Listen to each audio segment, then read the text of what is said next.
Hey, like a peep. Thanks, man. This is actually the one I've had on my like my full stream.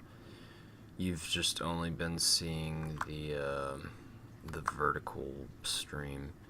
So welcome to the non-vertical stream. This is what my Twitch usually looks like, and I just did this dual stream feature to try it out again because might as well. How are you doing? How are you doing, brother? This is actually from an album called Birth of a New Day by 2814. Really good album, and artists in general. It's like ambient vaporwave type stuff, and fucking beautiful, man. Like very vibey. I would play it for you, but YouTube is that's illegal.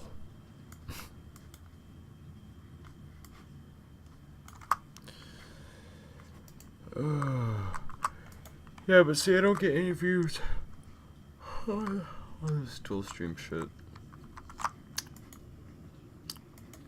I pretty much only get views in vertical, so I'm gonna like give this thing one more chance today, right now. Then I'm just gonna go back to vertical.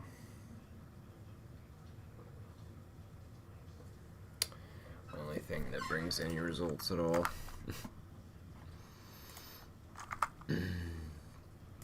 Anyways, sorry, I'm gonna stop yapping now.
Yeah, I'm back.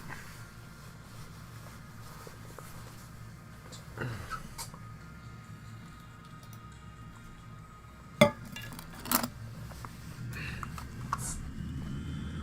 gonna go do some mining on Monria.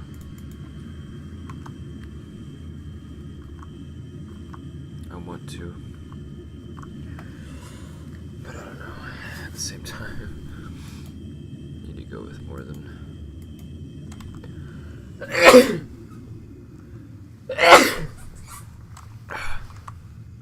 need to go with a good amount of amps.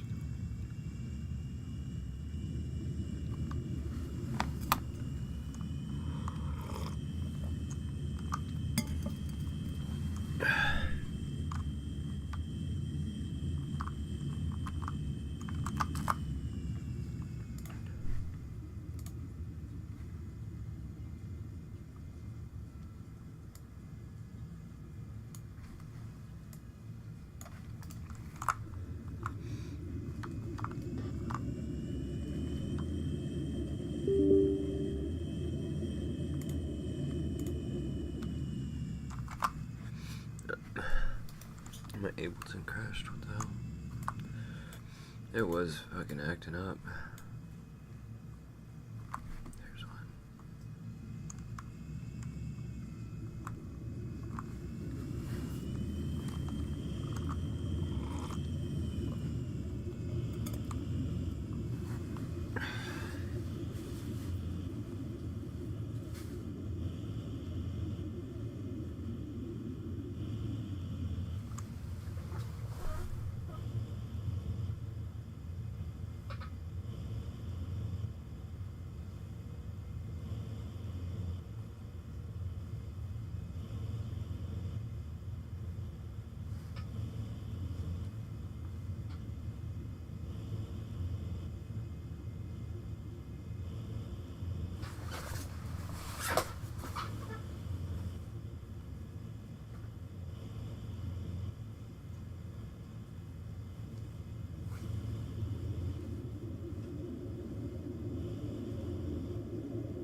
The outdoor boys.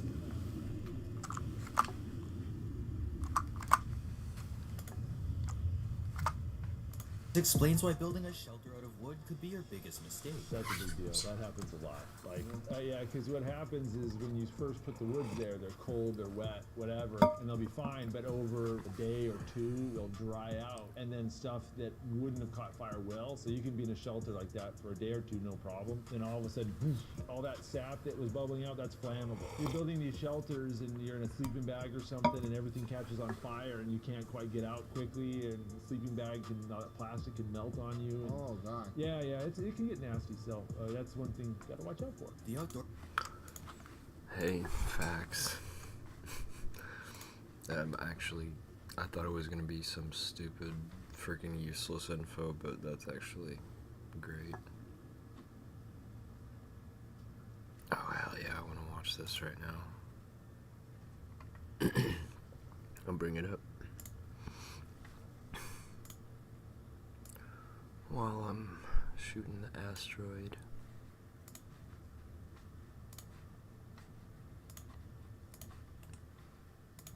Need to rewatch this movie. Oh hell yeah, it's the whole fucking scene. Let's go. Shit, actually I probably can't watch this on my stream. Fuck. Cause it's a movie.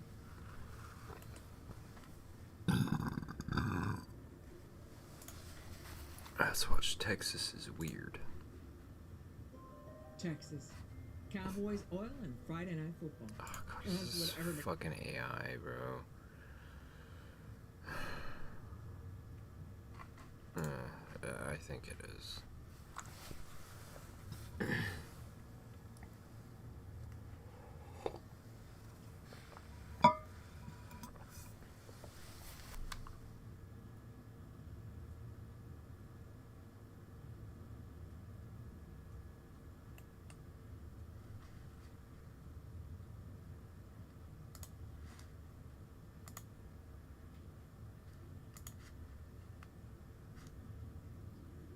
As above, so below, the 2014 found footage horror movie.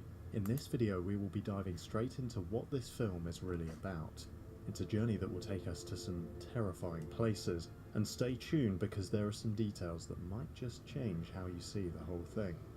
Let us begin. Our protagonist is Scarlett Marlowe, an archaeologist who's continuing her deceased father's quest to find the Philosopher's Stone, a legendary alchemical substance. It's an elusive substance that could turn base metals into gold and can provide the key to eternal life. The creation of the stone was the goal of alchemy, which was an early form of science which studied transformation in all its forms. The Philosopher's Stone has a fascinating history. The earliest recorded reference to it is found in the writings of Zosimus of Panopolis, a Greco-Egyptian mystic.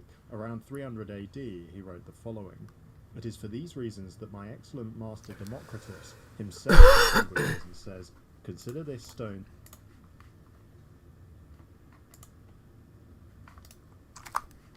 In the sweltering late summer of 1590, an English governor named John White stepped off a small boat and waded onto the sandy shores of Roanoke Island, located off the jagged coast of what is now North Carolina.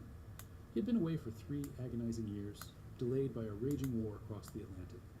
He was returning to his family, to his friends, and to his granddaughter, Virginia Dare, the first English child born on American soil. He expected to hear the sounds of a bustling settlement, the ringing of blacksmith hammers, and the laughter of children. Instead, he was met with a suffocating silence. The settlement was entirely abandoned. The fort stood exactly as he had left it, with its wooden palisades upright and the gates unbroken. But the 115 men, women, and children were simply gone. There were no signs of a struggle, no blood in the dirt, no scattered belongings, no graves freshly dug. The only clue left behind in the desolate quiet was a single word, mysteriously carved into the fort's wooden entrance post: Croatoan. For more than 4 centuries, the fate of the Roanoke settlers has reigned as America's most chilling unsolved mystery. How does an entire colony vanish without a trace? For generations, the story of the lost colony was a blank canvas for wild speculation. Some whispered that they were massacred by hostile native tribes. Others blamed the Spanish, who were actively patrolling the Atlantic seaboard to wipe out rival European footholds. There were even dark tales of starvation driving the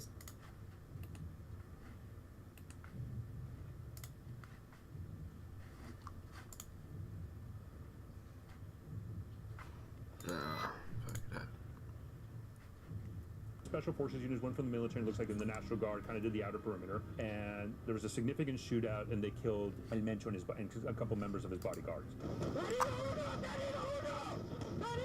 There is interesting reporting that's coming out indicating that El Mencho might have been executed. So he surrendered and they executed him, which wouldn't be surprising. We've seen the Mexican military do that, especially for high-level figures where they don't want to deal with that person. They'll just straight up execute the person, right? We have no confirmation that it's going to happen. We do know based on the videos from the area there was a significant shooting and El Mencho was eventually killed.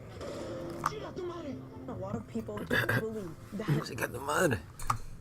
Mencho was captured because it's incredibly hard for them to believe that he would have stayed at that location, considering the 2 Marina helicopters were circling the area exactly where he was. Como se dieron las cosas, a mí no me cuadra. Yo no soy un experto en el tema, pero para capturar al hombre más buscado del planeta en una operación así en 3-4 horas, yo pienso que no es suficiente. On February 22nd of 2026, I mean, we did the same thing with Maduro.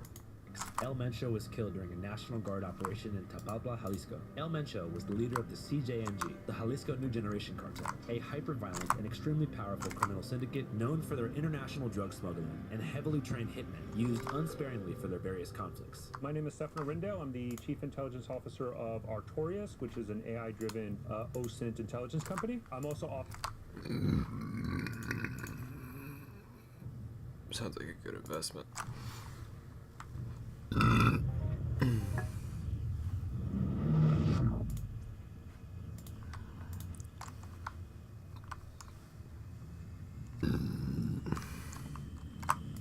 Source News, which covers Mexican cartels, and I've been doing that since 2021. It's really been a huge focus of mine. So I want to talk about El Mencho's life. Who was El Mencho before becoming a cartel boss? I mean, you can look at his story and say, you know, he came here as an illegal, drug smuggling, a lot of those operations, was detained, His fucking face. deported. I believe it was in San Francisco, if memory serves correct. And Redwood City, he Yeah. had a huge meth operation. Where I think El Mencho had his break.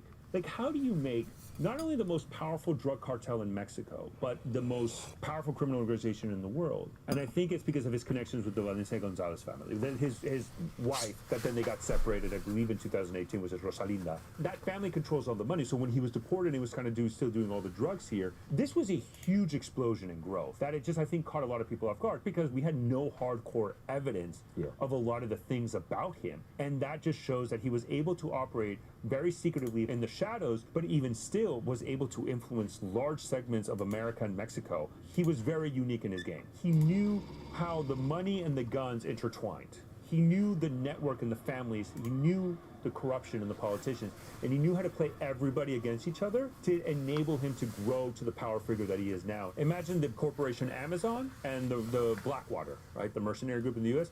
merge into one. That's what a cartel is. The Trump administration, for example, has 6 cartels designated as foreign terrorist organizations. The Sinaloa Cartel, the Gulf Cartel, the Northeast Cartel, the United Cartel, the La Nueva Familia Michoacana, and the Jalisco New Generation Cartel. There's more than those 6. Each of them operate in different areas. They make money certain ways. They have different plaza bosses, etc. If you look at Mexican cartels as a whole, they would be considered the 5th largest employer inside of Mexico. Jalisco New Generation Cartel makes billions of dollars every year in just oil smuggling into the U.S. Avocado trade, lime trade. I mean, they're involved in so many industries, and that's why they're so powerful. And there's even suspicion that El Mencho has a dominance just in the drug trade and the cocaine trade. I mean, he has really built in a decade an empire of a Mexican cartel. Once we got word that the operation was carried out against El Mencho, we got in touch with ironclad reporter Katerina, who went boots on the ground in Tapalpa within 24 hours. This is the region where El Mencho was captured and killed. There's a massive police presence around me, as you can tell. A few burned vehicles and storefronts. It's also important to keep in mind that tonight is supposed to be El Mencho's funeral, and the CG&G have requested that the Mexican government return the body, repatriate the body to the cartel. There's a threat that if they don't repatriate the body, they will shoot everybody up, cause chaos again like they did. We're literally at the spot where Mencho was captured and killed. ¿Ustedes escucharon lo que pasó aquí? O sea, ¿escucharon todo el caos o...? We're driving up to one of El Mencho's homes here, and you can see residue of a burnt vehicle on the pathway to Mencho's house. We've seen a lot of this going on, where you can see where a vehicle was burned. This whole forest area behind us was actually completely destroyed by shootouts, fires. They were burning everything down. Estuve contigo ahí en varias de las viviendas y no me cuadra nada. Para empezar, estuvimos en una cabaña. No tengo que ser ni del FBI ni de la CIA para saber que los casquillos que estaban ahí en una habitación de 4x4 los habían tirado ahí y son calibre 50. Ahí no pudieron haber sido disparados. Nunca. Si a alguien le pegó ese casquillo, estuviera ahí un sangrerío. Pero dentro de los cuartos no había nada. Absolutamente no había ni una gotita de sangre. Y los vidrios intactos, las paredes intactas. Yo no sé qué es lo que se pretenda con todo esto, pero para mí no es real. For veteran reporters, it was hard to believe that the raid was actually being executed. El Mencho was used to having the cops in his pocket, and generally, the raids against drug lords in Mexico are typically for show and don't result in anything tangible. Delta 1, ¿quién habla? Mira bien, hijo de tu puta madre, soy Mencho, güey. Relaja tu puta gente a la verga, soy Mencho, güey. Hasta tus putos perros te van a matar si no te relajas, güey. ¿Cómo ves?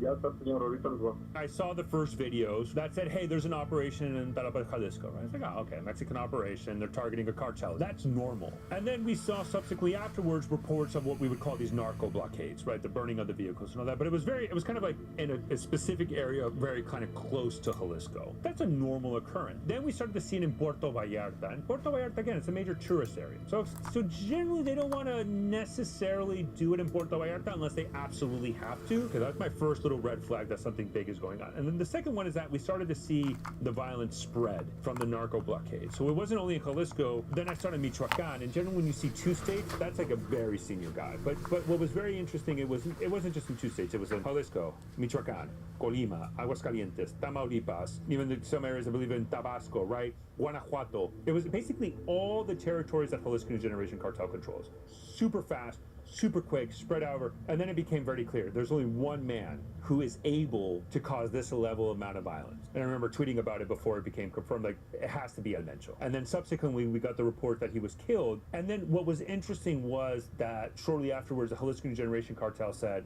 okay, we're on a war path. It's important to note that the violence in Puerto Vallarta and other parts of Mexico was very much physical damage. Like, they didn't target Americans, and for the most part, they didn't even target civilians directly from a casualty perspective. They targeted businesses, but they weren't going for civilian casualties. But what they did specifically target, and very effectively, was the Mexican National Guard. I believe the last casualty figures we got was 28 Mexican National Guard soldiers were killed in the aftermath of that operation in directed attacks by Jalisco Generation Cartel for retaliation. So they slaughtered a large contingent. Like, that is the most violent day for the Mexican National Guard since their inception during the previous Mexican president. And that was Jalisco Generation Cartel sending a message saying, we're not going to tolerate this and just take it for granted. The reason I wanted to go to these two towns in Jalisco, El Grullo and Autlan, is because this was essentially ground zero for all of the chaos that ensued following El Mencho's capture and kill. And there was one individual who was held responsible for this, and he went by El Tuli. He was in this town we went to, El Grullo, and he was the one who told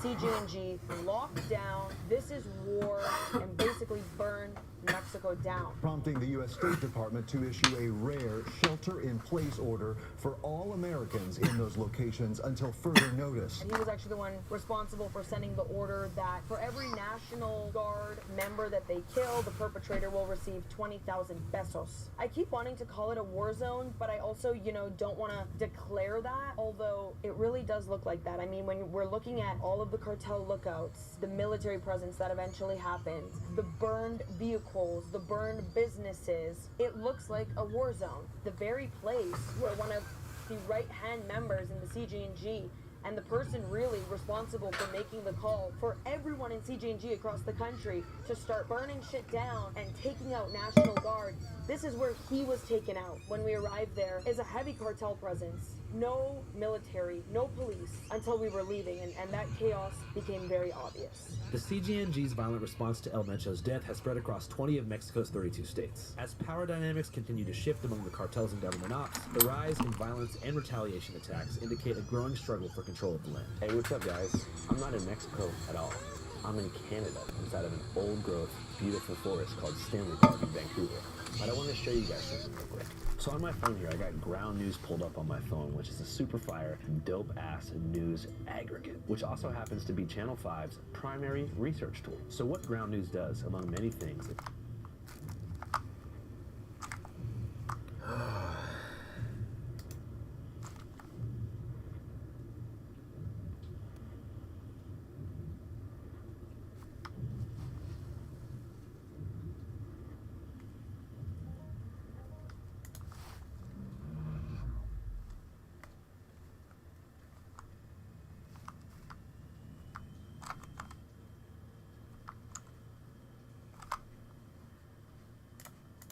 is compile media coverage of every major news story in the world, then map out coverage from left to right so you can see what the hell is going on and how both sides of the political spectrum are covering news events as they unfold. Look, we know the media is completely compromised on both ends due to corporate capture by mostly tech overlords, but to grasp an often nuanced situation, you have to be able to see the forest through the trees, if you know what the hell I'm saying. So I use Ground News on a goddamn daily basis for that exact reason. And right now, I have cartel typed in the search bar, which takes me to a homepage where I can see several articles here about CJNG and El Mencho that Ground News has split up by topic. One story beat, dubbed El Mencho's Death Could Worsen Violence from Narco-Traffickers, features articles from various sides of the political aisle about the potential consequences of the post-raid power vacuum it's been created. 23 sources have covered this beat. On the left, the outlet Spiegel interviews a progressive political scientist and speculates that this raid would only worsen violence in Mexico.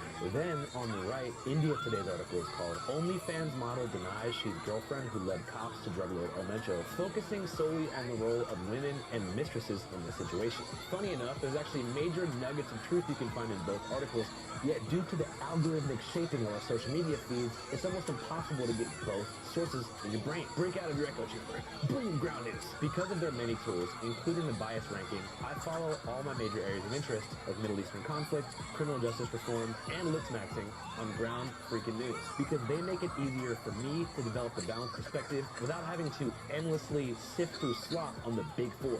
For real. Whatever topic you're into, download Ground News on your phone or go to their website. Look for a topic page and it's probably there. Hell now, Ground consider the monopoly really silence people. I wrote a piece about this, literally about the militarization of drug cartels. And I think to your point, they are able to then leverage that to really silence people at their whim and at their discretion, because the Mexican government doesn't have what we would call the monopoly of violence. The idea is the president can order the military to conduct operations against Iran or the drug cartels or Maduro, right? So that's what we would consider the monopoly of violence. The state, when the police with guns can detain you. The problem in Mexican cartels, that's completely broken down. And that's the new problem set that we're dealing with, and that's militarization of the drug cartels. You have transactional cartels and territorial cartels.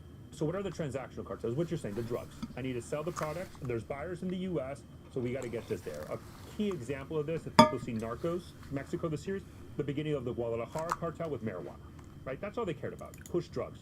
The other cartel is the territorial cartel. And we were talking this earlier. Who would be a perfect example of a territorial cartel? The Zetas, right? What do they care about? They want territorial control, because that's how they get money. Because they control the territory, so the routes, the drugs get... And specifically, for those who don't know, the Zetas controlled Tamaulipas and the Gulf region. So they wanted to be able to control the smuggling route into places like Nuevo Laredo, Reynosa, etc. Yeah, all those areas. And they used to be gunmen and the kind of the armed wing of the Gulf cartel. And they said, hey, we can make more money. So how do we make money? Well, we got to kick the Gulf cartel out of here. That's how they did it. And they became a territorial cartel. One of the fundamental issues of a territorial cartel, though, although all cartels are violent, is that they put a primary importance on the violence, because they need to control the territory. And think about it in broad sense like a war zone, right? Russia, Ukraine. They're fighting for territory, so there's a lot of violence to get there. So we're starting to see, I think, in the broad sense, every single cartel is kind of slowly transitioning into a primarily territorial focus. And that territorial focus inherently makes them more violent. Even if they lose money on drug trade, they can still make money other ways, even just extorting the civilian population and stay relevant. So the violence is almost a tool of creating fear. So the fantastical violence, bodies from bridges, decapitating people and leaving a message written on like a piece of cloth on the side of the road, that's to freak people out so they don't try to dispute the territorial control of the area. There's some areas that you get just a sheer level of brutality that I think shocks even those who've seen it. Like when I was deployed, I saw ISIS execution videos, and I can say hands down that the cartel videos are worse. And one of the most brutal ones I want to explain this without sounding like a psychopath, but I think it's very important. Well, you didn't do it. So it's okay. But the fact that I think I caught it kind of concerns me. And in this specific video, what happened was it was a bunch of guys in the CDN, typical execution video, they're on the back, and then they have a guy kneeling in front of them who belongs to La Línea. La Línea is basically the Juarez cartel. And this was done in northern Zacatecas, which is a huge conflict zone that CDN historically has a presence, even though right now it looks like it's been reduced. But what they do the whole spiel. Hey, this is a La Línea member, and they always portray themselves, cartel members, as we're Robin Hood, we're here to do justice, and because the government sucks and corruption. And what happened was, then after their speech, they get the guy, and what they do is with the knife, they peel his skin off from his face, and then they remove the skin surgically, basically. So you see like this muscles with the skulls and the eyeball and everything. They remove it. They open his chin up all the way down here, completely open it, remove the tongue, and then they cut off the heart. And then towards the end of the video, they pull it out. And then how they end the video, they show in the camera, and you see the heart beating until it stops beating. And in the moment it stops beating, the video cuts. And the message was sent and received of like, we're violent. You can't fight back against us. And that was the one video that I probably said, I need a break. Because it was just the sheer level of brutality and violence was completely eye-opening. It's also a way for people to, it normalizes violence. They're not gonna go to the government and say, hey, this is unacceptable, because it's been so normalized that in the end of the day, the government says, well, this is just a fact of matter. This is just life. Historically, when we saw violence go up in Mexico, it's because cartel leadership kind of gets captured, killed, and then this idea, well, you kill one cartel leader, 54. And the way Stefano sees it, this power vacuum and the battle for control that ensues ultimately weakens a unified cartel's ability to focus on importing drugs like fentanyl into the U.S. The U.S. is seeing a drop in drug overdose deaths for the first time in years. New data from the CDC shows a 25% decline in overdose deaths. Experts say fewer deaths from synthetic opioids like fentanyl are driving the trend. Fentanyl has dropped in the U.S. from a consumption and even smuggling into here. And I think I have a lot of suspicions why that actually really happened. But that's why we've seen a huge surge in cocaine, and now the price of cocaine is plummeting. But in 2024, there was a major development, I think, much more so than what we're seeing recently, at least with El Mencho. And it's a key cartel leader was captured named Mayo Zambada. He was one of the key figures of the Sinaloa cartel. And the way that happened was that the U.S. basically churned one of El Chapo's sons, who was part of a rival faction of the Sinaloa cartel called Los Chapitos, basically made him an informant to the FBI. Wow, so he snitched. He snitched. There is a wide range of cooperation, from agreeing to discuss a plea deal to testifying against cartel associates. So Los Chapitos are four brothers of El Chapo when he was detained. It's Ivan Archibaldo, Jesus Alfredo, Ovidio Guzman, y Joaquin Guzman, the same name as the father. When the father of El Chapo was captured, the two factions of the Sinaloa cartel, Los Chapitos, aforementioned, and then Mayo Zambada. What happened was, during the Biden administration, they grabbed Joaquin Guzman and basically leveraged him to trick Mayo Zambada into flying into the U.S., where federal agents detained him in El Paso. And this was all the way back in 2024. Well, who took over after Mayo Zambada was captured? His son, a guy named Mayito Flaco. And obviously it was public record. Mayito Flaco saw, wait a minute, Los Chapitos, El Chapo's son turned in my father to U.S. prison? Well, that's the ultimate betrayal. And so he declared war on Los Chapitos, and that's when we had the Sinaloa cartel civil war. And what we've seen with the Sinaloa cartel civil war is Los Chapitos were not doing so hot. They actually announced an alliance with the Jalisco New Generation cartel. So what used to be historical rivals became allies. And that alliance, I think, fundamentally transformed the cartel dynamics in Mexico, where we're starting to see basically, not everybody, but for the most part, two major blocks forming inside of Mexico, within the Jalisco New Generation cartel, Los Chapitos, and then the Mayito Flacos with other groups such as Chapo Isidro or CDN. And that's where you're seeing these two alliances that are really driving the violence in Mexico, mostly in Sinaloa, Durango, and even some other areas of Mexico we're seeing it as well. We're finally treating the cartels as the core national security threat that they really are. The cartels are waging war on America, and just as I promised in the campaign, we're waging war on them.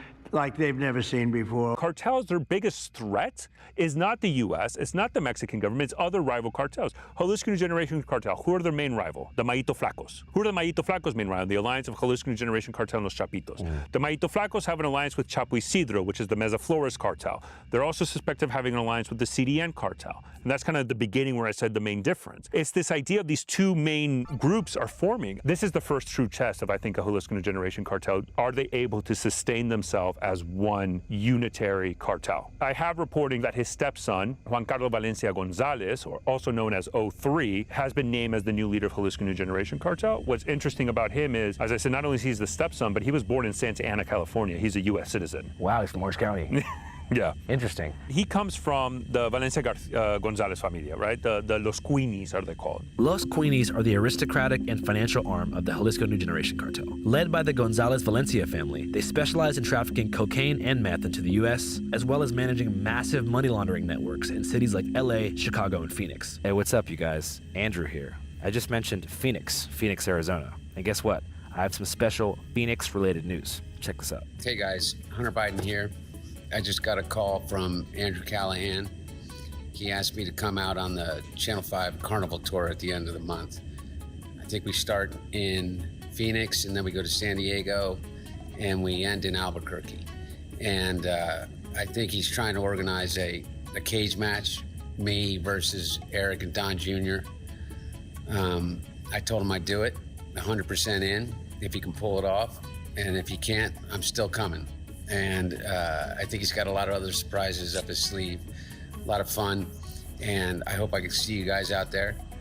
You can get tickets online right now, and I'll see you out on tour. All right, as Hunter mentioned, you can get tickets right now to the C5 Carnival stops in Phoenix, San Diego, and Albuquerque at www.channel5.news. I'm going to put the link in the pinned comment and description box of this video. Hope to see you guys there. All right, back to Mexico. What do you think El Mencho's net worth was at the time of his death? You have to track the drugs, the oil, the avocado, the lime, the human smuggling, money laundering, etc., and the expenses and revenue has to be easily in the tens of billions of dollars. As long as they all coalesce around O3, the stepson, for the most part, more than likely everything can continue to stay normal. It's just a new leadership. The question that we have, though, is the appointment of O3.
3 as the new leader enough to kind of keep this cartel and the Jalisco New Generation cartel to continue the same?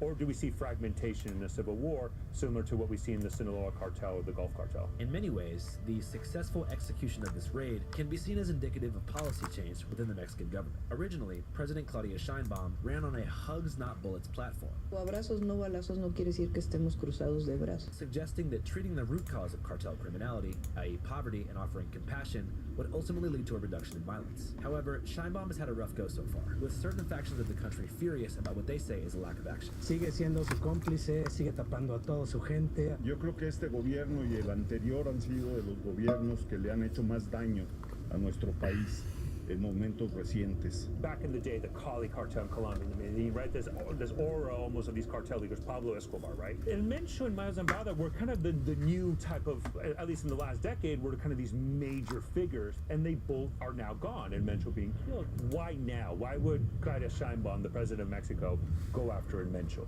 Well, I mean, logically, I felt like, especially after the assassination of Carlos Manzo, Uruapan, who was the governor that was like going to take on the narcos, and he was killed at, I think, a public event. And we covered some pretty major Gen Z protests on the streets of Mexico City. It was mostly older people, but they were there basically speaking about Claudia Sheinbaum like she was this like narco-compliant, sort of like inactive president who was not doing enough to combat the way the cartels had infiltrated more rural states and cities.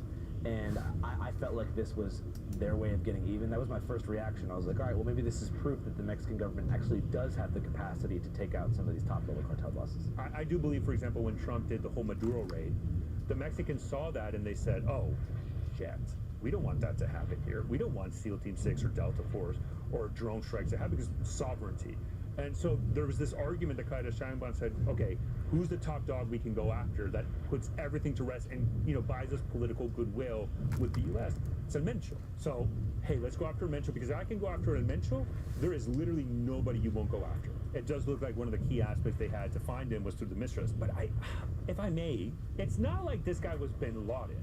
I mean, the ranch that they got him, that ranch was sanctioned by the U.S. Like, this wasn't an unknown location. It's not like bin Laden, where eventually we found him after years in Abbottabad, Pakistan, in this convoluted intelligence operation. A lot of these cartel members, we kind of more or less know the general areas they're at. So now we're really getting to the question of U.S. intervention here.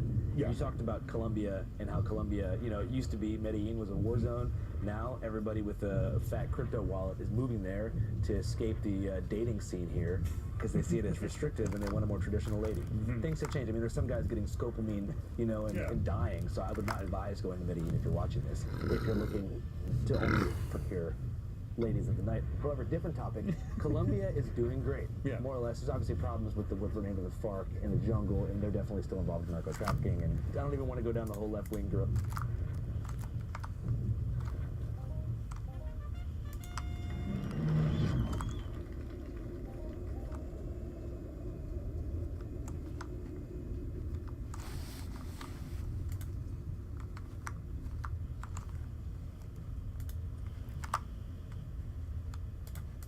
A narco connection there. It's too much right now. However, that is a great thing, though. That is a great conversation. It's crazy. The DEA was instrumental in the Escobar takedown. Yeah. The Escobar takedown kind of led to an era of prosperity in Colombia. Now, with Petro Gustavo, the problem he's running into is we're being flooded with cocaine.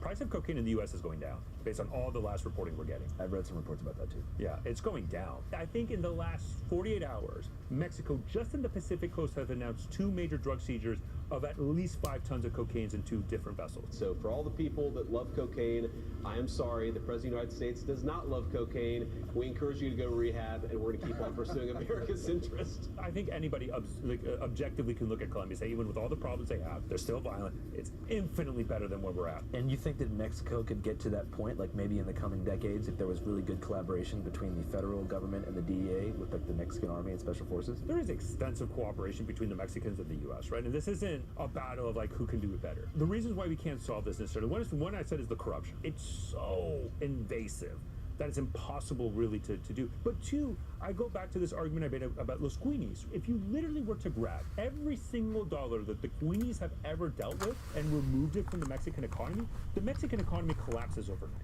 People say, go after the money, go after the money. Well, we can't. Why? Because if we do, well, what economy is left? As mentioned, Los Queenies and other narco-based enterprises no longer rely on drugs as their sole revenue source and have applied the same pressure, violence, and extortion tactics to dominate the oil and avocado industries. And who pays the price? Well, Mexican civilians do. Tuvimos incertidumbre y miedo hasta cierto tiempo, ¿no? Por todo lo que se escuchaba. Pues justamente lo que pasó esta vez fue que sí ya hubo daño directo a personas. O sea, Sí. no fue confrontamiento meramente entre la seguridad del país o del estado o del municipio con ellos directamente, sino que ya hubo como afectación directa a la población. Trabajé en la plataforma de Didi, lo acababa de rentar. Un amigo me lo rentaba barato para que pudiera trabajar. O sea, no tienes razón de que por qué te quemaron, ¿no? Tu carro. Pues estaba mi niña, una sobrina de 10 años, también aquí. Mis vecinitos lloraban y todo. Pues sí se siente feo, pero pues no se puede hacer nada. No hay nadie que te ayude. Nadie te escucha. Nadie te pregunta. Yo les digo, oye, ayuda psicológica para los niños. No, nada. Y hice correos, hice mensajes públicos y todo más. Cero. Sí, no hay manera de cómo lo puedas manejar. Y lo platicas con los que lo hicieron y te quedas igual así de, pues nada, ningún tipo de problema, inconveniente. Ni vecinos aquí, tenemos más de 20 años y vivimos la mayoría. Ay, me pesa mucho, perdón. ¿Qué te pasó? ¿Cómo te están ayudando? O sea, ¿hay algo del seguro? El seguro pues dice que no aplica porque lo trata como vandalismo. ¿Pero por qué te están amenazando? Pues no sé, mi negocio es vender nieve, ¿verdad? El detalle que no sabemos en realidad por dónde viene el golpe. Los puse y me metí porque me dieron ganas de hacer de baño. Cuando salí estaba en llamas. Es mi sustento y era mi único. Me prestó mi niño 7,500 pesos. Ya me dijo mi hijo, papi, pues yo tengo ahí guardadito de lo que, pues de mi trabajo. Tiene 16 años mi niño. Le dije, no, mi hijo, pero papi, te presto mi dinero y arregla tu combi porque trabajo. Me presta el dinero y ahí está el dinero atorado. He's had this car for 20 years and he had just put a ton of money towards fixing it. And then 3 days ago, he comes outside and the vehicle is in flames. These are the people who are victims of organized crime when they really are just trying to make an honest day-to-day living. You speak Spanish, you've been to Mexico a bunch, right? Mexicans are so cool and so trustworthy. It's confusing to me as someone who's never interacted with cartel members how there's also this brutality in Mexican society that seems to surpass almost anywhere in the world. America is a really violent, antisocial place, but we don't necessarily have that same fringe of people doing the kind of thing they're doing. Mexico, 90% of crime is not even investigated. The vast majority of homicides don't get even investigated, let alone convicted. And if they're not even going to investigate a crime, what's holding you back from committing it? And think about it. It's almost like, in a way, the purge. Even if outside of just crime, let's say you and I have a business dispute, and it's going to take me 10 months, 10 years to solve it through court, or I could just kill you and I win.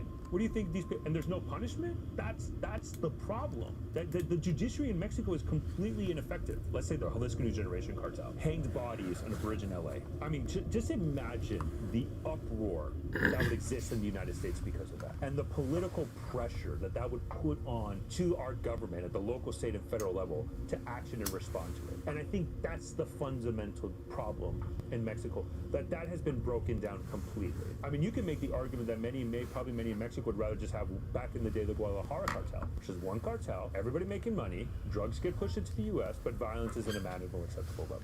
But the question then becomes, does the U.S. care about that? Trafficking and moderating information is another powerful tool of the cartels and corrupt officials. Tightly controlled through violence and influence, the truth is culled by curators who will edit things mercilessly. Getting this type of coverage that I wanted to do today can prove to be very difficult and also risky. There's a reason why a lot of the corruption aspects, Mexican journalists can't cover it. Because if they do, they get targeted. And I wouldn't even say just by the cartels. I would even say it's by government officials who use the cover of cartels to just silence people in honest reporting. I know people in Mexico that are citizen journalists who can't release their name because if they do, it's to your point. I got in contact with a breaking crime news reporter who discovered a narcomanta, so a banner with a narco message on it. And he said that here, the law is that you cannot say cartel, you cannot say what the narco message says, because actually it gives authorities here legal principle to pull you aside and say, how do you know? How do you know it was the cartel? How do you know what it said and who's responsible for this and who it's targeting? It's threatening the Secretary Fabian Gomez. If you want peace in Colima and zero impunity, like you say, I'll give you the name of uniforms that are in collusion with organized crime. And if you want evidence, I have it. There's a phenomenal New York Times report that talks about the story of General Cienfuegos. General Cienfuegos was the senior army commander within the Mexican military. I mean, he was the top of the top of the top. He was indicted in the United States and detained, and eventually they had to let him go because the Mexicans threw a fit, and this was all during the first Trump administration. But if you read that article, people think that cartels control the corruption and that they bribe Mexican government officials, and these Mexican government officials are like beholden to the cartels, and they do the cartels bidding. But if you read that story, it's like, the question is not who really controlled who. Because what happened was, General Cienfuegos one day said, you know what, I'm done with BLO. Even though you guys have paid me $1 million, I'm done. I don't want to do you anymore. He sent the Mexican Special Forces after him. When the Mexican Special Forces went in the raid, and this is a very famous video because this is where the minigun, the Black Hawk firing the minigun, it looks like he surrendered. He goes to the Mexican Special Forces, he says, hey, I'm Cienfuegos' guy. I'm his guy. What are you doing? Why are you going after me?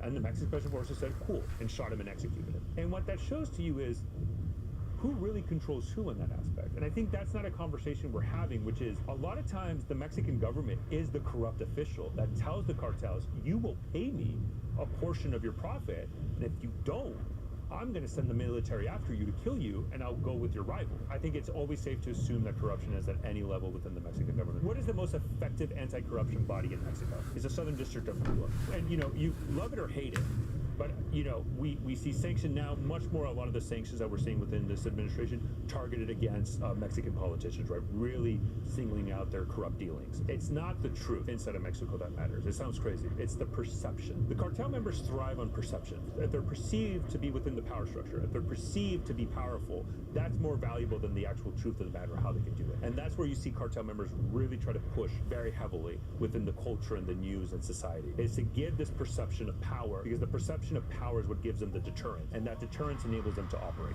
And I think that's the fundamental issue. It's the power structure of that. And it's not a one answer fits all type of scenario. You have to analyze it dependently in each scenario, but who has the power structure and the corruption of it? Is the cartels to the government, or is it to the government to the cartel? And when we're talking about Mexican cartels and the violence and the war there, it's not just the cartel war. It's dozens of conflicts spread across Mexico that some of them have nothing to do with the other. But that then creates this idea of the normalization of violence and the power structure that then allows them to thrive and make money in the drug business and other. I mean, look, I think to most people, there is a lot of execution videos that get released every day. There's a lot of violence that happen. There's a lot of targeting of civilians, of killing of civilians. I mean, Mexico, over 100,000 people in Mexico are missing to this day. Mass graves are found in Mexico all the time. There was a famous extermination camp in Jalisco that was found. Hundreds of bodies, an extermination camp. That was literally there where they would just dissolve bodies. At some point, even in their mind, where it's justifiable and everything you said, there is an absolute, just an evil component to it. And I just firmly believe that at some element, that's the fundamental problem. And the narco culture, the narco corridos, as you said, it's a way to whitewash it. It's a way to just say this is acceptable. Yeah. And even that aspect to me kind of infuriates me. But it's caused a situation where there's never going to be, unfortunately, as long as this continues, the political will to change it inside of Mexico is never going to exist, because it's just been so normalized. And I do believe at some element we have to call them out for what they are. And there is an inherently evil aspect of this, yeah. Does the solution to ending the violent reign of terror in Mexico exist? Is there an end game that could see a steady decline in the normalized chaos and senseless murder? Can diplomacy bring about a new era of peace for Mexico? A lot of Americans, especially, who are watching this stuff from afar, they hear about all these different cartel factions, but the main question they have is like, how is this going to end? What could put an end to the cartel violence, these constant back and forth territorial disputes that lead to bloodshed? I did a report one time in Mexico City talking to Chilangos about the Corridos band. Mm-hmm. And I asked them, what do you think about, Peso Pluma not being able to perform in TJ? What do you think about stuff like that? And they're like, listen, man, they're just rapping about the material circumstances of life in the north and in some of these more narco-dominated states and communities. And the real solution is for America to legalize and regulate drugs and kind of make it so there is no illicit group controlling the inflow of drugs like fentanyl, meth, cocaine, and heroin into the U.S. Hay países, por ejemplo, Portugal, que despenalizaron todas las drogas y en vez de aumentar los criminales, los casos de SIDA con las agujas, disminuyeron porque el dinero que se invertía en la prohibición de las drogas lo están invirtiendo ahorita en centros de rehabilitación, en hospitales, en escuelas y todo eso. Do you think that regulation on a U.S. market level could lead to a reduction in cartel violence? And if not, what is the solution to stopping this? My counter to that, I would ask those guys, what about the Santa Rosa de Lima cartel?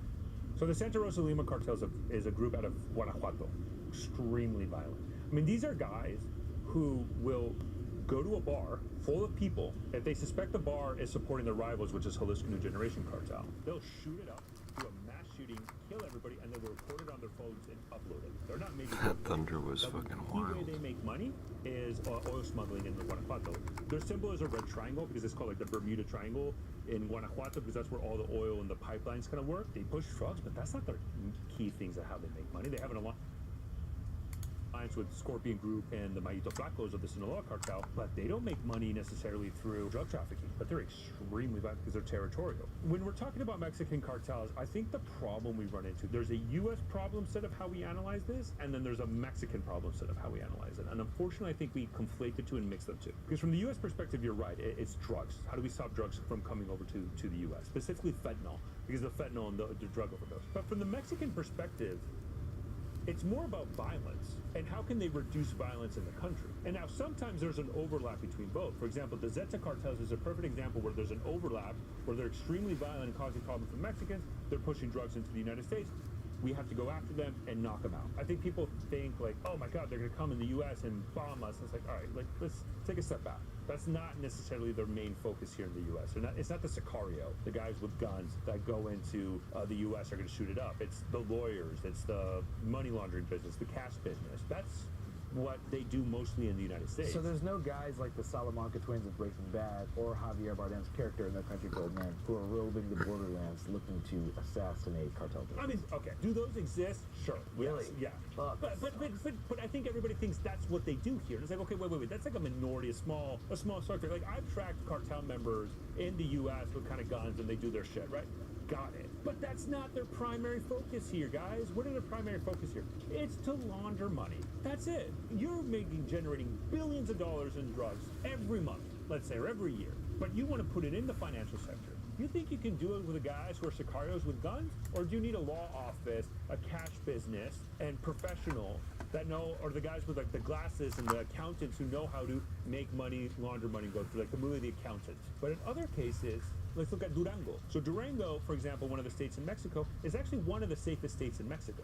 And the reason why is because there's basically one cartel that controls the entire state. It's Los Cabreras, which is a part of the Mayito Flacos of the Sinaloa cartel. Durango is a huge area where they produce methamphetamines that then get smuggled into the United States. But violence is not high in Durango because there's one cartel that controls it. And so from Mexican government perspective, specifically Durango's perspective, like, this is fine. We don't want to be Sinaloa versus Sinaloa cartel civil war. And this argument of the drug flow and all that, if you regulate violence goes down, it's not an illicit economy, it's just not backed up by data, unfortunately. That's an American way of analyzing it because, again, CDN, the Gulf Cartel, even the two factions of the Gulf Cartel in the Civil War, the Juarez Cartel and the Arellano Felix organization, the Tijuana Cartel, they don't control the drug production area.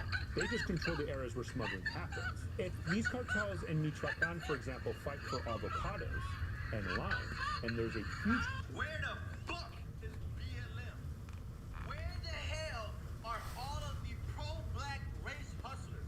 Where is... problem in Michoacan because of avocado and lime trafficking into the United States. That's legal, but that gets smuggled into the United States where all these other groups are involved with. It's the same with human smuggling. I think it's an idea of trying to analyze a domestic problem such as drug addiction to the United States that requires a very fundamental conversation. Yeah. But I think people then say, well, this will also solve drug cartels. And unfortunately, when we look at the data and what they're involved in, that's just not true. I think, again, avocados. It's not illegal to buy avocados and do trade with avocados, but they fight extensively in Michoacan for the avocado trade. So what could stop them? One thing, I've been doing this for 5 years. I'm going to be very pessimistic and say I don't think we can. I'm just going to be flat out. I don't think we can solve this. Do you think in the year 2300 they're still going to keep pumping out execution videos and, you know, going to war for control? I think the best case scenario we can look at is maybe Colombia.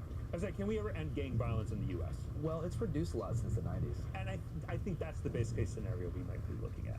A reduction in the magnitude. Correct. El Mencho's official death certificate was published. His body was repatriated to the family. There's a lot that I don't know that I was unable to uncover, and I'm sure that a lot of you are probably going to be left with the same questions of myself. It seems as though this narco war will never be over. There is no end in sight. But thank you guys so much.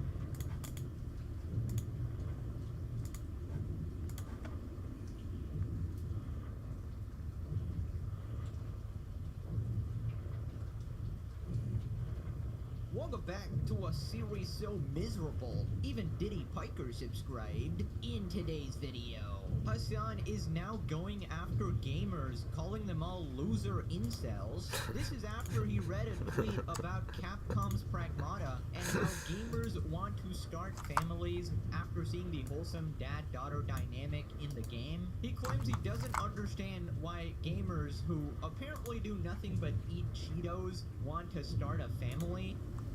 I fucking hate this man so much. God, I wish I could fucking fight him. Seriously. Hey, nice.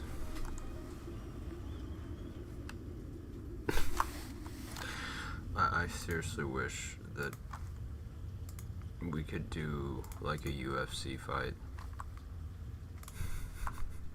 Or a street fight.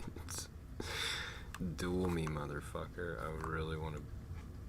I probably can't say this. But he really, really pisses me off, man. Like, what?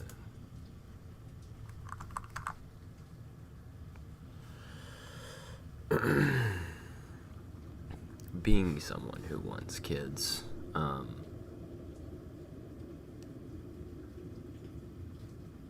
and I just stand for the exact opposite of everything that this man stands for.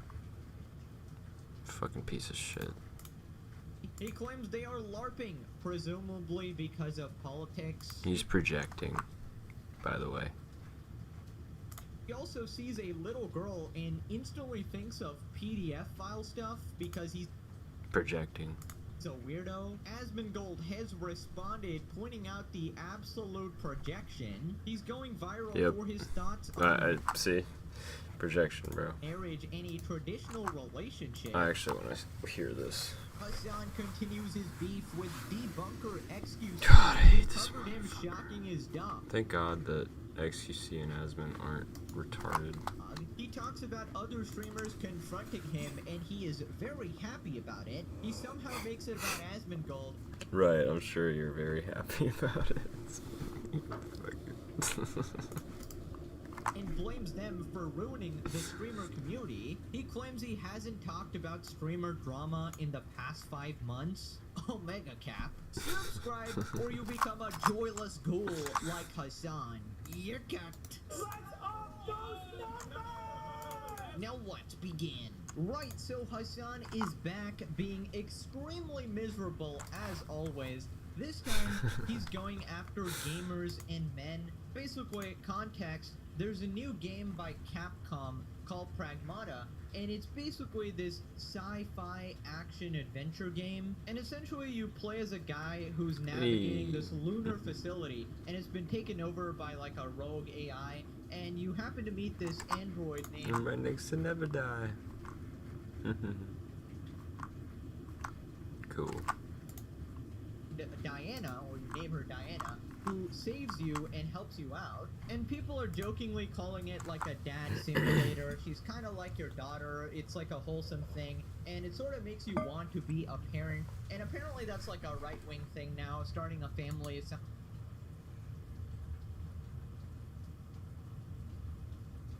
Bro.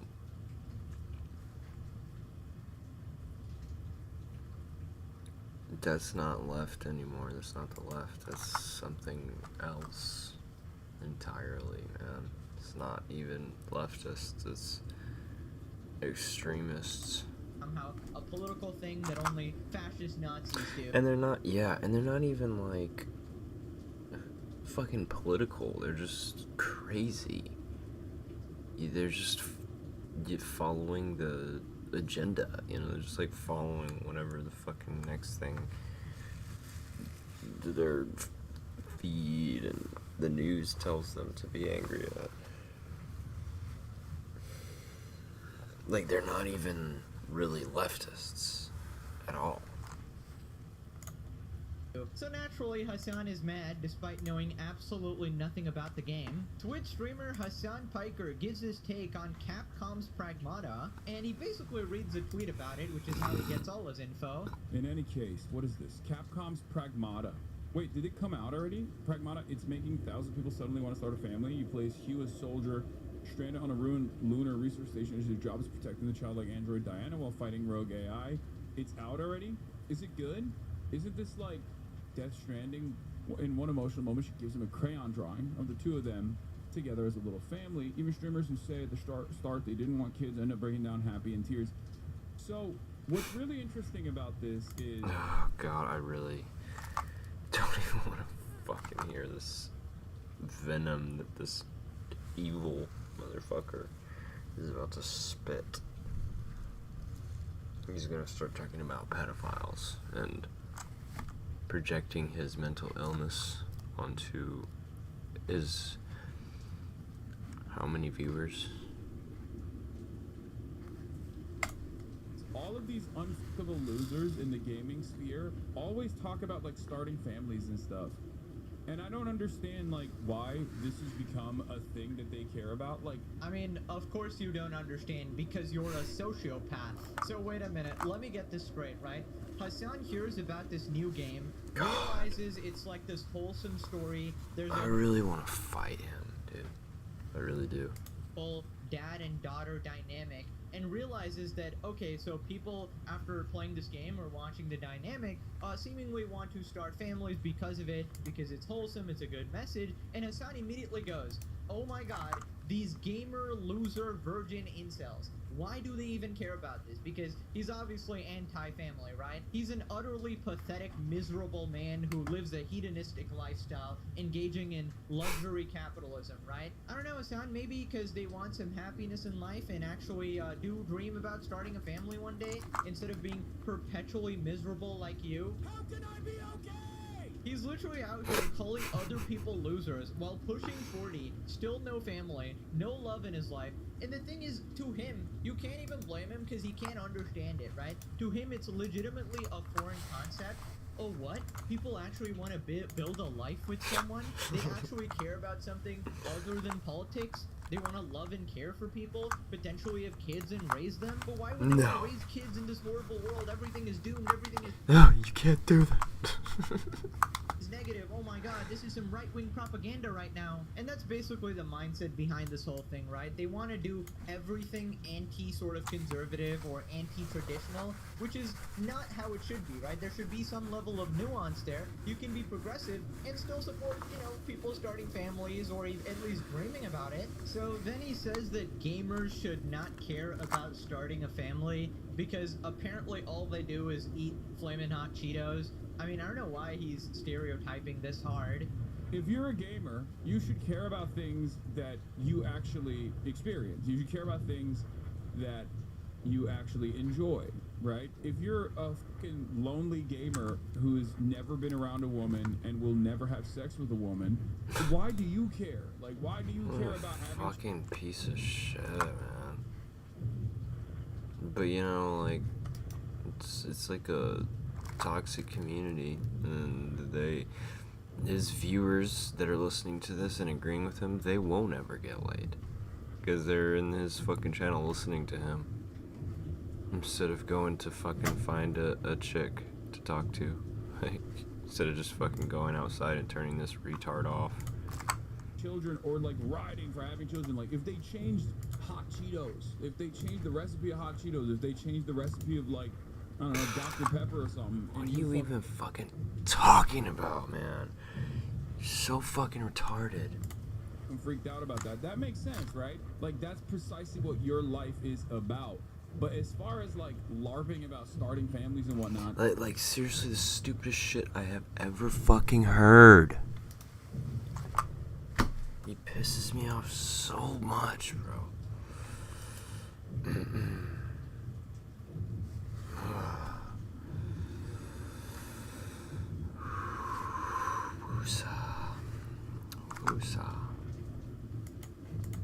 This is something that I never understand. Of course, you will never But understand. of course, it's LARPing, guys. Of course, Hassan Piker would know a lot about LARPing, right? So he automatically thinks that gamers are LARPing about wanting to start families. They don't really want families, guys. They just want to sit at home and eat Flamin' Hot Cheetos. Hassan, just because you choose this hedonistic, disgusting life where you actively try to brainwash your cult members into doing your bidding, ruin society, promote excessive amounts of degeneracy, just because you do that doesn't mean everybody else is like that. And I just gotta reiterate, this guy having the audacity to make fun of anyone. You're pushing 40 with no family. How the fuck are you talking? Your resume is what? Going to a brothel in Germany to presumably pay for sex. Other than that, what is it? It's getting cucked by a porn star, you know, who you admit sleeps with other men. No. She had sex with one dude through the entire process for work, and I didn't care. After that, it's thirsting after a 53-year-old trans woman, fetishizing them like a complete creep. Okay, this can't get back to her, but she's so fucking hot. It's crazy. Anyway, when I found out that she's 53 years old, I could not fucking believe it. And then it's dating fucking Valkyrie, who infamously doesn't want kids. I'm probably never having kids. It is what it is. Yeah, I mean, no wonder he's laughing at people wanting to start a family because he's never gonna have one himself, right? Not to mention, we don't even know if that dick is working after pumping all those chemicals in your system, you insecure man baby. And I feel like what chemicals? Pretty obvious, no sane woman would ever want to have kids with you. You might get some fucking 50-year-old cat ladies thirsting after you and writing articles about your chest hair, but no actual... Yeah, no, he'll get a feminist who plays him like a fiddle, if anything. Sane woman would consider you a good dad, right? Because at the root of it, you're a psychopathic freak, right? You have basically no morals. You're a complete extremist, let's be honest, and you're not a safe person at all. Someone who defends literal terrorists raping women and essaying women.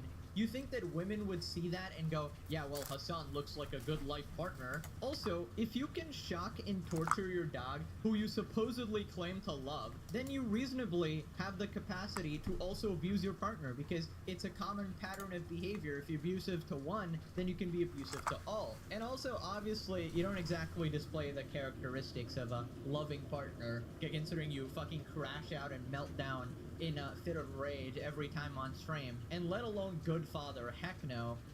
And I really don't know how you get to this point where you're so detached from reality that you feel the need to make fun of gamers for wanting to start a family, which is the most standard... This is probably like half of his fucking viewers, by the way. Fucking stupid ass. Normal, reasonable thing, the most apolitical thing ever. It's just people who want a family to love and care for. I guess he thinks everybody wants his life, you know, being a lol cow getting humiliated online on a daily basis. Anyways, let's look at his chat here, just a couple random screenshots. Detroit become humusi. That's a comparison to Detroit become human. I don't know what the hell they've done here. Natalist propaganda game. This will remove incels. Got one person going, it's a good game. Creepy. Yeah, we got more Hassan bots. Natalism is mental illness, lol. And that's basically promoting, like, having kids and shit like that. Obviously, Hassan fans just want to see the world burn, right? Children are expensive. Yeah, we know that. It has nothing to do with the argument at all. It's a fucking video game. Starting a family sounds awful. Yeah, I mean, this is the average Hassan Piker viewer. I mean, I think we all knew this as well. And you know what? It's not just Hassan's chat. This is a very prevalent theme in modern society and modern culture, and we need to stop. We need to stop being like that, man.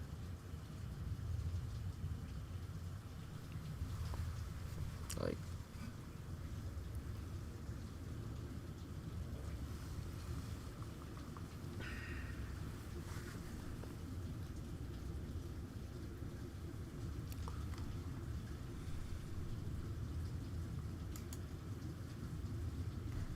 it's just fucking retarded.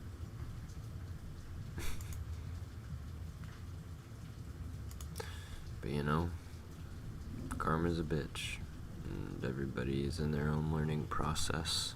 and their own stage in that learning process. So,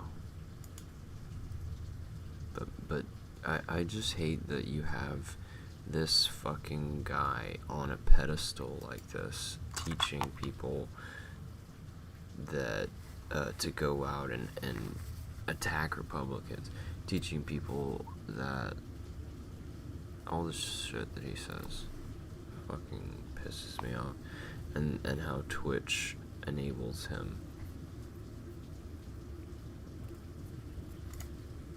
It's so ironic Hassan is calling these gamers like, oh, you're lonely, pathetic incel man. You're never gonna meet a woman or start a family. Meanwhile, his literal chat is like, yeah, starting a family sounds awful, which is ultimate cope, obviously. All I've seen is freaks complaining that they censored the child. Of course, that's all you see. Do it and see, will it make you suddenly want a family? I guess play it. Kids equals less gaming. Kids equals less gaming. I need a raised minimum wage so I have more money to spend on gaming. Because they want government assigned wives, brother. Right, so then Hassan says that it doesn't make any sense to him why they want a family. And then instantly implies that it's some PDF file type shit because there's a little girl in the game. But as far as like LARPing about starting families and whatnot, this is something that I never understand. It just doesn't make any sense to me because it's just not something that you're gonna experience ever for your life, for the rest of your life, right? Also, I will say, Japanese game, putting a child in there, you're playing with fire, okay?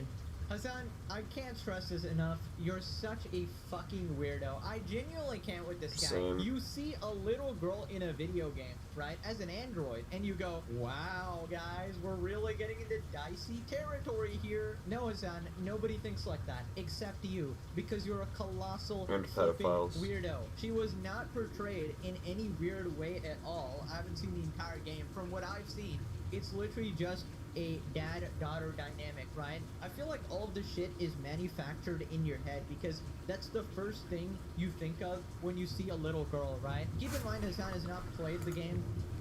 I think Hassan's projecting.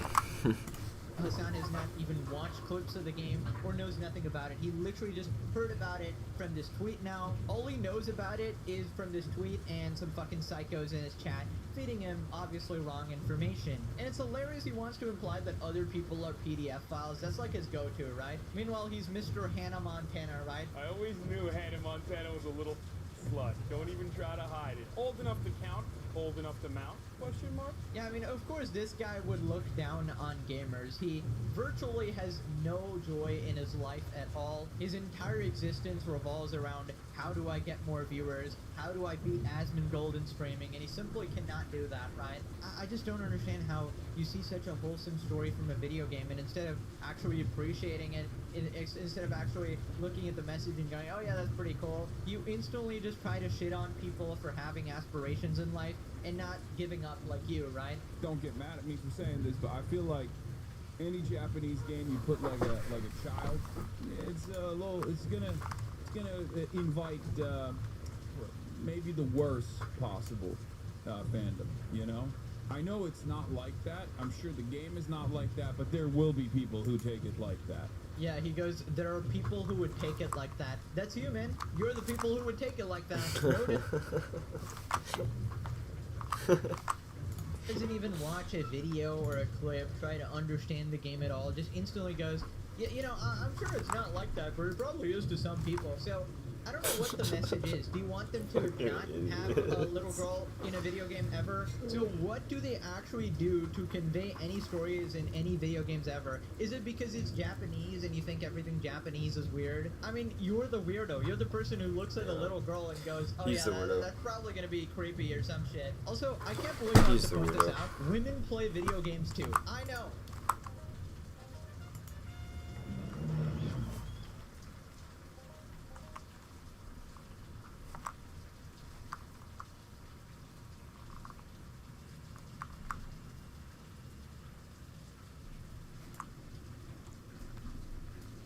Where the fuck am I?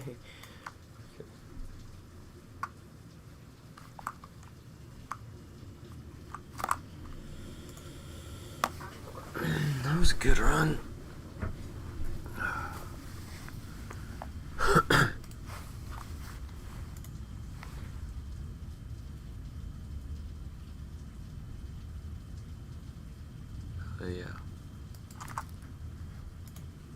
know, guys. Wow, I can't believe I'm saying such a controversial statement that is obviously facts, right? Him calling all gamers like lonely incel virgin men is just so pathetic. It's so pathetic. Viewer responded, Hassan seems like a really nice, well-adjusted person.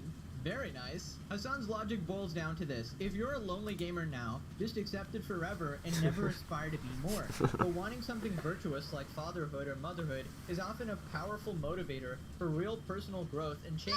His argument is profoundly defeatist. That's how the entire Hassan audience operates. They have no agency in life at all. It's all up to the government. The government has to save you. If your situation in life is bad, it's because of other people. It's because of the world. It's because of everything. You have no agency. Nothing you say or do ever in your life ever would change your circumstances at all. And it is the most defeatist, pathetic attitude that 100% guarantees you that your position in life will never change at all, right? The truth is, even if you are a quote-unquote loser, you can always do something about it. The fact of the matter is, everybody starts out a quote-unquote loser. Everybody starts out from the beginning, right? Even the most famous fucking basketballer or whatever, right?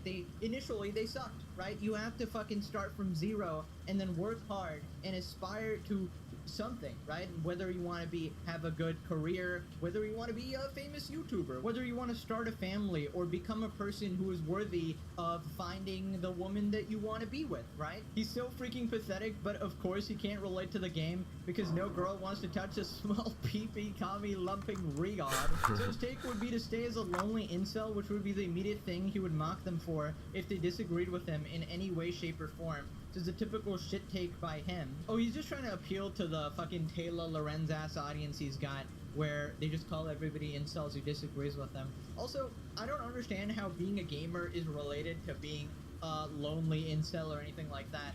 Anybody can enjoy a video game. Many successful people love playing video games, right? It's not like exclusive to lonely incels. For anyone who doesn't know, Hassan Piker is a closet case who spends his free with other men working out. I wouldn't expect the closet gay man to understand why gamers would want to have a daughter. He can't have children himself without a surrogate. Okay, I don't know about that, but you know, this is coming from an unfrickable loser who doesn't have a family and has 100% never touched a woman in his life. It's all projection, and these freaking losers are exposing themselves for the cancerous degenerates they are. You should only care about things you experience. Alright, Hassan, how about you go experience for... Is Hassan actually a virgin? ...understand the genocide in Gaza? Oh, how about paying for healthcare? I don't think I believe that. Or anything else you completely exempt from that you can't seem to shut up about. Oh, don't ask Hassan to actually... That'd be wild. ...apply his own standards, alright? It is specifically for this one use case scenario where he can make fun of a bunch of people and find some weird standard to apply to it, right? Says the guy who sits in his room for himself 20 hours a day, yelling at tweets and abusing his animal. I don't understand how someone can be so fundamentally broken that this is their reaction to such a simple, relatable concept. That's what I've been saying. That's what I've been saying. He's detached from reality. That's big talk from a 35-year-old that lives in a mansion using hair medication that makes your taste stop working. And gets his sources from Twitter while simultaneously shaming people for getting their sources from Twitter. I've never... Wait, what? He uses hair medication? Seriously, I feel this. I hate him so much. Like,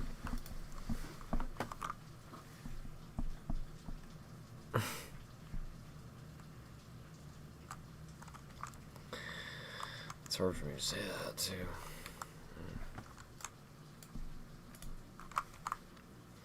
Like, I don't just hate people, man. You gotta really fucking piss me off. Hated anyone in my life more than I hate Hassan. Every single day he makes me hate him more. He's actually the least likable person on planet Earth. I will say, as much as I love the entertainment, I have to point out he is truly detestable in every form. Famously, Hassan believes no women play video games, probably because nobody in his audience plays video games, and he thinks it's like a safe thing to poke jabs at. And he also knows his arch nemesis is Asmongold, whose fan base is full of gamers, right? So he wants to call them lonely loser incel men. By the way, yes. I only mention age to make fun of Hassan because I do like roasting him. But I don't actually think age matters, to be honest. That's a trap by the Matrix. Now, but really, everybody has their own timeline in life, your own life circumstances. There's a million reasons why you may not be where you want to be in life just yet. Sometimes you focus on different things, and that's totally fine. There's plenty of people with families that are very miserable. Plenty of people with a partner that are very miserable, like iDubbbz. If you don't have any of these things, doesn't mean you're a loser. Just try your best every day and put one step forward at a time, you know? You're gonna make it. Anyways, as been responded to people bringing up this sort of same type of argument, I feel like it's a breach of ethics at this point to design child characters for an audience of majority male gamers. Parentheses, they made CP of her that had to be banned on Reddit. This is what she's talking about. I am DI-03367, a state-of-the-art pragmatic created here at the Cradle. I possess basic life-saving... How about we call you Diana? Diana? Yeah. From now on, you can be Diana. How's that fit? Diana. Hugh. Hugh? Yeah. Hugh. Diana. Oh. Diana. Diana. So this is the thing that got her to crash out and say that it's a...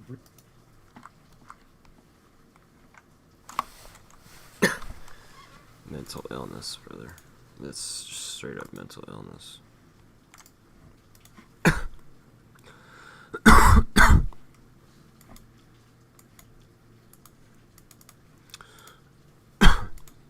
They're damaged from by life, by society, by the fucking propaganda everywhere. Yes. Oh my god, yes. Oh. Fuck yeah, dude. Give me that shit.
The skooma man of the south. Where the hell you been, bro? I had to cop off Shady Sam, and you know damn well he lacing his shit. Anyways, please bless me with that cyrodiilic dirty sprite lord skooma daddy. Holy shit! Oh, nah, this shit buffed me. I'm ready to take on anything, even my ex-wife. Where is that bitch at? Stop! A mysterious figure and a Breton dancing in a peculiar manner. I can literally taste the fines I'm about to hand out. Ah, you bitch-ass god. You're about to taste enlightenment. Come over here and take a hit of this shit. All right, all right. Hand it over. For inspection. Why the fuck you walking over all fruity and... Shut up. By the fucking nine! Oh shit. The skooma man of the south. Where the hell you been, bro? I had to cop off Shady Sam. I get the privilege of working with...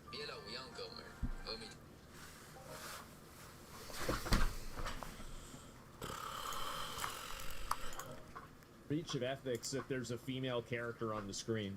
There are so many people on the internet that have personal, unresolved trauma, and they need the entire world to live in accordance with it.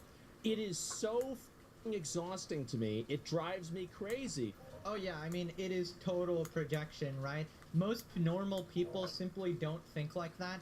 The first thing after seeing a little girl, if your mind goes to like PDF file type shit, that is a you problem. That is a you problem. Your mind has been fundamentally warped by the internet. You're a fucking weirdo. People responded, guess we're the normal ones. I just see a father and his daughter bonding. Looks like you're a lonely, pathetic gamer man. I see a cute scene of a little girl getting a name from her surrogate father. You will recognize true evil by the fact that it cannot tolerate the simplest kind gestures in its presence. Dad space. How dare they represent a father and daughter relationship in a video game? That's not allowed. That is far-right Nazi propaganda. We can't be having families, the world should just go to shit, and humans should stop reproducing, and everybody should die. That is the future that Hassan wants. I'm a father of two. This game just reminds me of how precious children are. You can't be a father. You forgot you're an incel, actually. If you think of kids being boned every time you see a kid on screen, you should probably have your hard drive scanned or your head checked. If you can't handle seeing a child without seeing them in the sexual light, maybe you shouldn't be around children. The rest of us are normal functioning members of society. Everything isn't prawn. Don't engage or even talk to those people if you can help it. So people are cooking him on Twitter. Any gamer who wants to start a family is just LARPing, is the most insanely out of touch shit I've ever heard. He just takes anyone who plays any video game and puts them in the same category as that WoW caricature from South Park. How is he so fundamentally broken as a human? Well, 10 years of actually LARPing will do that to ya. And brain rot politics, of course. I was actually really mean-spirited. What the actual hell? He was being a massive prick. Another day of Hassan. How does one become such a miserable C-word? By watching Hassan biker streams. Right, so conveniently, Asman is going viral for his thoughts on marriage, and this is the complete opposite view of Hassan here. Asman reveals his very traditional views on marriage. And the thing is that she's actually not wrong. Like, I have very traditional views on marriage. I think that you should be able to earn a living with one person working, and the person working should be the man. And the woman should stay home and take care of the kids. I would never force a woman to do that, but I would want to be in a relationship or a marriage with a woman who wanted to do that. How do I know that works? Aw, jeez, guys. I don't know. Maybe like all of history. Yeah, maybe the entire, maybe like the whole time. Like that's it. You need capital. Yes, exactly. All of history, maybe. So what about before with no kids? Well, why would you get married and not want to have kids? Are you retarded? You just date her. That way you can kick her to the curb later on if she gets annoying. Well, I mean, really, like, I mean, well, we gotta say taxes. Just change the way taxes are. Like, this is what I would do. This is beyond me, right? This is what my opinion is. That I think that they should change it to where, basically, if you're married and you only have one person in the family working, you should get a crazy amount of tax benefits. You should get crazy. You should get more tax benefits. Get this. Than Somalian scammers in Minnesota. Okay, gonna be honest, I have no idea why that is considered controversial at all. I mean, I don't think there's anything wrong with what he said. He said that he wouldn't force someone to do that. That's just his opinion of his ideal type of marriage. And obviously, you're allowed to have your opinion and preference. Personally, my mom is also a stay-at-home mom, and I personally value that a lot because you're there for the kid and you get to spend time with them and love them. And in my opinion, that really changes your upbringing a lot, right? I don't think I'd turn out nearly as well without that sort of love personally, right? And I think it's crazy that modern society these days, and people like Hassan essentially, they look down on mothers and taking care of the household and encourage everybody to just be as miserable as him, right? The fact of the matter is, raising a family is a full-time job, at least if you're doing it correctly. And I mean, not gonna lie, I prefer that style too, right? Just one person working and one person taking care of the kids. I don't really think that makes me a misogynist. It's just kind of preference, right? And yes, of course, it's like a privileged thing to say in these days in some sense, right? Because yes, I am well off, and of course my partner never has to work, and my work is barely work either, let's be honest. So that way you have like more time to spend with the kids or whatever. But yeah, obviously in the modern age, it's harder to have that dynamic because you need to earn money, and that's why both partners are working, right? Or some people just want to work and have their career goals, which is totally fine too, right? But I can definitely imagine that Hassan is going to have a crash out over this, right? Because he's going to look at a statement like this and go, well, Asmon just wants to put women in the kitchen because he's a misogynist or something like that. I mean, if you can look at like Pragmata... That's exactly what he's and gonna go say. like, oh yeah, this is propaganda to start a family, and oh my god, these loser men want to start a family, and like crash out over that, then he can crash out over anything, right? He basically takes like the worst interpretation every time. He responded, people talk about this guy like he's super Hitler, yet every time I see him, he's saying completely rational and normie stuff. We got Giga Chad Mongol. I agree that this is ideal, but I don't think this will ever be the norm in America again. Also, Zach, you're a man in your 30s, financially well off and single. Lead these young men my example. Go find a good wife.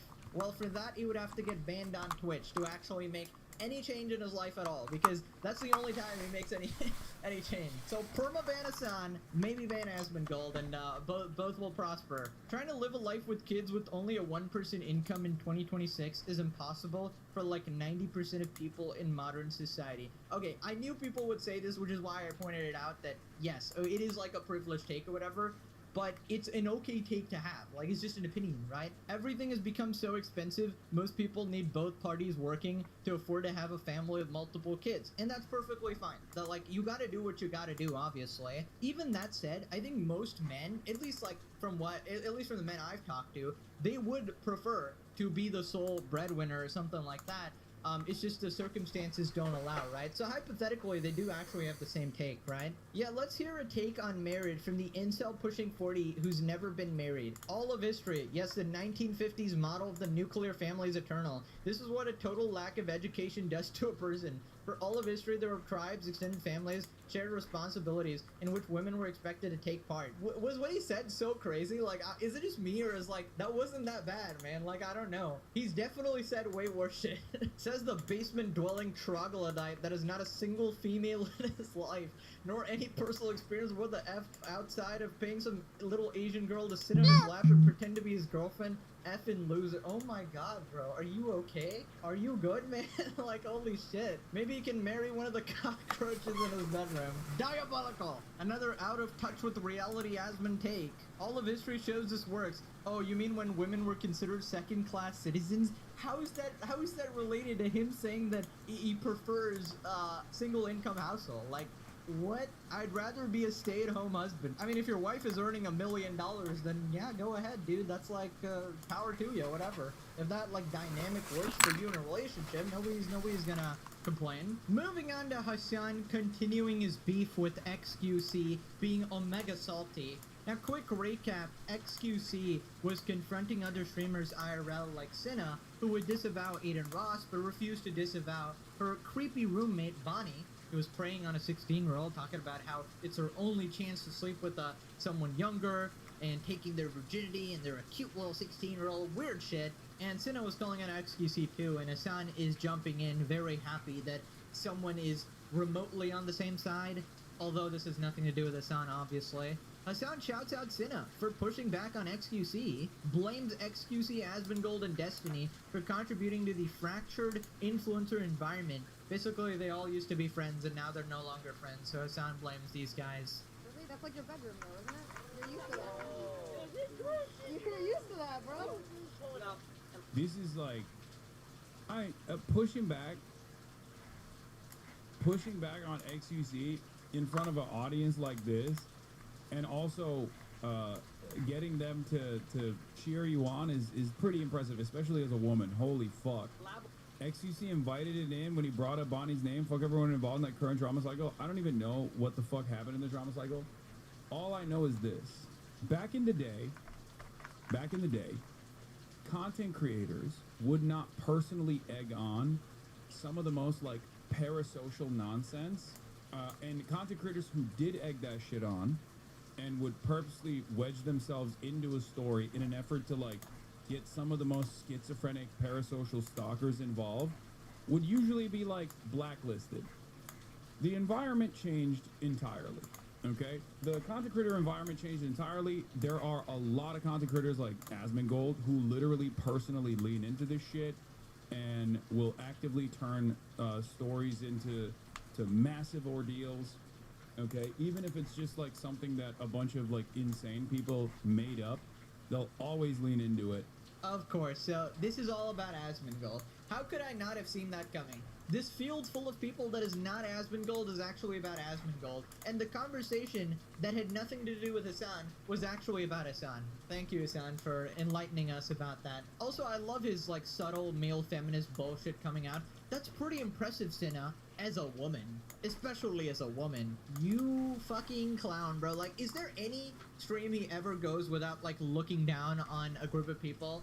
Oh my god, as a woman, like, I can't believe you did that. In a field full of men, you actually call that XQC? I can't believe it. Absolute omega narcissist.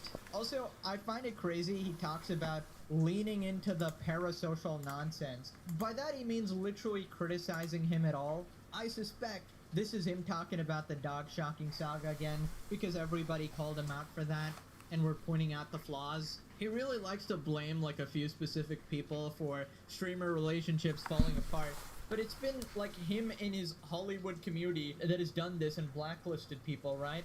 XUC does it too. Obviously back in the day it was like Sex Pestiny that did it. He still does it, and it sucks because all of these people will then turn around and fucking complain about streamer culture and how people are no longer as friendly with one another as there used to be some kind of sense of community, right? Hassan acting like he doesn't do that. See, this is what I mean, buddy.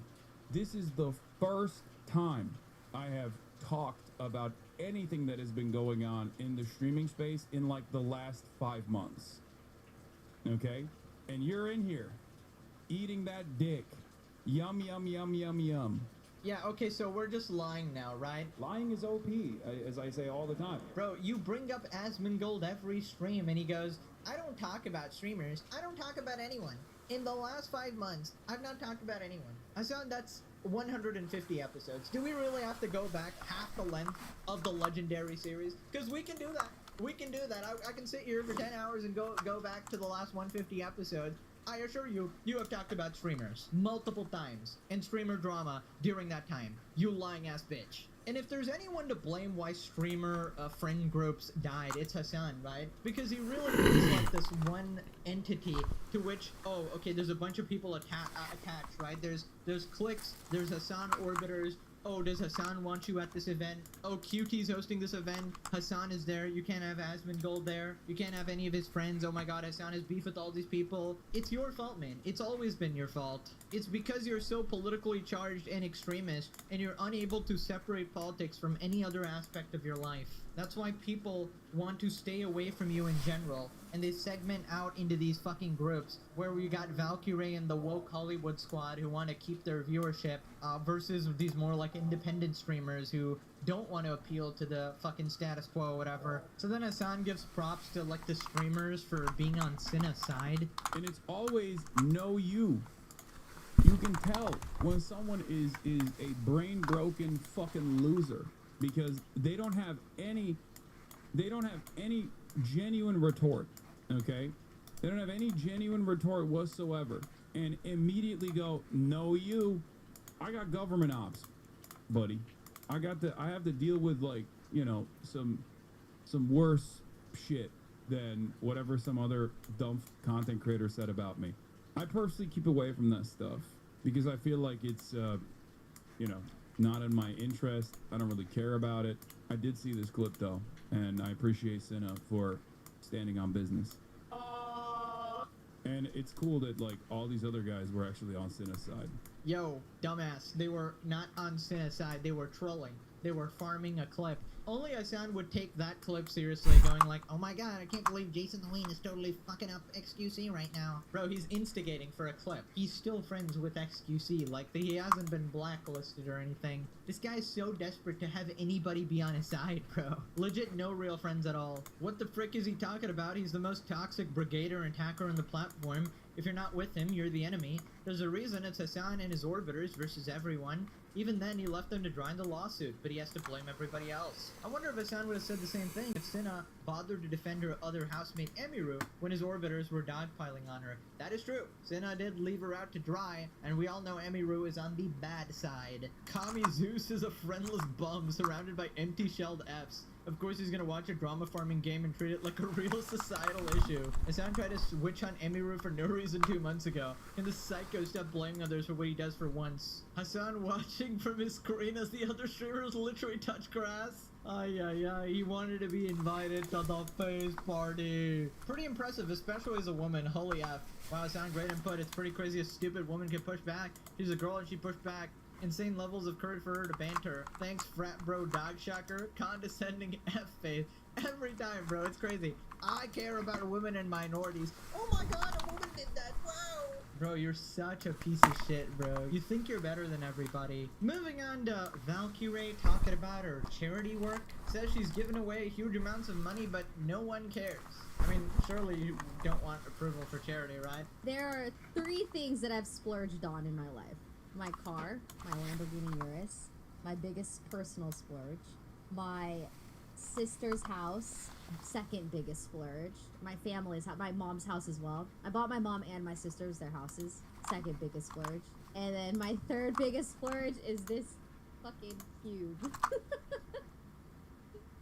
I just don't spend money very much.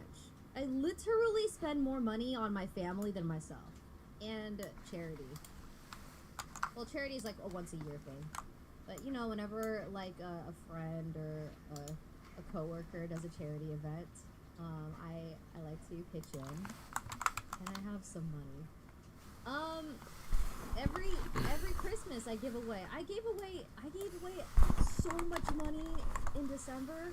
No one knows though. No one cares because I'm a piece of shit.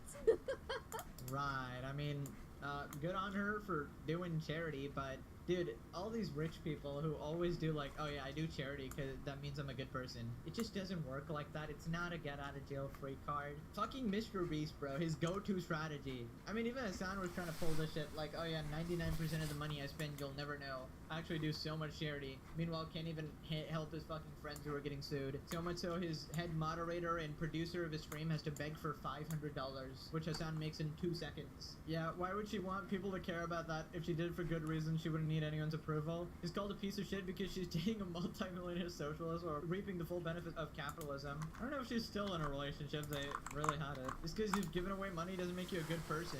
No, it washes away all your sins, actually. Holy shit, reaching for that sympathy card. Bro, the last like 5 clips have been, oh my god, everyone hates me. Oh my god, I can't do anything right. Oh my god, I hate my life. Like, holy shit, just nobody wants to hear this. She literally has a Lamborghini. Stop falling for these I'm just like you people. They're all out of touch. She makes your yearly salary playing Among Us for a few hours. You know, I find it interesting, Hassan, dating another capitalist, huh? Somebody who has a Lamborghini could have gotten a regular car and then spent that money for the workers' rights, for the people, donated it to the working class. Not very socialist. She really bought a Lamborghini when there's a genocide going on. Are you kidding me? Now click this video for an actually good life, unlike miserable Diddy Piper. Okay, thanks for watching. Bye-bye.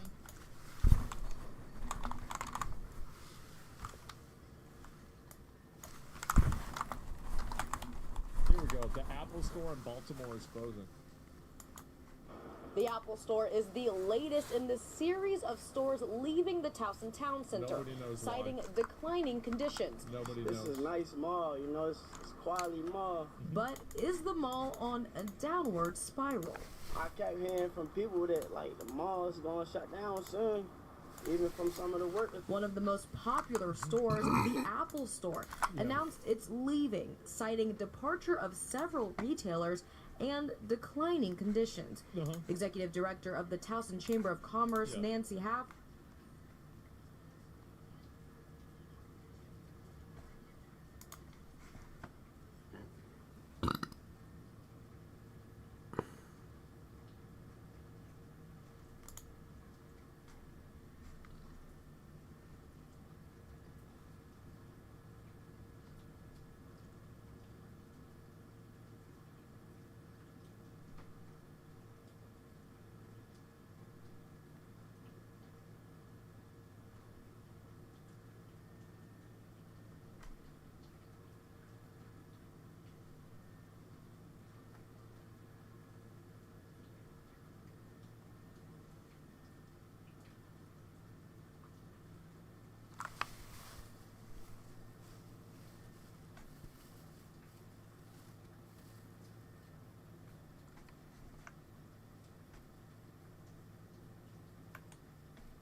The OnlyFans empire is collapsing? Oh, really? Oh, really? Why am I not surprised? Currently, the media space has been dominated by how much some top earners are making on OnlyFans. But what hasn't really been discussed is how the company has lost billions of dollars in valuation in a very short amount of time. And things just got even more messy because is now in a very bad situation after the CEO passed away. So essentially, you have one of the biggest platforms in the world, especially when it comes to that profitability per employee. Oh my! OnlyFans is possibly the most revenue efficient company in the world, and no one even comes close. Give me a minute before I'm ready for this. I gotta use the bathroom. That's a lot of fucking money. God damn. All right. Relax. Calm down. We're back. I wonder why it's so revenue efficient. Who could guess? Employee metric that you've probably seen online, and they just lost the one person running it, and almost nobody knew who he really was and that he existed. So the dude never gave interviews. There's really no real footage of him online. And one of the only pictures of him online was the one from his LinkedIn that had no ties to the platform whatsoever. So that's a little bit interesting. But for years, he was quietly making billions running one of the most controversial platforms on the internet. But then, in just the last month, he passed away and left the entire business in limbo. So, I mean, to catch everyone up to speed here, OF I disagree with that. I think that there was probably a plan. The guy had terminal cancer. He knew that he was crashing out. He knew it. He probably locked this in a long time ago. Like, the people that were running it knew this was going to happen. He knew. Created in 2016 by a guy named Tim Stokely. He was the youngest kid in a family from Essex, England. And he spent years trying to launch internet business after internet business and had a whole lot of failures. And the guy burned through a whole bunch of his own money and goodwill from friends and family, to put it lightly. But his dad, Guy, real name by the way, he watched multiple projects go essentially nowhere and had funded more than a few of them. So when Tim came back with yet another idea, he went, okay, here's £10,000, and that's the last one I'm funding. Little did he know, though, that money became the seed funds. And the original structure was simple. Creators set a monthly price, subscribers paid it, and the platform keeps 20%. And I guess the creator walks away with 80%. Tim's original pitch wasn't necessarily focused on adult content, but the idea had been open. I think, that's also one thing that's true. People don't know this, but OnlyFans used to be for, like, photography and stuff like that. It wasn't always for sex work. It's just that all the hoes came in and they just colonized it. That's what anyone who could build a paying audience, including adult creators, since 2017. And from the start, it was a family Like operation Patreon, in the early days, with Tim's brother, Tom, family running the operation. operations, and their father, Guy, handling the finances. Guy, I guess, was just their guy and father. And that one group, I guess they figured out the model faster than anyone else. And that showed up in some serious numbers, because in 2018, the platform was getting traction, but running headfirst into some structural problems. The payment processors that made it possible to, you know, actually collect the money from the subscribers weren't a big fan of the adult side of their business. And obviously, I think that if you're a payment processor, you should not be allowed to decline payment for anything other than something that's illegal. I think it's ridiculous that you have payment processors that are acting like regulatory services, determining what people can and can't do inside of a market. The problem is that, like, if, for example, Verizon, or like, not Verizon, Visa was okay with it and MasterCard wasn't, it would be okay because there would be a free market. But when all of the processors effectively act as a cartel, then I think they should be treated like one. I think they need to be regulated. They need to regulate the fuck out of it. That's what I think. This is ridiculous. you know, no payment processing means no business. Full stop. So Tim sold it. And the buyer was someone that almost nobody had heard of, and nobody would really hear of him for many years to come. His name was Leonid Ravinsky, who was born in Odessa, Ukraine in 1982. Ukraine? I didn't His know that. family relocated Wow. to Chicago while he was still a kid, and he studied economics at Northwestern University, and he graduated in 2002. And from that point forward, he essentially built an entire career at, you know, scaling internet companies while keeping Smart. his name It almost worked. completely out of circulation. And even after he became the owner of one of the most talked about platforms on the planet, a single photo of him made the rounds. The same one One guy. over and over, which was attached to a LinkedIn profile that described him as the president at Leo.com. And, you know, completely left OF out of the picture. So essentially what we know about this guy is he lived in a $19 million waterfront property in Miami, Nice but he place. gave 0 interviews. He made no public statements. He was, I guess, for every practical purpose, someone who did not want to be found. What he was always doing, however, was running his own things, and he'd been building internet businesses since he was a teen. Imagine that. Imagine a guy that just likes making internet companies and running businesses, and he doesn't want to be a celebrity. He's like, okay, yeah, I just like doing this. This is the thing that I do. Yeah, fucking based, honestly. And by his mid-20s, he built and operated more than 10 websites, developing a deep understanding in, I guess, the mechanics of adult content, or entertainment, and how that whole payment structure works, and how he can get that to work without getting banned. And since he understood how this industry worked, when he was presented with the chance to buy he did so in 2018 for $30 million. And it's safe Pretty to good. say that was a phenomenal investment for him, because in Look at the money. Gross revenue worldwide in billions of dollars. Look at that. Oh, wow. 0.27 to 2 to 4. Oh, man. It's a lot of fucking money. 2019, the platform processed around $300 million in total payments and cleared around $7 million in profit. Then a year later, that That's a gross lot. payment volume hit $2.2 billion. Then by 2021, it was approaching $5 billion. And none of these numbers were being announced, but the company files with the UK as required. But Leonid had no interest in turning any of these numbers into some massive press release like many other Smart. entrepreneurs would. But then came Because the moment that he does that, that's because he knows. The thing is, like, he's not stupid, right? He knows that what he's doing is like something that a lot of people don't agree with. So the more that you talk, the more that people know about you. The more that people know about you, the more people are going to be mad about you. And it's like eventually there's a good, like, whenever you're doing something you're really not supposed to be doing, you should keep your head down. Keep your head down. Just you know, don't fuck with the gravy train. that moment that probably told you more don't about be OF chirping. than anything else, because in August of 2021, the platform announced that it was going to ban explicit content. Oh, yeah, Now I that was confusing to a lot of people, because that kind of sounds like if Burger King announced it was going to stop selling burgers. Yeah. So No why more would they Whoppers. ever do that? Well, it makes sense a little bit later on when you get the full picture. But obviously, the response from the creators on their platform was immediate and very It was a hoe uprising. It was clear. So 6 days later, the ban was reversed, and I guess that just showed the creators that they're the product. They actually have the power here of this platform. Because at the end of the day, the platform cannot exist without the creators. Well, what really happened is that there were other alternatives. It's like Fansly, like there's like 4 or 5 other like places, Patreon, where people effectively sell content that's like OnlyFans content. So like you don't really need OnlyFans. OnlyFans is simply it's a middleman.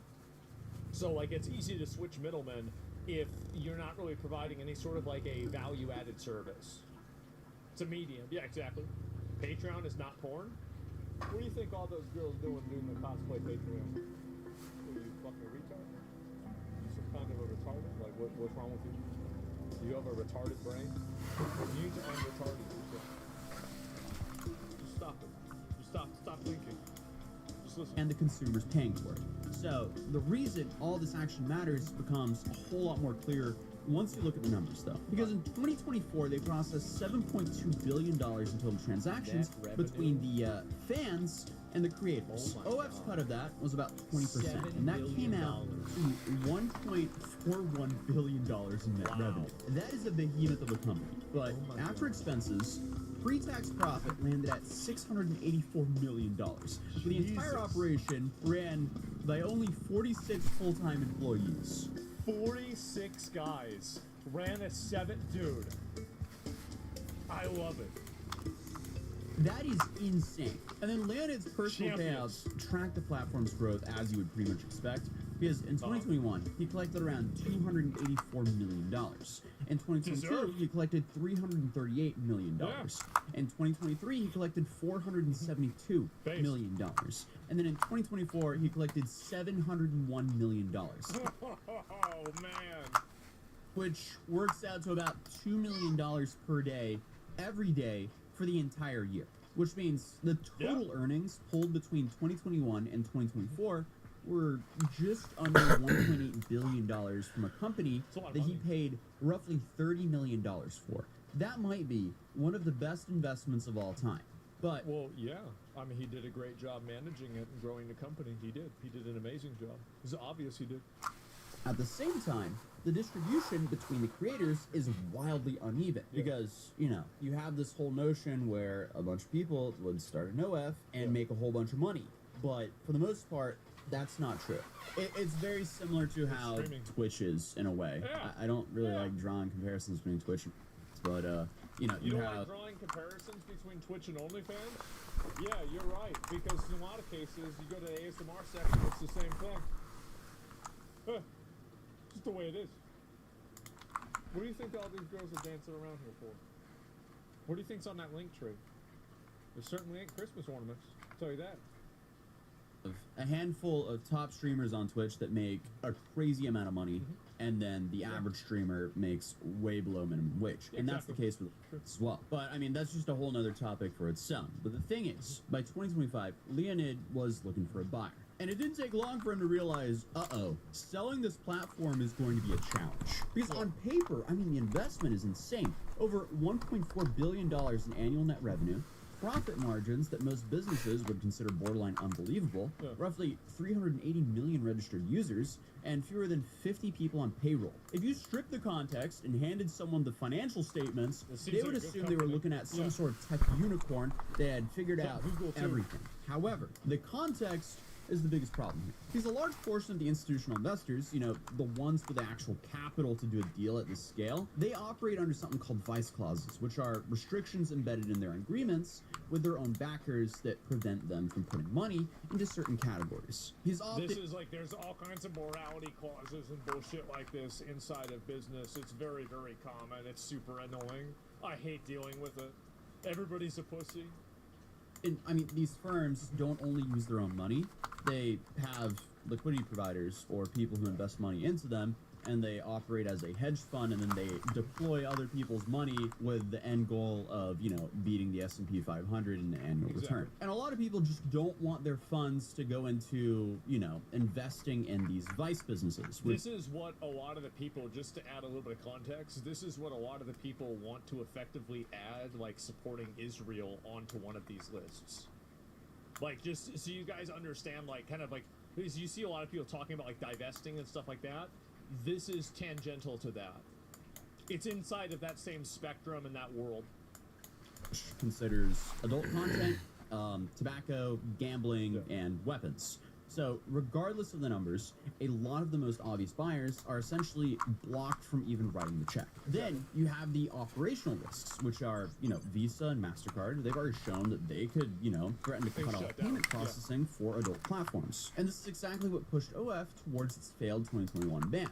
And since the platform is almost entirely reliant on subscription revenue, it has to go through payment processors that take somewhere between 5 to 10% in fees on top of the 2 to 3% fees from the most regular, Visa and MasterCard, which is far above the usual 2 to 3% that most regular businesses are charged from payment processors. So obviously that is a tax on their margins, and now they're dependent. Which is unfair in my opinion, unless they can prove that these people, like, they're effectively getting squeezed.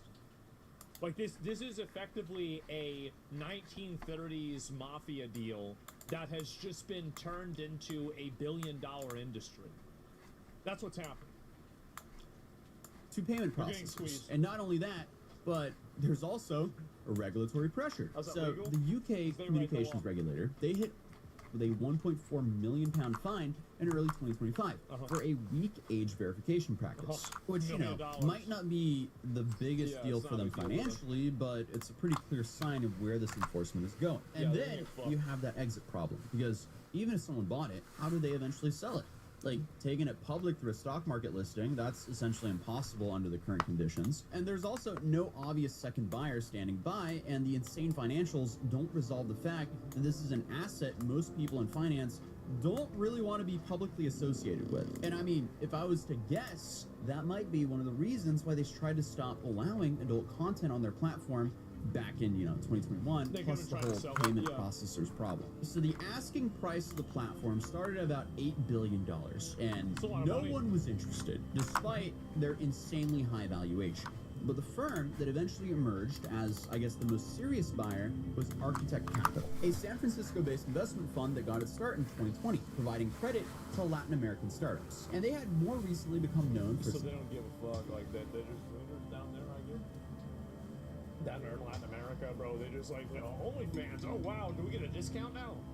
Tendency towards complicated situations, because its founder, James Sagan, was one of the larger investors in Juul, a vaping and nicotine product that you guys are probably familiar with at this point. And honestly, that's just a whole nother video, because Juul completely took over the world like right before the pandemic, and it definitely did extremely well during the pandemic. And then it seems like it kind of got like banned, at least most of their flavors got banned. And then suddenly you had like geek bars and all these other like off-brand versions of the Juul. I should figure out a way to sell drugs. I feel like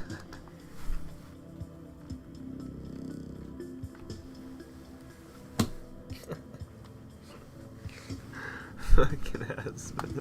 Like, because if I look at this, like, one of the things that seems like a lot of people make a lot of money on is selling drugs.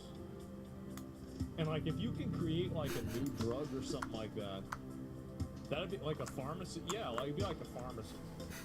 Oh, I think this is a good idea. Arguably are worse, that kind of took over everything. But the thing is that, like, you have to, the thing is, in order to be successful in selling drugs, you have to sell them to kids. If you can't sell them and market them to kids, what's the point? Long story, but Really, essentially, Juul had its products pulled by the shelves by the FDA, and they later settled more than $1 billion in lawsuits over allegations that it was being marketed towards teenagers. So, I mean, it's safe to say that Architect's brand has some tolerance for risky investments. Yeah. And the pitch Sagan made to the potential backers... Well, I think that this will become increasingly more the case, right? Because, like, as more... like, you have different backers for this, but as a larger market for content that is effectively sin tax level content, like, not sin tax, but, like, the tax for sin, like, things like pornography, alcohol, etc., to the extent that those things have high returns, you can create an audience around making money off of them. It's just that historically there are structural disadvantages that make it harder to do right now in the immediate future. had two core ideas. First, diversify the platform, push it towards mainstream creator niches, and try to make it competitive with something like Patreon, rather than positioning it as purely an adult content site. Obviously, OF is primarily an adult content platform, and the majority of the traffic and subscriptions and the money all comes from that. Yeah, and without that core, it would just be a minor player when it comes to, like, you know, competing in the space with YouTube, Patreon, and Spotify, now that Spotify also added long-form content. This is like saying that KFC should go and only sell cookies. Just because you get a cookie, sometimes whenever you get a meal there, that doesn't mean they should become a bakery. Like, KFC sells chicken. That's what it is. They sell chicken. And I guess the same way they sell breast and thighs, so does OnlyFans. And in subscription models. But I feel like this might even be smaller than Rumble if they tried to play in the non-adult space. Also, fun fact, as I'm mentioning Spotify, I was kind of forced to make a Spotify because some dude kept stealing my content and re-uploading it to Spotify. So if you want to enjoy my content on Spotify, you can do that as well. I'll leave a link down below so you guys know that it's actually me and not the dude impersonating me. So if you want to leave a review there, that would also help me not get impersonated. But continuing the video, over the years, OF has genuinely been trying to build a safer work community on the platform, including chefs, athletes, musicians, comedians, and fitness coaches. And they also launched their own safer work streaming service called OF TV back in 2021.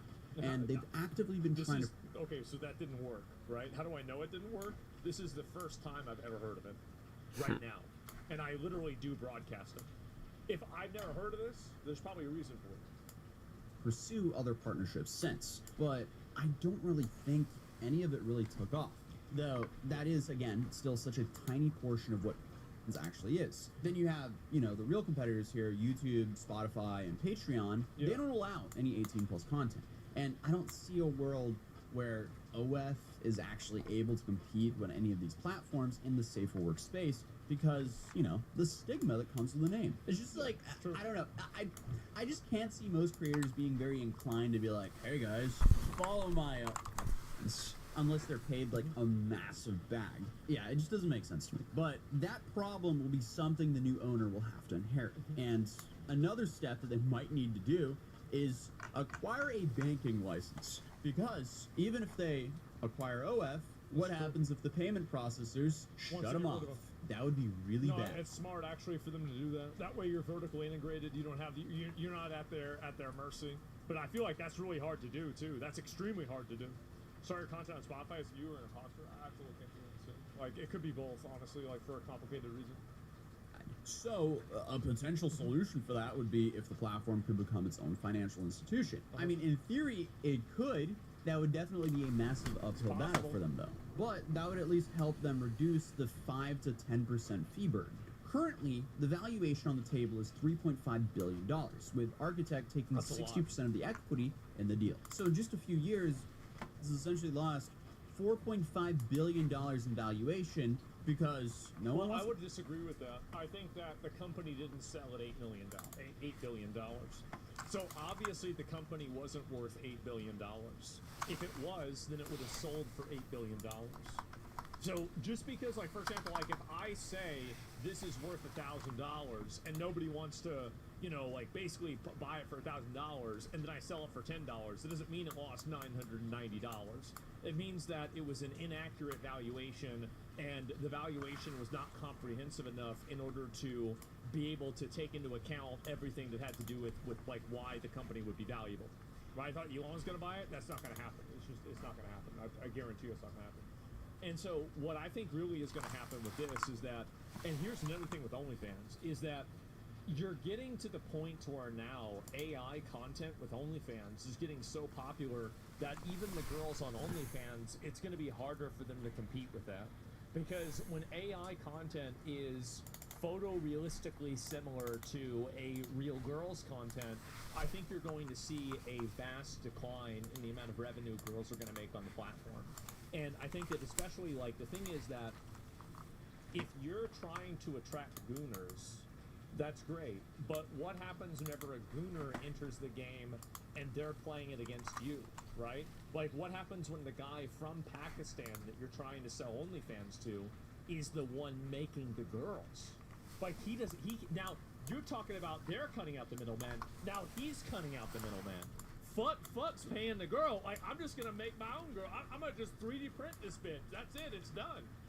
And so anyway, Uno reverse, exactly. And so you see daddy issues in their eyes. You just AI that. That's fine. I've seen plenty. I mean, there's plenty of girls that are fake as hell in real life. There's fake internet girls anyway. So I do think that, and I've seen this on Instagram a lot, that there's plenty of fake girls on Instagram. It's actually really popular. Like, I'll click on one, right? I'll be like, what the fuck is this? And like, honestly, I'll be like, damn, this bitch is hot. I'll be like, now I'll look at like the full screen, because on the explore page, and I'm like, oh, it's fake, right? And so some girl is like on there, and it will have like 40,000 likes. It'll have thousands and thousands of likes. So the concept that like people need it to be a real girl, I think that there's definitely an element of that, but it's not the only element. And what's happening now is that girls are having to compete with guys that are way more enterprising. And whenever they have a girl that they're, managing, it's like an AI fake girl. This AI fake girl doesn't age. She doesn't get drug addictions. She doesn't get body dysmorphia and need plastic surgery. She doesn't get older. I think I said that already, but I think it's very important. She doesn't gain weight. You can just make her boobs bigger if you want to. It's simple. So you're really competing on a very uneven playing field. And like, they're literally, you could say they're botting, right? And I think that's what's happening. But the Wall Street Journal had originally reported a total deal value, including debt, at $5.5 billion, compared to an earlier $8 billion valuation just 1 year before, with slower growth and tougher sale process dragging the number down. And this number was apparently dragged down due to slower growth and just a tough sales process. But Sagan's $500 million fund wasn't nearly large enough to cover a deal of this size on its own. So he spent months going door to door trying to assemble the capital. And the family offices turned out to be the most receptive audience. Largely because they don't really face the same restrictions. Yeah, they don't have the same restrictions. Like, for example, like Elon has, I think he probably has same restrictions. Like, Elon could never buy this, I think, because it might violate some sort of agreement that he has with like Tesla or like SpaceX ownership, especially Tesla, because it's publicly traded, right? And so, like, you really have to look at private equity in order to have something like this purchased based off of like the current law, which is like, I mean, that makes sense. Of course, prevent more of the, mainstream funds from joining. And the deal was supposed to close by the end of March of this year. But then Leonid passed away, and everything just got way more complicated. Obviously, I don't want to sound disrespectful here, but terrible time. Just when everything seemed to align, he passed away. And this happened on March 20th, 2026 in Florida. And the platform made an announcement with a brief statement saying that he had passed away peacefully after a long battle with cancer. But his family asked for privacy and no details were shared. But what came out in the following days were how few people actually knew about how serious his condition was. And sources told the media that Leonid himself had driven the urgency behind the sale because of his health. Because the guy was apparently trying to get a deal closed specifically because he was concerned about leaving his family in a complicated situation without clear ownership. And as a part of that, in 2024, he transferred his stake of the company into a private trust, with his family being the expected beneficiaries. So obviously, if the deal with Architect Capital was already messy... No way that the girl that is married to the guy that runs OnlyFans, her last name is Chudnovsky.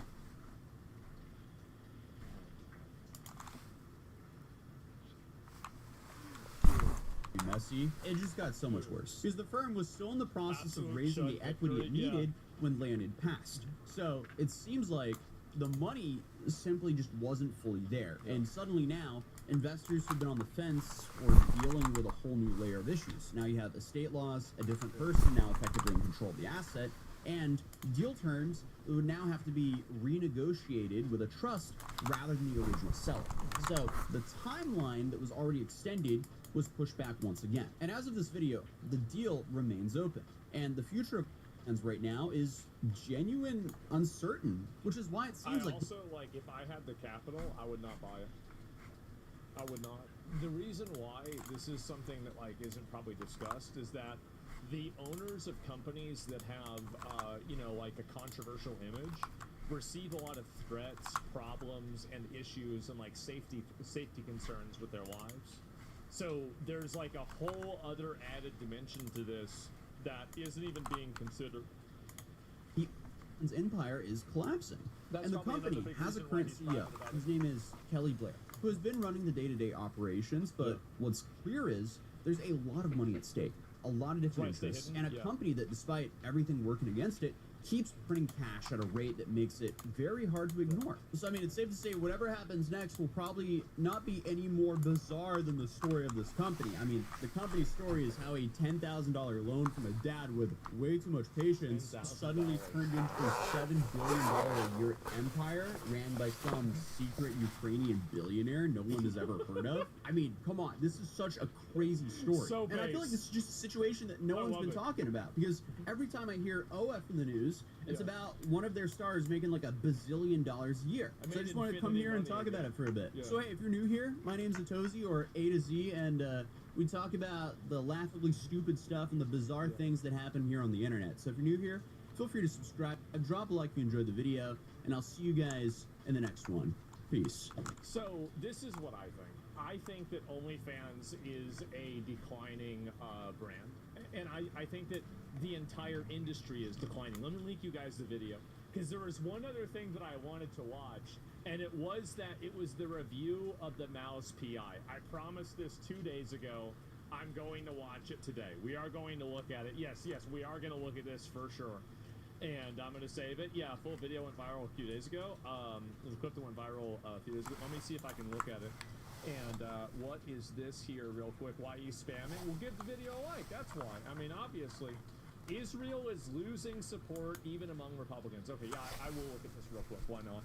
But either way, like, I do think that, you know, in general, with AI and technology, I think that most people, not maybe most people, but like huge amount of people will be more than content gooning to AI girls that are similar visually, that they can't really tell what the difference is between like this girl being real or not. And I think that the better that gets, and it will get better every single year, the more that it will be more difficult for real girls to make money on the platform. And it will lower the price because it will introduce so much more competition into the marketplace. It will, and I think that's where things are going to go.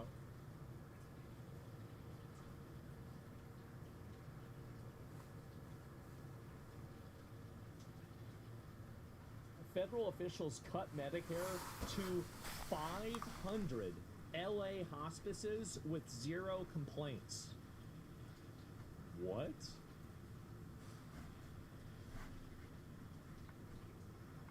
Contracted with the city and county of Los Angeles to house and feed up to 600 homeless people, but instead he was misusing tens of millions of dollars to live a luxurious life.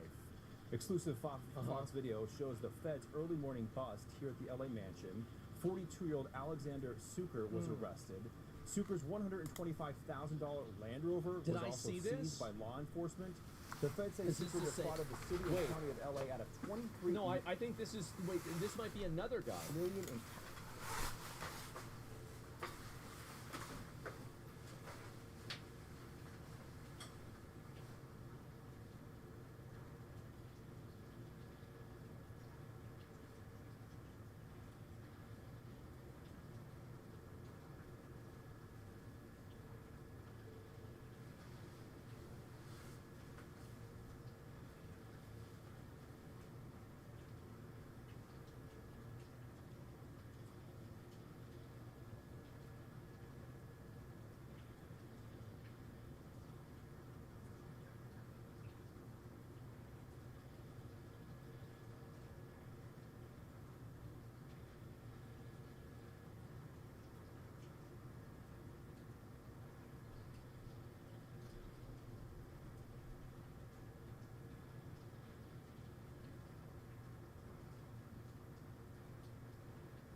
taxpayer dollars for not only his mansion and car, but a second home in Greece, luxury A vacations, second home and oh my god. designer clothes, and private school.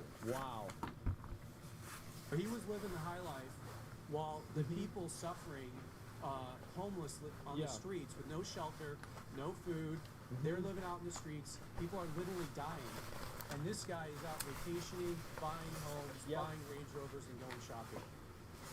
It's a disgrace, man. Prosecutors say Sucre was supposed to provide 3 nutritional meals a day to the homeless, but during one inspection, Sucre only had canned beans and ramen noodles on hand. Oh. The feds say Sucre lied about various aspects of abundant blessings, including fake vendors, facilities, and the homeless actually getting meals.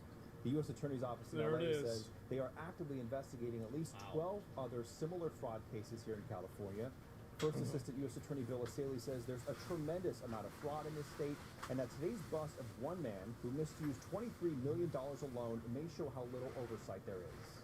Well, the oversight not existing is a feature, not a bug. The reason why they don't have oversight is it's basically an informal bribery program that LA has with all of their voters, where basically they create a bribery program where they fund the lifestyles of a bunch of people that are functionally fucking worthless and useless, and they let these people sit around, do nothing, steal stuff, and cause problems. And all those people do is they show up every 2 or 4 years and they continue voting to keep the gravy train running. And all the other people in the companies that are actually profitable and successful in California are subsidizing this lifestyle. That's really it. I'd be curious if this guy donates to politicians. I wouldn't be surprised, I'll tell you that. California was pushing this money out quickly. A lot of money went out the door with, frankly, very little vetting, very little checks and balances, and he's one of the individuals that got it. The Oh suspect my is God. scheduled to make his first appearance. Jesus, bro, $125,000 Land Rover. Holy shit, a mansion in LA and a second home in Greece. 500 fraudulent hospice facilities closed down in California. Where are you? Think about that. That's 500 hospices? Think about how many that is. That's insane. That's crazy.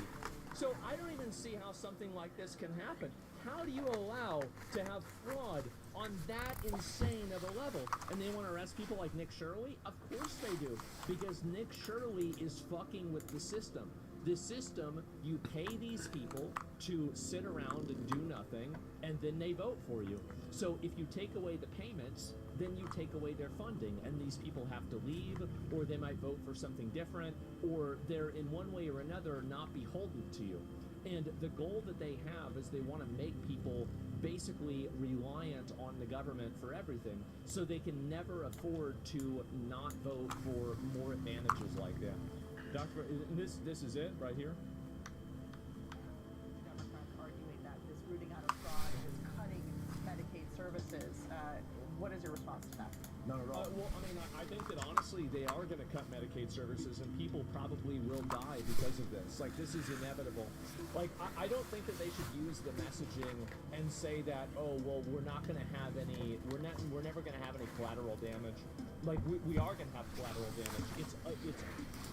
It's unavoidable, right? Whenever you're making decisions and you have hundreds and thousands of these places that you're shutting down, mistakes will be made, and people will be left without care that shouldn't have had the care. And if you didn't want that to happen, you should have run your system better, so we didn't have to take this dramatic, extreme action to undo all of the mistakes that you have made systematically. So this like the reframing of, like, not only is it okay that these mistakes happen, but the mistakes are the fault of those people. Those mistakes are a second order effect of them not holding anybody accountable for these numbers. That's really what I think. What happens to the people that donate to the politicians to keep doing what they're doing in order to keep making money? Well, I mean, I think you should just put them in, charge them and put them in jail, right? It's pretty simple. Oh, they know it's manufactured. That's why when they say this sort of, like sheepishly mention the possibility that you might once in a while hurt someone that's innocent. I argue that if you take a child with autism and you give them the services they need, doing a great service, it's the right thing to do. We're great people. We'll always help folks in need.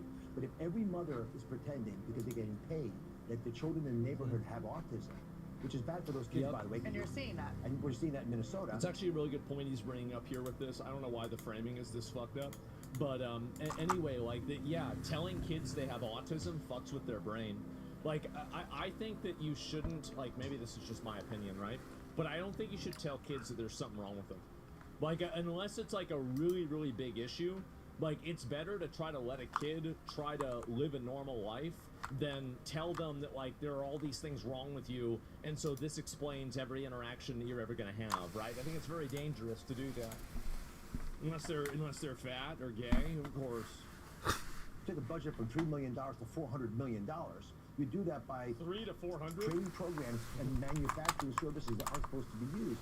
But what you're doing is you're hurting the child who really has autism because they can't get access to services. True. And you're corrupting the entire system. We're seeing the same thing in California with hospice, where you have 1/3 of all the hospices. Do you think we should be in the entire reimbursed?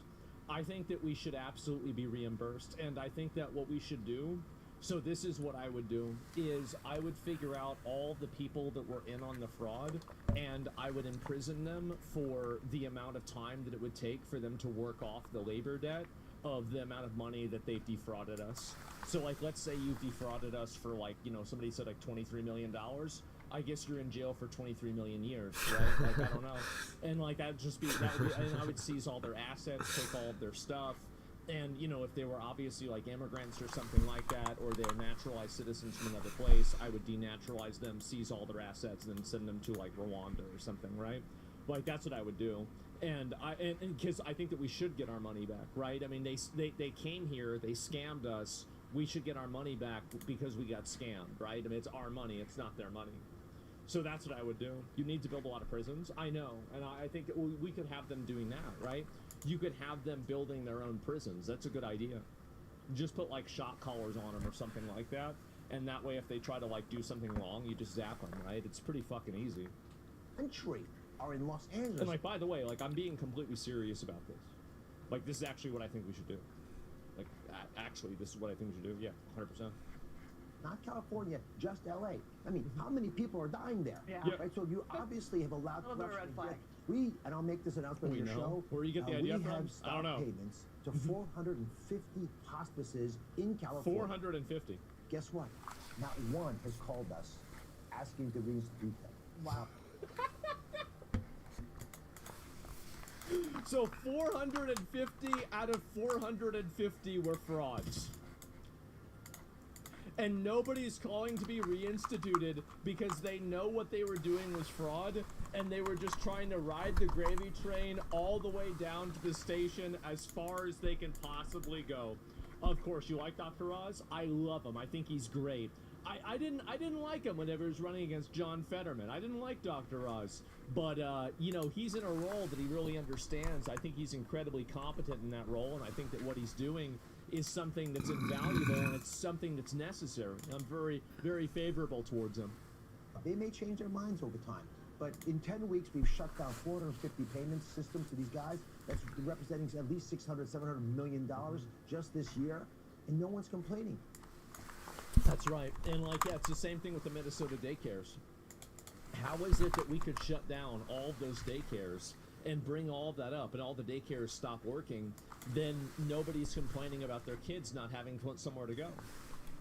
Like, wouldn't you expect that if you have hundreds of these kids on the rolls, the attendance roll, and you have, you know, hundreds of these places, that you would have, like, a massive outcry of these people that were furious that their benefits are being taken away? Why aren't leftist streamers talking about this fraud? The reason why is because the fraud subsidizes the demographics that they want to bring into the country. That's the reason why. So the reason why leftists like the fraud is because the fraud is necessary as a form of welfare in order to allow the demographics that they want to ethnically replace people in America. They want those demographics to come in, but those people can't make a living here unless it's fraud, unless it's some form of manipulation, like illegal under the table labor. So that's the reason why. Yeah, fraud freed the illegals. Exactly. It's a scheme. You're so weird now. Well, let me get this straight. So you say this is weird. What about what I'm saying isn't true? I'm gonna pull you up. We haven't pulled away. You're so weird now. What about what I said is not true?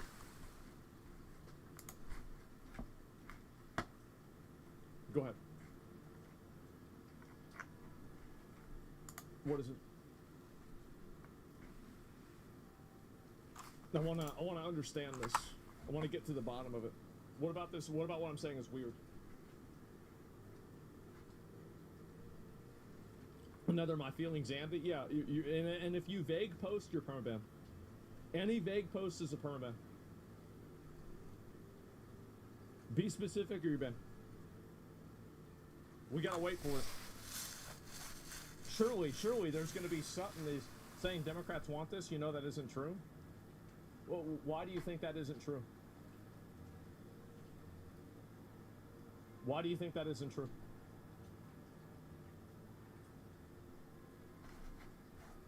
Like, I think they do. I think their entire voting structure is built around creating people that are basically serfs to the government, and then keeping those people on the government payroll, and those people afraid to vote against them because they might get taken off the payroll. I think that's exactly what's happening.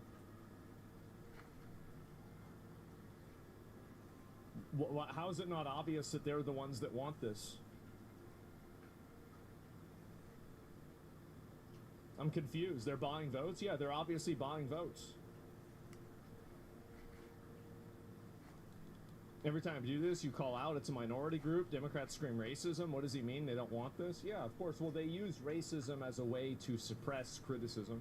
They say, well, you can't say this because it's a minority group doing this, and so if you criticize it, it's, you know, by abstraction, it's racism. Too bad. Call it whatever you want. It's still true. That's just the way it is. There's no example at all. It's very obvious that they're doing this, right? I mean, like, why do you think this is happening in all these leftist groups? It looks like there's no response at all. This person's taking too long to respond. Like, if you were faster, I would have let this go. But I don't want to spend, like, how long is it going to take to just type out, like, what you think? And so, yeah, it's just crazy. Oh, my God, it's a waste of time. Whoever still supports the government's stupid? Yeah, sure. Same thing as No Kings protest. Someone planted the seed to control the masses, to control votes. Yeah, I think so. The Democrat Party has been co-opted by communism. Well, the reality is that all of these people can't live in the U.S., and they can't sustain themselves unless it's fraud. They have to basically be babysat by America in order for them to live here, right? Because they're not producing anything of value. And so because of that, well, that's why you have all this fraud. That's why you have all the scams. It's because the scams and the fraud are necessary. And you're kind of wrong about scammers. They're just peons here. I don't think that's really true. You should jail the politicians and the magistrates that allowed this to happen, not only the scammers. Oh, I agree with you. I would pull you up and argue with you, but I think that we basically agree. I mean, you're saying that the politicians are the ones that are allowing it to happen. I think you're right. You are, and I'm totally fine with that. But either way, let's see here. One more. The hospices. We've already shut down 500 hospices in Los Angeles. And incidentally, we haven't had one call from Congress or anybody else about complaining, because clearly these were fraudulent. A lot of these places, you'd say they'd have, they were just invented addresses. They would obtain patient identification. They made bullshit addresses? Or they would pay people. They were going and giving people in poor neighborhoods flat screen televisions. See, what you need to do is you need to get every single one of those poor people in the neighborhood, you need to put every single one of them in jail. Every single one.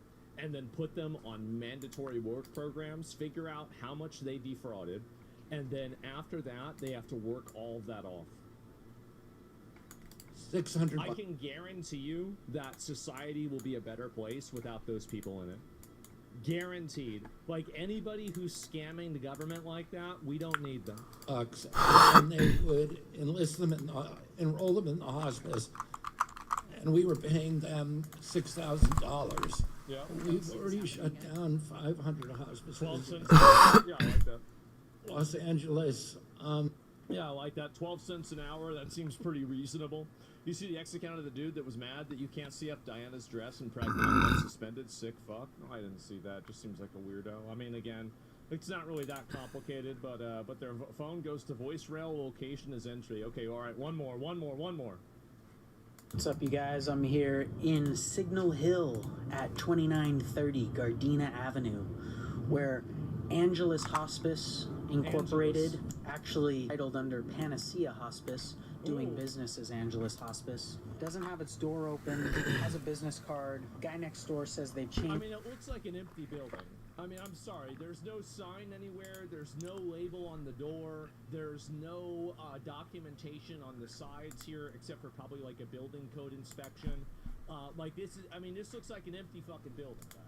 Locations, and in 2025 they filed for bankruptcy, and 2 months later it was settled, and they're back in operation doing what they do best. So let's give them a call. 16-980-0046. They had one review 9 months ago where someone said that they were always in a rush, left before the hour was up, and when their family member was dying, oh man, they're so busy that they don't have time to answer the phone. So they're... That's not being able to answer the phone. That is you, or you called a fake number. Like, that's like you called a number that doesn't exist. That's a different thing than a voicemail. One review said that when their family member was dying, they called for an immediate nurse for assistance. They were super confused and frightened as to the process of their loved one dying. The hospice care nurse didn't show up until several hours later after the patient had died, and they gave a 1-star review saying mediocre at best. Always left it. This is like a movie. It's like a oh my god. Early, didn't really care about the client, and the review even went on, and they cut it off. And when I tried to find the review, it was removed off of Yelp. And only 2 reviews from a year ago that have 5 stars are on there now. So they've been open for almost 9 years. Okay, in 2023, they billed Medicare $1.2 million, and they had 4,334 days of hospice care within the year, meaning... Yeah, I think that we need to put these people, we need to put them on hard labor and make them work off every cent of this. And they need to be working for like 12 cents an hour. Like, basically, you're going to jail for the rest of your life with mandatory labor, and that's it. You shouldn't have scammed. Shouldn't have done it. Shouldn't have done it. It's too much, too long, and that's it. We're all paying for this? Yeah, I know. It's crazy, isn't it? Oh my god. They had, I believe, 78 enrollees. We're going to check back more. In 2022, they only had 20 Medicare beneficiaries and only pulled in about 210,000. But then it bumped up in 2023 to 1.2 million. So we're going to keep checking this out, but no one's at this address. The guy said they moved. It's all over the place. And the owners have several more healthcare and hospice agencies in this area. So let's keep on moving. I guarantee you, some of the people that are on their their attendance roll, I guarantee you, some of those people are on the payroll too.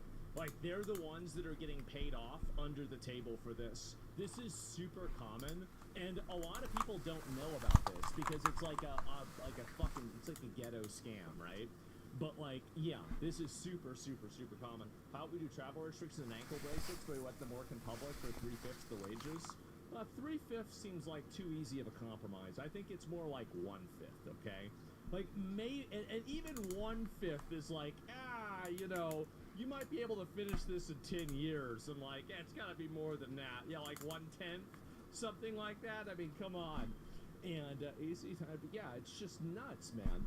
And buybacks of financial auditors to government employees, and you cut the cost of the taxpayer in half. I know. Yeah, all you have to do is find out where these scammers are going and what they're doing, and things will change very, very quickly. I think so, at least.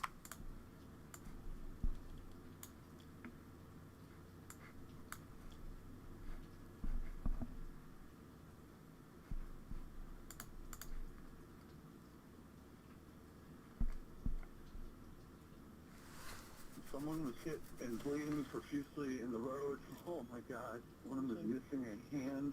Identify yourself. Come on with your hands up. The guy that is wanted. Yeah. In the car was standing the answer captain. He's tied up downstairs, though. He's tied up. Don't turn around, I'll blow your head off. He's a woodworker that cut his hand off. After unleashing a brutal and deadly samurai sword attack on 2 random victims, a university student becomes the focus of a massive multi-state manhunt. But as investigators soon discover, his rampage of terror is far from over. Okay, where is he? Is he in here? The following report is based on official police records, and most of the footage has never been seen before until now. On the morning of May 22nd, 2020, a series of gruesome and frantic 911 calls begin coming in from residents of Myrtle Road in Wilmington, Connecticut. Get inside. Help.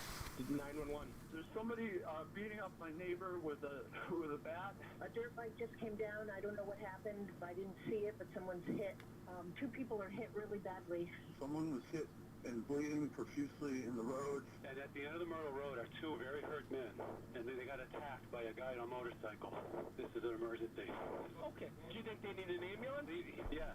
You need 2. He's threatening me and my family, and now he's about to drive away on a red motorcycle. Do we know who this person is? I have no idea. I just looked out my window and saw him. I don't understand what happened. Oh, no. Oh, my God. One of them is missing a hand. My other neighbor is helping one of them, putting a tourniquet around his arm. They're in really bad shape. The man behind this sudden and inexplicable attack has fled the scene, leaving only the vaguest clues behind for witnesses. He's a kid on a motorcycle, and he's probably on Route 320 now. I don't know where he went from there. He had a colored helmet on. Law enforcement arrives to find a bloody scene, with 2 men lying in the road. 62-year-old Ted Demers and 80-year-old John Franco. Their injuries suggest they were attacked with something less like a bat and more like a blade. They cut off the top of his head. They made that with his hand. That's right. He's got issues just through and through, and both of his arms are amputated. It's like a nightmare. Yeah.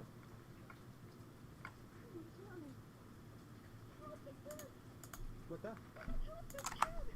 The woman is Cindy Demers, the wife of one of the victims. Pro John Franco.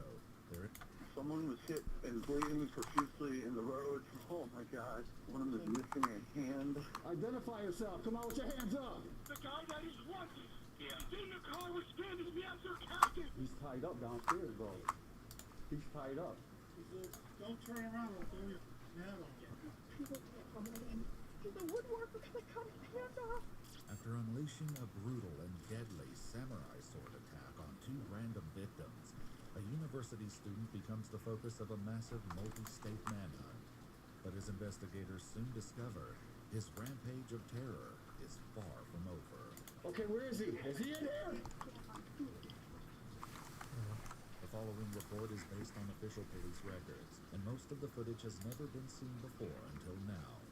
On the morning of May 22nd, 2020, a series of gruesome and frantic 911 calls begin coming in from residents of Myrtle Road in Wilmington, Connecticut. Get inside. Help. 911. There's somebody beating up my neighbor with a bat. A dirt bike just came down. I don't know what happened. I didn't see it, but someone's hit. 2 people are hit really badly. Someone was hit and bleeding profusely in the road. And at the end of the Myrtle Road are 2 very hurt men. They got attacked by a guy on a motorcycle. This is an emergency. Okay. Do you think we need an ambulance? Yes. You need 2. He's threatening me and my family, and now he's about to drive away on a red motorcycle. Do we know who this person is? I have no idea. I just looked out my window and saw him. I don't understand what happened. Oh, no. Oh, my God. One of them is missing a hand. My other neighbor is helping one of them, putting a tourniquet around his arm. They're in really bad shape. The man behind this sudden and inexplicable attack has fled the scene, leaving only the vaguest clues behind for witnesses. He's a kid on a motorcycle, and he's probably on Route 320 now. I don't know where he went from there. He had a colored helmet on. Law enforcement arrives to find a bloody scene, with 2 men lying in the road. 62-year-old Ted Demers and 80-year-old John Franco. Their injuries suggest they were attacked with something less like a bat, and more like a blade. They cut off the top of his head. Do they need that with his hand?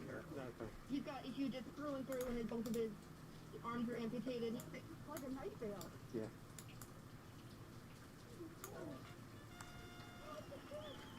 What the? The woman is Cindy Demers, the wife of one of the victims. According to neighbors, the incident began when an unidentified young man asked her husband for some help with his motorcycle. Ted drove him on his ATV to the wood line, where his motorcycle had been left. The neighbors were next aware of Ted running back toward his house, screaming and being pursued by the mysterious stranger, who was wielding a long metal weapon.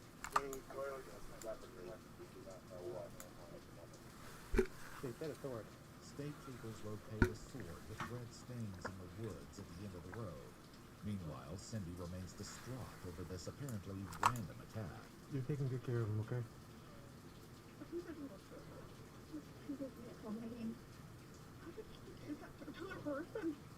He's a woodworker that comes hand off.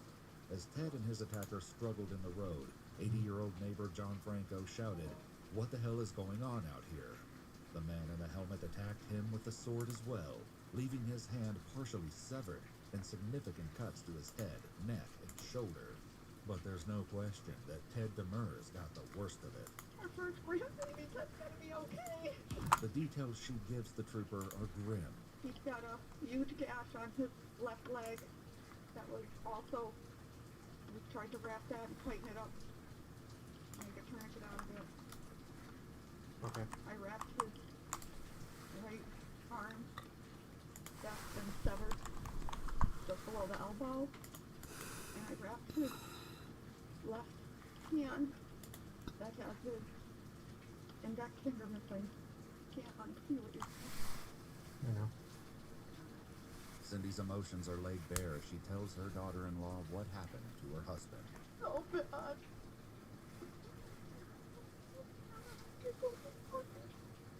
He's gonna be okay. He's gonna be okay. It's gonna be hard. His finger off. It's a big gash on his leg. He would be on your ride. He could get his motorcycle. But even in the midst of her shock, she must deliver the news again and again. Bruce, somebody attacked Ted, and their life carrying him to Hartford. That Ted has been attacked in the end of our road. I don't know. It's bad, Bruce. They cut off his arm, they cut him up. Ted Demers does not make it to the hospital. With several amputated fingers, a severed right hand, and a gaping head wound, he dies in transport. At the scene, the troopers need to know where their suspect is headed, and though they have very little to go on, Red motorcycle with a red and white helmet. it turns out to be enough. A witness calls police later that day to report finding a red Kawasaki Ninja abandoned in the woods, approximately 4 miles from the crime scene. They run the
registration back to a 23-year-old University of Connecticut student by the name of Peter Manfredonia. Help this kid to go get his motorcycle. Police still have no idea what brought this Sibley College senior to Myrtle Road. They speak to Peter's family, who tells them that he's undiagnosed bipolar and suffers from depression. They also mention his on-again, off-again girlfriend Julia, noting that the relationship has, quote, soured, to say the least. Whatever his motives, it's clear that Peter is not finished yet.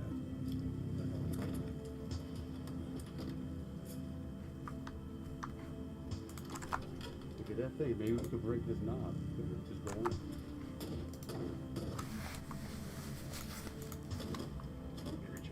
2 days after the grisly attack on Myrtle Road, police find an abandoned white pickup truck near a state park entrance.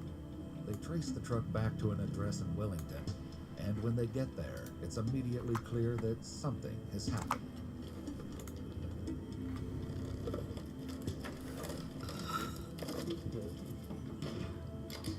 State police.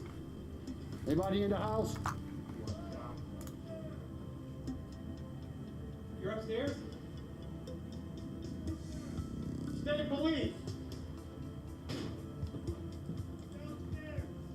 Identify yourself. Come out with your hands up. Come out with your hands up. Put your hands up. Hands up. Who's in here? Who's in? Anybody else in here? Yeah, the guy you're looking for. That son of a... He's made a goddamn entrance in there. I've been here for 2 days. Okay, where is he? He took my pickup, he stripped the f***ing house, he's gone. Is he in here? The guy's a wacko. Is he in here? He's not in here. Turn. Where's the light? Where's the light? Right to your left, officer. Right here? No, look in the corner. All the lights are right He's there. not in here? He's not in Where did he go? I'm pretty sure. Clear this area. Down in the basement is 73-year-old Donald Hipsky, who says he's been held captive in his own house by the very man Connecticut police are after, Peter Manfredonia. He's got the white pickup. That son of a... He's not in here. Got it. If you're in here, put your hands up if you're in here. Put your hands up. If you're in here, come out. I don't know where he's going, but he's dangerous. Donald's warning will prove to be only too true. House is clear. We got some scary right there, bro. Yeah, he's tied up downstairs, bro. He's tied up. I thought he was in the basement, the guy we're looking for. With him. I'm thinking, because I made a button turn, I'm thinking he was like right there, dude. But he's not, he left. Put the gun to the back of my head so I'll flip it. He says, don't turn around or blow your head off. I said, oh boy, what a way to wake up in a morning. What time was that? It was, before,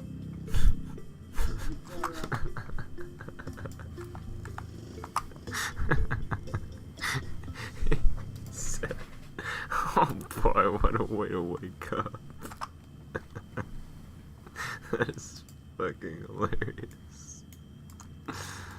What a legend.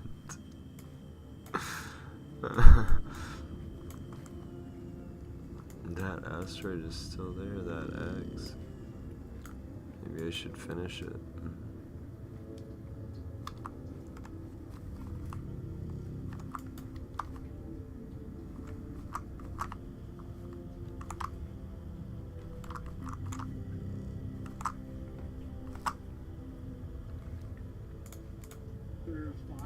And that was today?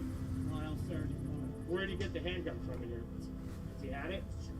No, I had it. I sleep with it, especially with the Joker running around. Yeah. But I had it on the other bed. Donald says that his attacker duct taped him to a chair and initially identified himself as Rick. When a news report about Peter Manfredonia's attack on Myrtle Road came on television, however, it was obvious that it was the same person. When Donald asked him why he did it, Peter said he hadn't slept for 5 days and, quote, just flipped. Peter held Donald captive for about 24 hours before fleeing with his truck and more than $1,000 in cash this morning. I heard you banging on the door. I was shocked. We couldn't hear you. I am so happy to see you guys. Well, we're glad. We're happy to see you. Yeah, we're actually ecstatic to see you standing upright. So He seemed like a fairly decent guy, but he goes off the handle. You Yeah. can't trust him. You did capture him. He's under. no, He's still under. no, he's still on the run. Really? And unfortunately, he's now more dangerous than ever. Took my goddamn Beretta, my handle. Police know exactly where Peter abandoned his truck, and it so happens that their next horrifying 911 call comes from an apartment less than a mile away. Hello? Hello? 911? 911? Yes, if I need an ambulance here, I need everything, state police, everything. The Peter Man for knowing it's not my son. Where are you? What town are you in? I'm in Derby. You gotta get here. Yes, just get here now. Sir, what is going on there? My son is been stabbed. I got a child here. I can't tell you. How old is your son? No, will you just get here? Have you dispatched him? Sir, one of my other partners is already starting the ambulance. I'm just trying to get information Yeah, you better explain everything you got. This is a crime scene. Listen. Is the person that stabbed your son still there? No! Sir, what is your name? No! The man says his son is 23-year-old Nick Isley, a longtime friend of Peter's, but beyond basic names and facts, he has nothing good to report. Is he awake? No, David! It's been hard! It's blood everywhere! Listen, I understand that, okay? We're gonna try... I gotta get off the phone! When police arrive, they find Nick's body. He hasn't been stabbed, he's been shot, and he is deceased. Who they do not find is Nick's girlfriend Shannon, and Nick's father knows why. There's a black Volkswagen. Peter Manfredonia, the guy that is wanted. Yeah. In the car was standing behind your captain. Peter has not only killed again, he's taken another hostage. Shannon's fate remains unknown until 2:30 that afternoon when dispatchers get a 911 call from Knowlton Township, New Jersey, more than 100 miles away. Kyle is now on the line. Female party Shannon said she was kidnapped from Connecticut, and the guy that kidnapped her just left the truck stop in an Uber. The caller, Kyle, says he's an Instacart gig worker who was waiting for orders at the truck stop when a black Volkswagen Jetta pulled up beside him. A young woman named Shannon was at the wheel, but it was the man in the back seat who wanted his attention. The gentleman pulled into the truck stop and said he needed an Uber and offered me money to call an Uber, said he needed to get to work. So I called him an Uber. He just got into the Uber, but he's armed, and I want to make sure. What kind of weapon does he have? He has God, bro. Oh my god. Imagine getting a fucking that guy in your Uber. Oh my god. little pistol. He fired 3 rounds into my boyfriend this morning. His name is Peter Manfredonia. He's wanted in Connecticut for... Spell his last name for me. M-A-N as in Nancy. F-R-E-D as in dog. O-N-I-A. Trust me, just Google him. Make Okay, it's fine. What's the first name again? Peter. Peter. Okay. Do you know his date of birth or no? And I learned that from the... See, this is how you answer. That last guy was not serious enough with a guy who is clearly fucking losing his shit over his son being stabbed. He was like way too nonchalant. Connecticut State Police Post. Okay. And how do you know him? He showed up at my house this morning and shot my boyfriend. Okay, but how do you know? We were friends since elementary school. They went to Newtown together. See, he's not like the last guy, when he was talking to that dude, he was like getting emotional. He was like getting, you know what I mean? He was like this chick is like, okay, you know, and then she gets right back to the point. She's not like taking it personally, you know what I mean? Connecticut. We're from Connecticut. He put a gun to my head and made me drive him here. Shannon says that when she woke up that morning, she could hear Nick and Peter arguing in the living room. Nick told her to call 911, but Peter grabbed her phone away.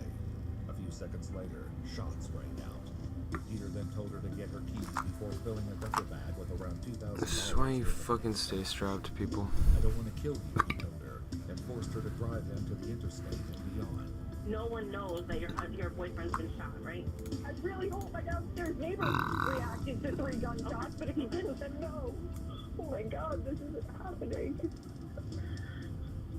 This isn't happening. This is happening. Kyle gets back on the phone, concerned that he may have put an innocent Uber driver in mortal danger. Yeah, I'm really scared that he's gonna do something bad to the guy, but I didn't know what. I couldn't call the cops right there because I figured he had a gun on him or something. Kyle, who's able to follow Peter's Uber trip on his phone, gets an unsettling alert. Miss? Hold on 1 second. Yeah. The Uber trip just ended, which it shouldn't have ended already, so I'm really concerned. He what? About that. What did he do? The Uber trip, it ended. The trip ended. So Where did it end? I don't know. It just says thank you for riding. I'm scared that he did something to the guy. As it turns out, the driver is fine. Peter is seen on surveillance at a Walmart in nearby East Stroudsburg, getting out of the car and making his way behind the store on foot. Determined to get any information they can about this murderous suspect, the police bring Kyle in for an interview about what happened at the truck stop, starting with how Shannon managed to get away from Peter in the first place. Did she ever say to you why she thought she wasn't killed? Or anything like that? I can't believe you killed me or anything? She said that I just finally told him, or she might have said it to me. I told him, like, I can't keep driving anymore, like, I can't do this. Like, you just need to call an Uber, and I can't take the pressure anymore. Like, I don't want to keep driving. Shannon tells investigators that Peter entered a number of different destinations in her GPS at various times, including the Jersey Shore, Delaware, and Nashville. She tried to drive erratically to attract police attention, but it was to no avail.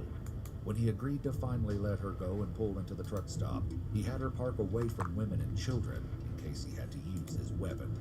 And then the Uber came up, and the guy, handed me, when he handed me a $100 bill. The Uber, I was like $60, so he gave me 100.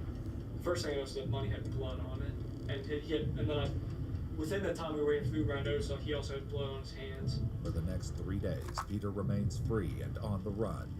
But with the help of witness tips and surveillance videos, they track his last known whereabouts to a Pilot gas station in Hagerstown, Maryland.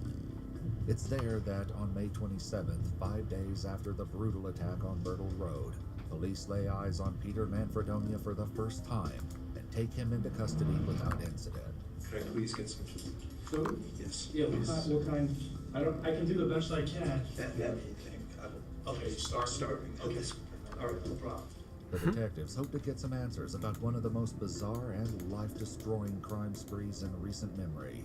But Peter is first presented with an option.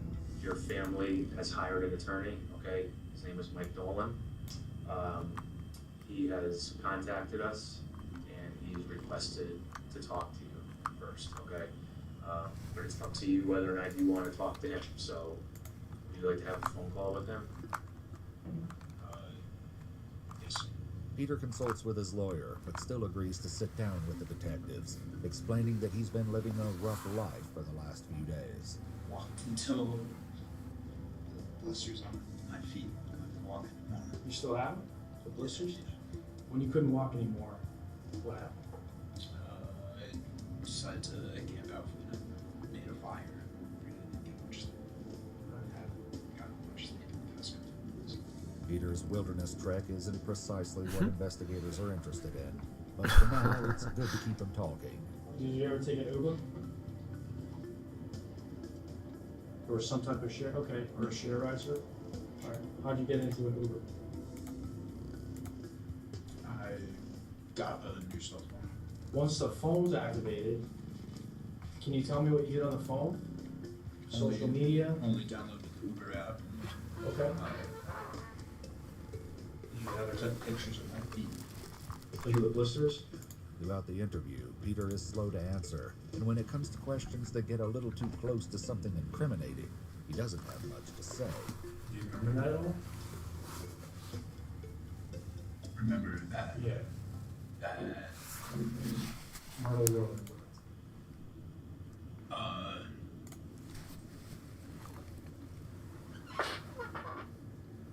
Very little. It's not something I've been thinking about.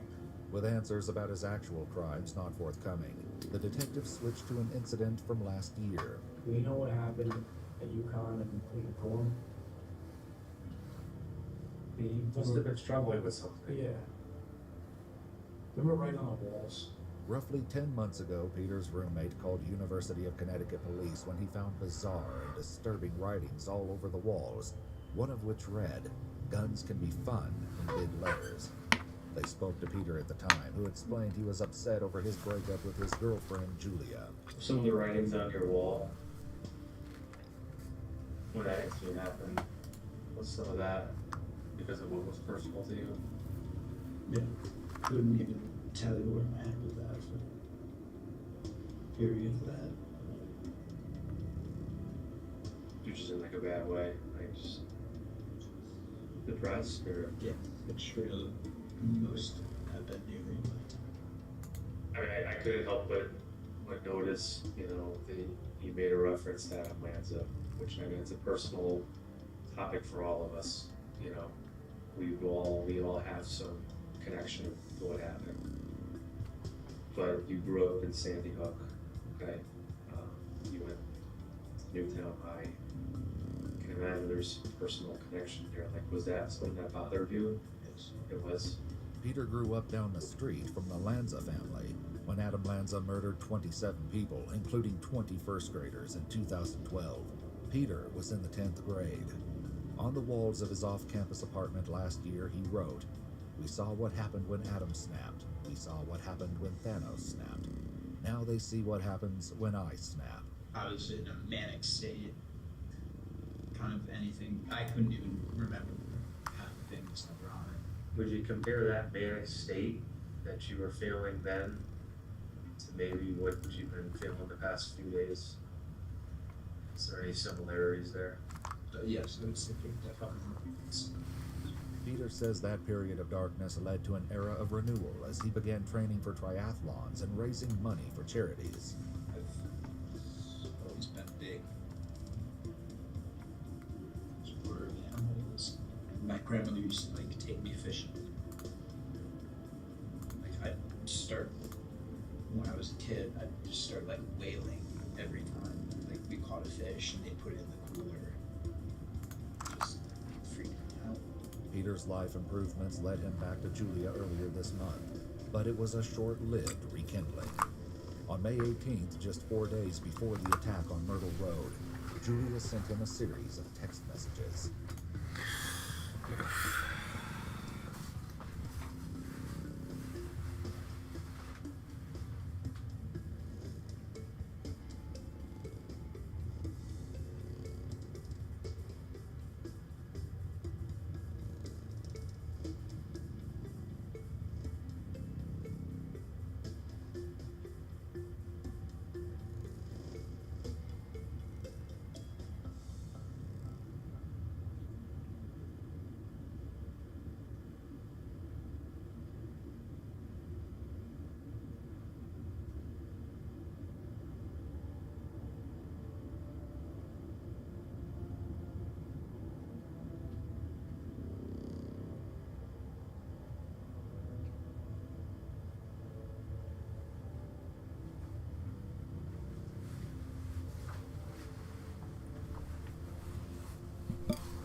"You're insane," she wrote.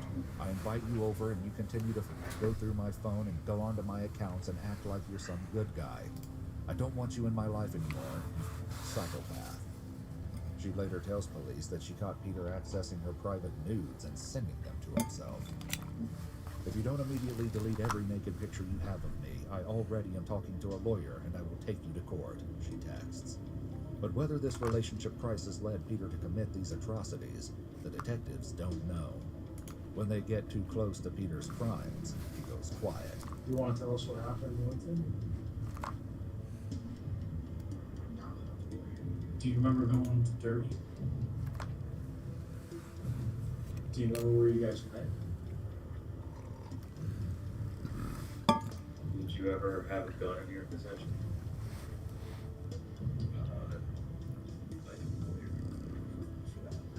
Another question.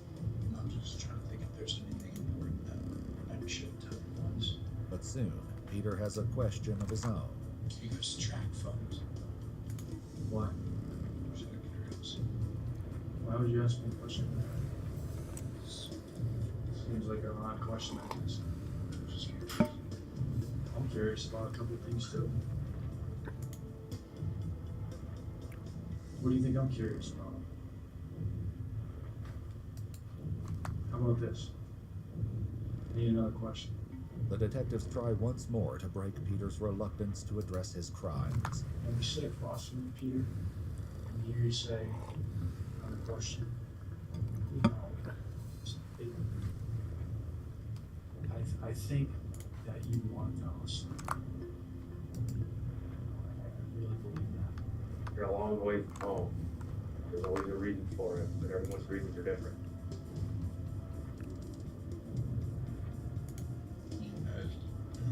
Definitely been struggling with a lot of personal issues.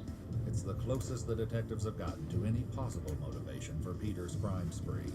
An outburst of violence and aggression that Peter himself refuses to acknowledge.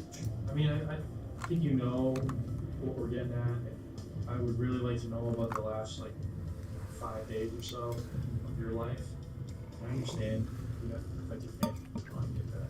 Where did I love town? I totally understand.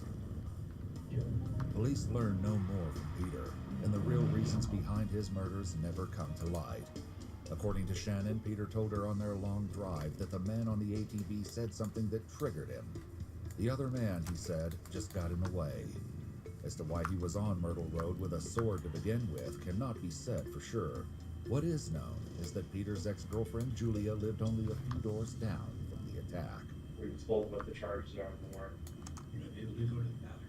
Just I would actually legitimately ask. I mean, I'm not trying. We're just making sure you know what you're charged with. The warrant, okay, is for murder, assault, home invasion, and kidnapping.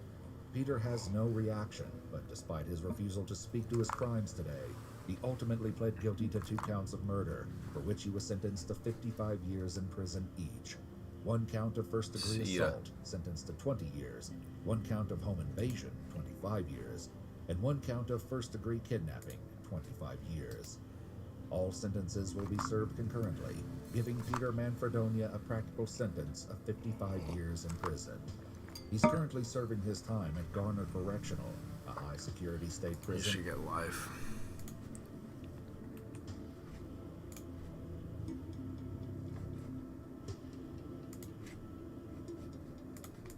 Commerce Nancy Hafford says that does so well. That's crazy. They've been here for a while. You know what I'm saying? It's gonna be a lot of money lost. I'm sure they understand how much money they're gonna lose, man. They do. Oh, here's another one. It's really Yo, they is not playing about this. What is this? Oh my God! They have a beeper on a bag of M&M's.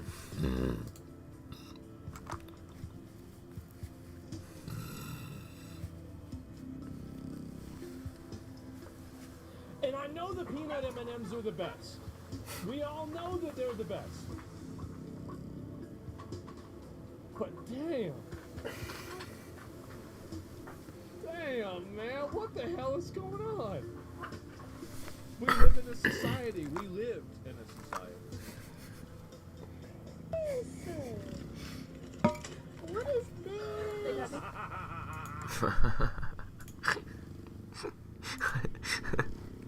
I think the CVS employees are fucking trolling, bro.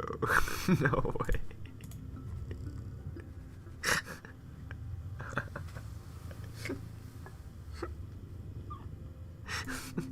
Bro, that case costs more than the fucking M&Ms.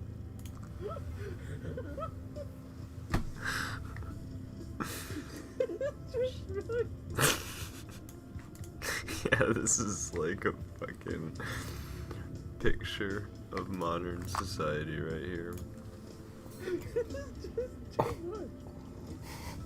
When is enough enough? When have we had enough of this? When are we gonna decide that, you know what, guys? Maybe we can just push the button, just flip the switch, just stop letting this happen. And that's it. It's in criminal neighborhoods. Everybody wants to act like, okay, so this is the problem that y'all have, is that some people try to act, and a lot of these videos I talk about is that, let me explain the cascade effect. Everybody is like, it's black people. It's black people doing this. Here's the reality. It's black people suffering from this. It's their stores that are getting stolen from. It's their stores that are shutting down. And you know who's voting for this and saying it's okay? A bunch of white women that live in a gated fucking community on the other side of the city that think that it's good to have a vibrant community where everything gets fucking stolen because they hate the police. Meanwhile, the people that you really need, like, they are the ones that need the police. They are the ones that they are living, being terrorized every fucking day. They're being treated like criminals, and it's disgusting. The thing is that it does fuck with the psychology of a person when you're treated like a criminal in everyday environments. Everyday environments, everything's locked down. People are controlled. You are basically living in a minimum security silo prison that you go from place to place. It's weird, and I think it fucks with people's heads. It does. They don't have normal interactions. They're not able to be part of the normal community the same that they would be. They're treated de facto like a criminal, like a fucking problem person, and many of them are not. They're not like this. The main victims of this, here's the thing, keep in mind, like, remember that one Turkish guy that had the money stolen from the hot dog stand? Yeah, bro, I'm chilling. Oh, look at it. It's How you doing, Laku Peep? They're doing it again. There were 10 other black people in the same clip that went up there and paid for their shit. There were no problems. But that one person makes it a shithole for everybody else. Yeah. They make it a shithole for everybody else. And the thing that they need more than anything is more policing, more accountability, and more authority. Because if you had that, these people could live like Americans. Peaceful lives, That is their birthright. Yes. That is what they should be able to have. They are entitled to that. And it's being taken away Totally fucking agree. from them. From the pathological empathy of white people that think that they're helping them by he's fucking spitting right now. allowing them to live in chaos. That's what I think. I think it's disgraceful. It's so profoundly selfish and narcissistic, performative. I don't like it. I don't like it at all. Or do you lose your mind, you visit New York City? Well, I don't know about that.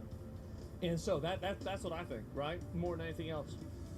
And we need to stop electing Karens. We need to just enforce the law. Just enforce the law. Somebody steals a bag of M&Ms, just go arrest them, put them in jail for a year. That sounds nice, man. Hell yeah. If they are, they arrest Sounds them, yummy. 5 years. That's the way it is. Do we think segregation should return, but only for criminals who have to use separate areas? No. We have segregation for that. It's called jail. If you're a criminal, just put them in jail.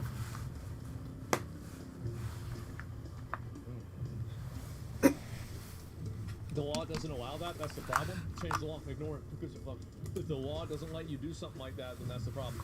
You say follow the law, but the Marxists have infiltrated the legislative bodies that draft the laws. It's more complex than that law. No. Just get rid of them.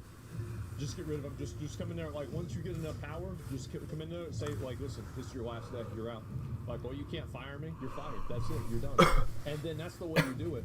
See, the problem is that, again, like I say this a lot, is that conservatives and people that are patriotic do not have the willpower to exercise their autonomy in a way that's beneficial. How was the gym, man? They are like the lack of willpower to use power is weakness, and I think that not only is it weakness, it's malice. Because if you don't act and you don't do these things yourself, what happens is that everybody else suffers because of you. You can't just do whatever you want, unfortunately. Yeah, of course you can. If you get enough people together, you do anything you want. Absolutely. What do you mean you can't do what you want? Who said that? The people that don't want you to do it, fuck them. Just do it. Okay? Like, fuck them. Like, nah, and the thing is, claiming malice is a stretch. I don't think so. You talk about how Trump's trying to actively usher in the Antichrist. Take your meds. So what is this? Take your meds.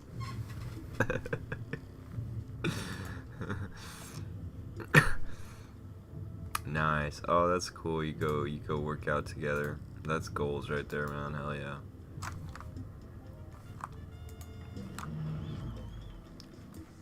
Sounds like you got you a sweetie. Sounds like you got you a keeper.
Oh my god, look at this. Every single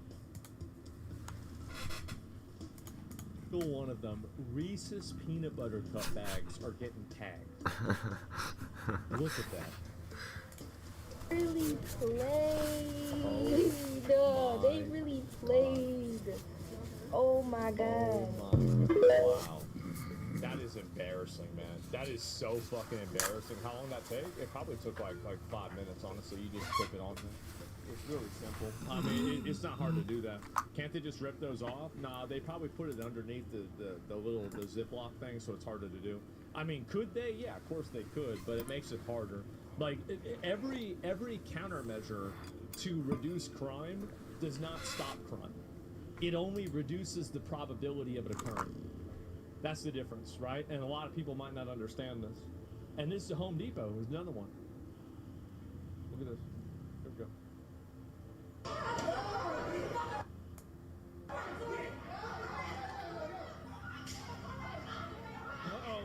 You're at the stick. Oh my god, fucking Home Depot, brother. What?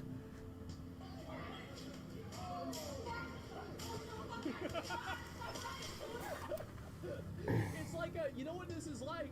It's like a treasure goblin. Whenever you hit them and they drop all the loot, there go the shoes, there goes the phone.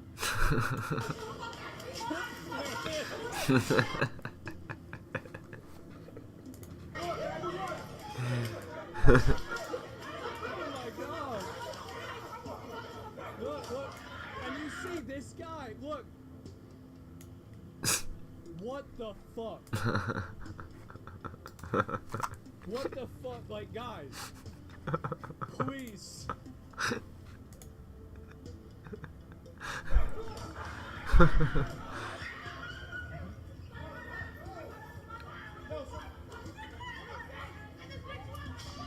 Oh my god.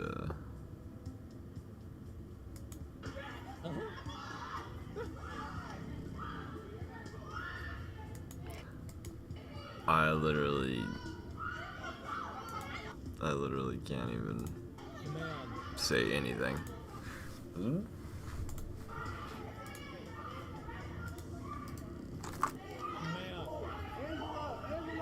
It's embarrassing though, man. Embarrassing. Like.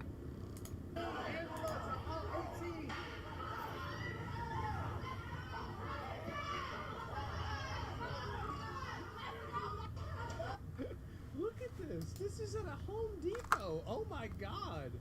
Like, so embarrassing? I know. Like, how do you do this? Fucking savages. I know. It's ridiculous. People at Home Depot don't get paid. Yeah, it's literally like savage behavior, dude. Like.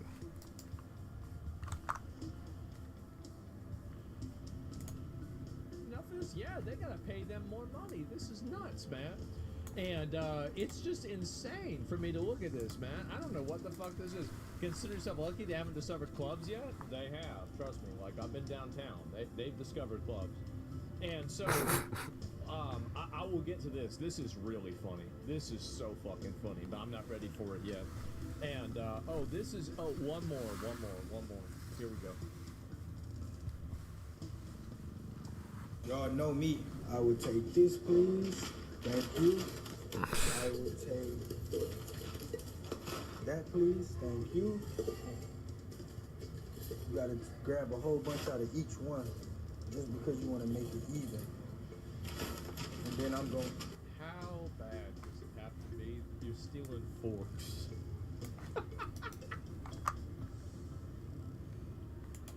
Yeah, bro just stole Tabasco and forks.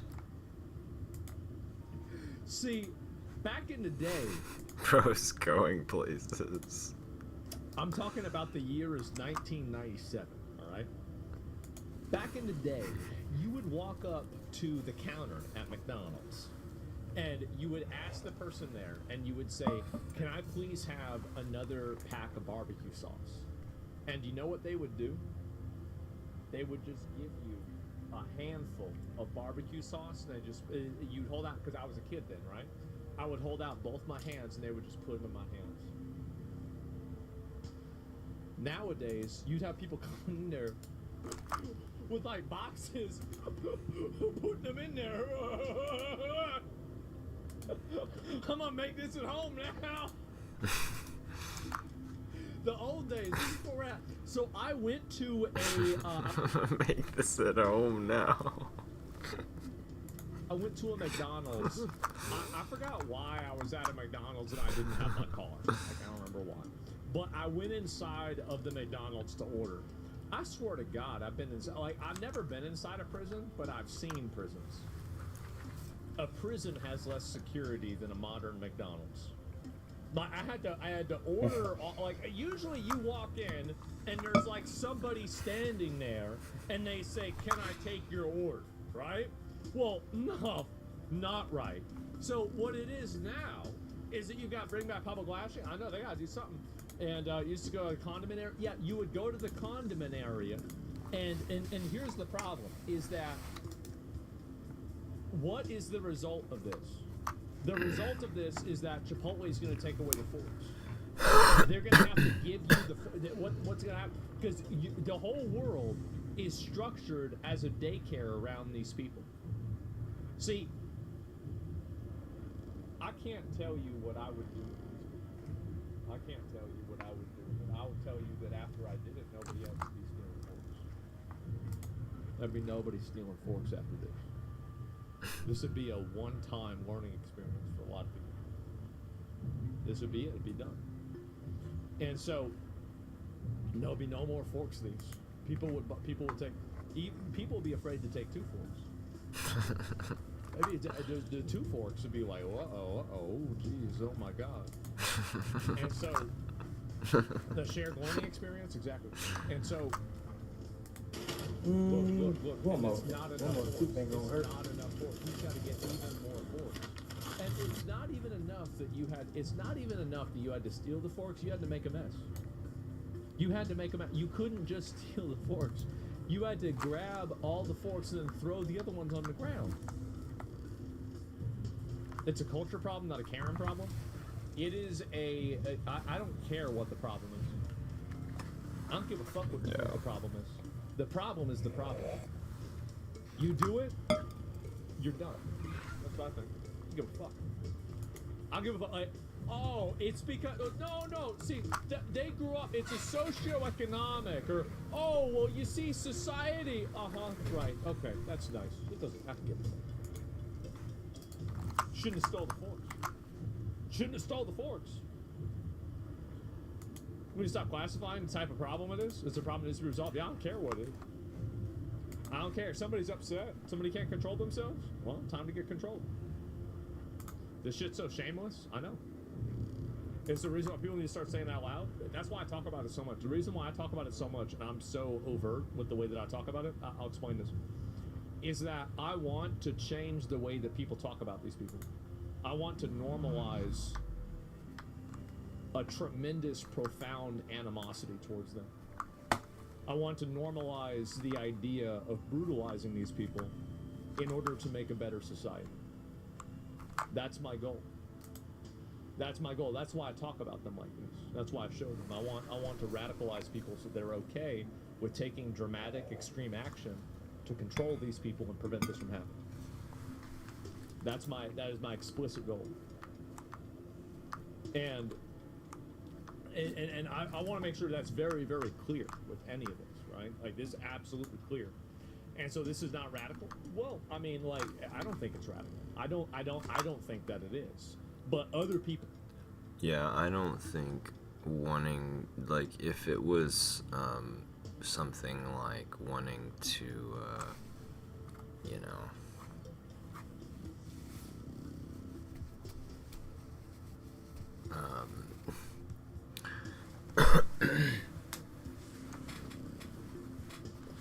well, so I don't know exactly what he wants to do, but like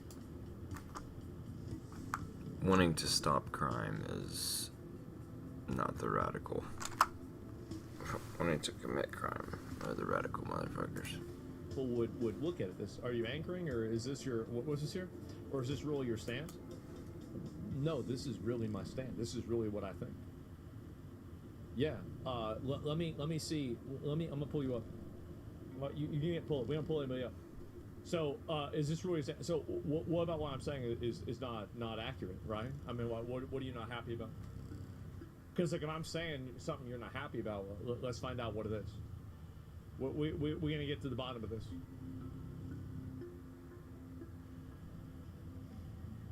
Let me see.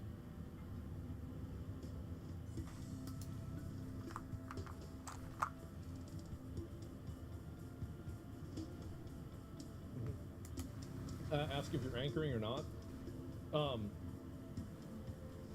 Anchoring, like, a previous message is an insult. Let me see here. Same reason I cheat on you, because I need more. Let me see here. Yeah, I mean, like, I think honestly he's fine. He's fine. He's not doing anything wrong. Anchor. What do you mean by anchoring? Like, trying to, like, position it there? I mean, I don't know really what you were trying to say there. And yeah, as a little kid using weird words, I don't know what that is. And so people are going to take these people and take it out of context, make it look like you're referring to race. Listen, I'm past the point of giving a fuck about that. I am. It's obvious that like, how many times have I advocated for the police to run over protesters and ICE? That's all white people. I'm obviously an equal opportunity brutalizer. It's obvious. Like, I want them to do it to everybody.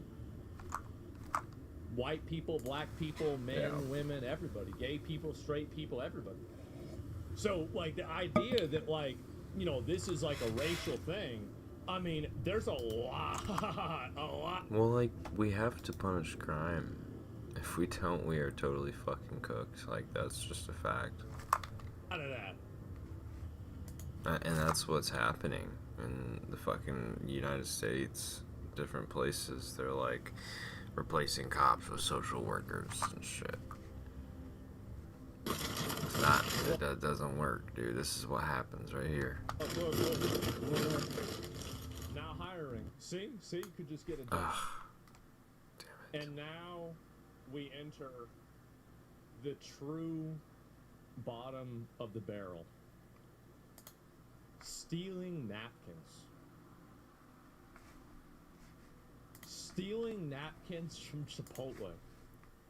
Like, if I had to steal napkins from Chipotle, I would want to hide my face. I wouldn't want people to know that about me. I would be like, bro, I'm so embarrassed, bro. How could I let this happen to myself?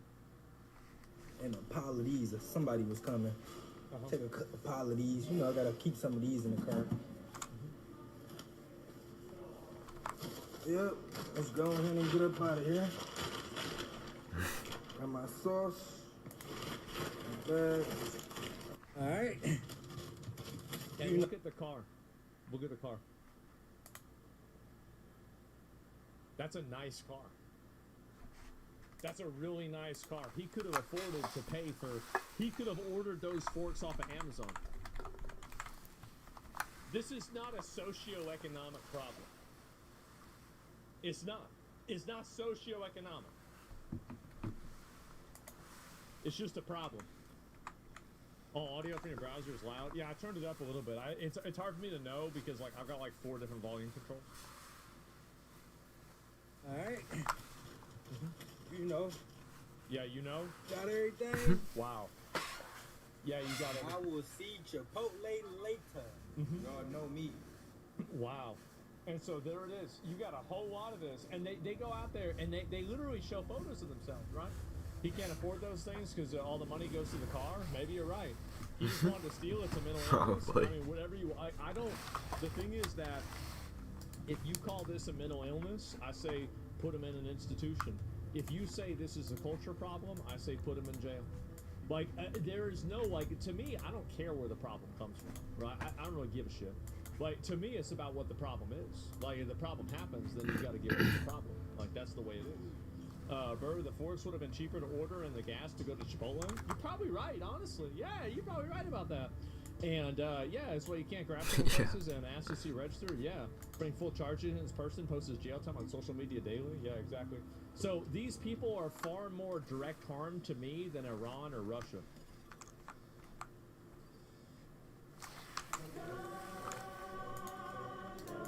Gonna be voting. You see the problem?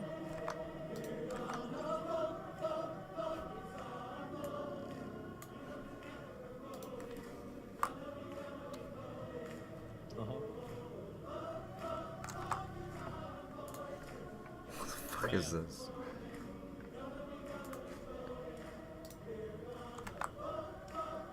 We gotta stop doing voting. We do. You guys see the problem? You see the problem? Like, we gotta shut this down. Like, this whole voting idea that we had, obviously it didn't work. I mean, just obviously didn't work. Like, we tried it. It was, hey, interesting idea, right? Very interesting idea. But I think that now, after we've had to experiment now for a while, seems pretty obvious that we fucked up, didn't we? I do think there's problems with the voting system, 100%. Yep. And so we gotta do something different. I think that's what should happen. And what's the alternative? I think that you should not be able to vote. Like, I would implement a system that would remove the right to vote from about 80% of the population. Maybe 90%. But at least 80% of the population, I would take away the right to vote. And now, why would I do that? Because they're fucking retarded, and I don't want to hear what they have to say. That's the reason why. And so, like, how would I do that? That low? I know, I'm a reasonable, nice guy. I'm a very reasonable, nice guy. And so, I have an IQ test to vote, so I would do it in a number of different ways. I would do it on the basis of, like, being maybe a net positive taxpayer, being a homeowner, being able to pass a test, like a citizenship test. Like, if you can't pass a citizenship test, you shouldn't be voting. It's that simple. Like, yeah, if you don't know, like, for example, like, just a basic, like, an 8th grade exam, like, if you can't pass an 8th grade exam, then, like, you know, like, pick the number that comes next. 3, 6, 9, question mark. If you can't find out that's 12, I don't want to figure out who you think should be the president. I think that you need to just sit in your house and not make decisions for other people. Yeah. And so, and I mean, he has a point.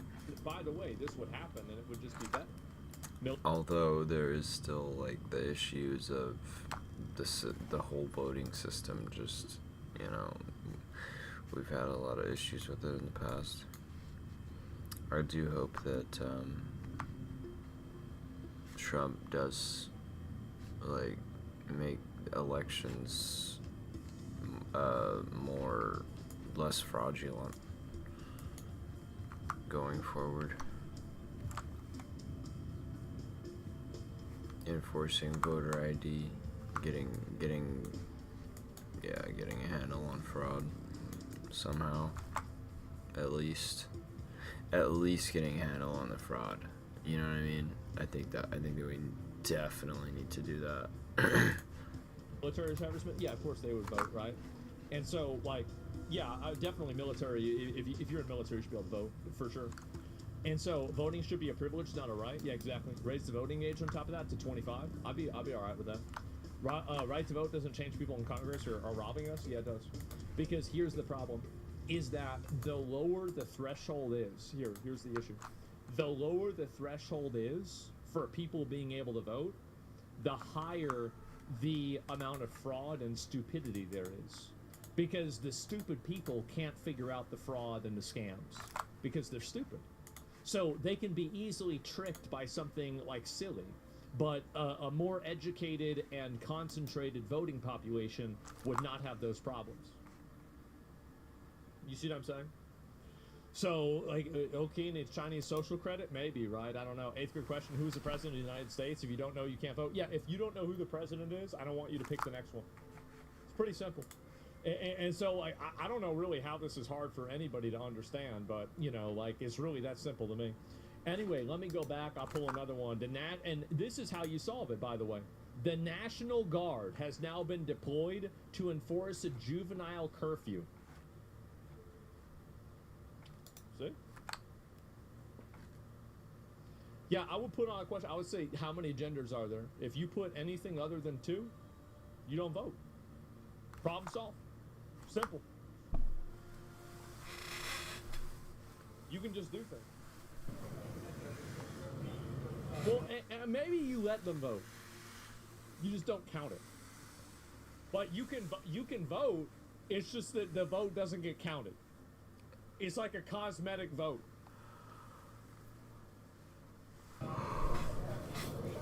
You get 3/5? No, it's too much. It's too much. No, it's 0. Yeah.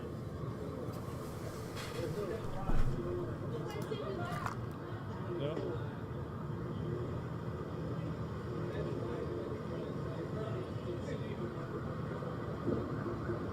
That's right.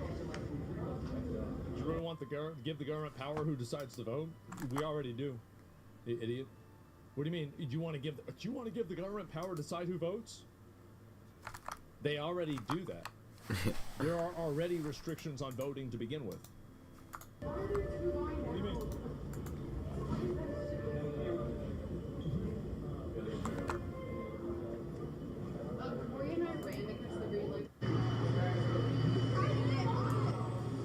Yep. I'm trying to get home. Yep, too bad.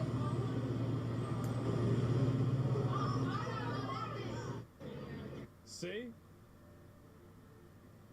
See, they're acting right now. They're acting right. They're not causing any problems. Man.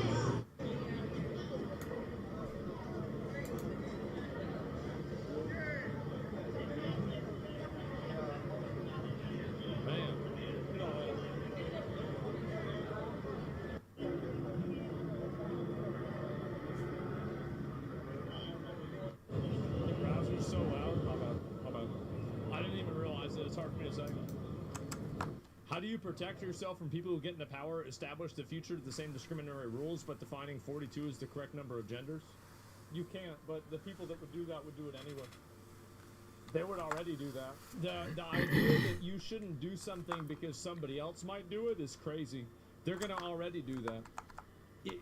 Do you really think that if they could, they would take away your right to vote right now? They would take it away right now, but the reason why they can't is because they don't have enough power that they can consolidate. So, like, that's it. Like, so the whole idea of that is, I think, very wrong. Extremely wrong. Don't ever think like that.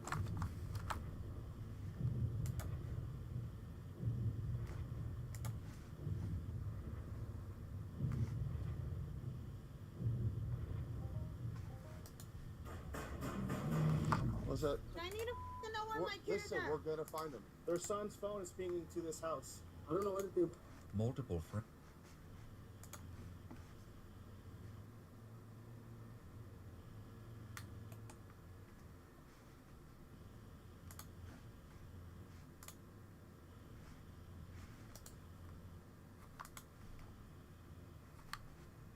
So I have never seen something like this happen with an expose, where this guy gets exposed for talking to like 50 different girls. Then everybody finds out that, you know, it's like it was mostly consensual, it seemed, right? It was consensual. It's damage control. Well, let me go back. All right, we're gonna watch this. So he's been getting a lot of hate for this. We're gonna find out why. Alright, so first things first, this video is not monetized. Immediately trying to, dude, immediately, instantaneously trying to set the stage that he's doing this for like legit. Okay, here we go. About to pull a CC in the big 2026. I'm making this in regard to my last video about Saikuna. I want to clarify how this video came to be, while also taking accountability and apologizing for the mistakes that I made. At the same time, I also want to clear up some misinformation spread about me over the last few days. This video was meant to come out a bit earlier, but I was told by someone in the know that Saikuna might release a joint statement with his girlfriend, so I chose to wait for that first, just in case. I'll also be going through that later in the video. So, how did this all begin? Well, for me, it was on April 7th when I was reached out to by Mal for the first time. I was told that a Google Doc was released. So she reached out to him to complain about it?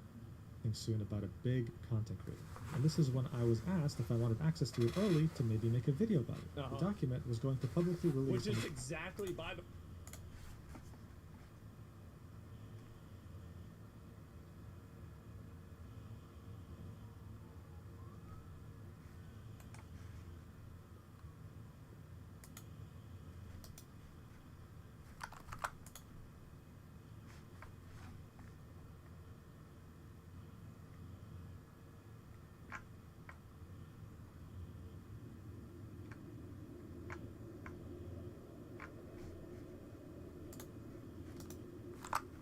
Statement from the mod team.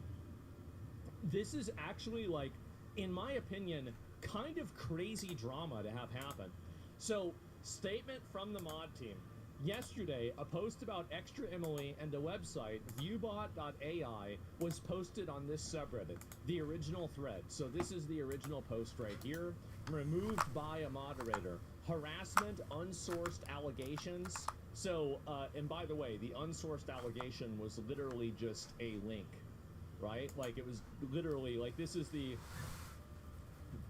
so basically she opened up her, like, tabs, like, for example, you know, like, you go down here and it will open up other tabs, and it will show, like, all the things you have open, but it's at the bottom, not the top, or, like, windows, not tabs, windows, and, you know, it showed, like, this right here, like, viewbot.ai, not good, and, anyway, so, was removed by a member of our moderator team.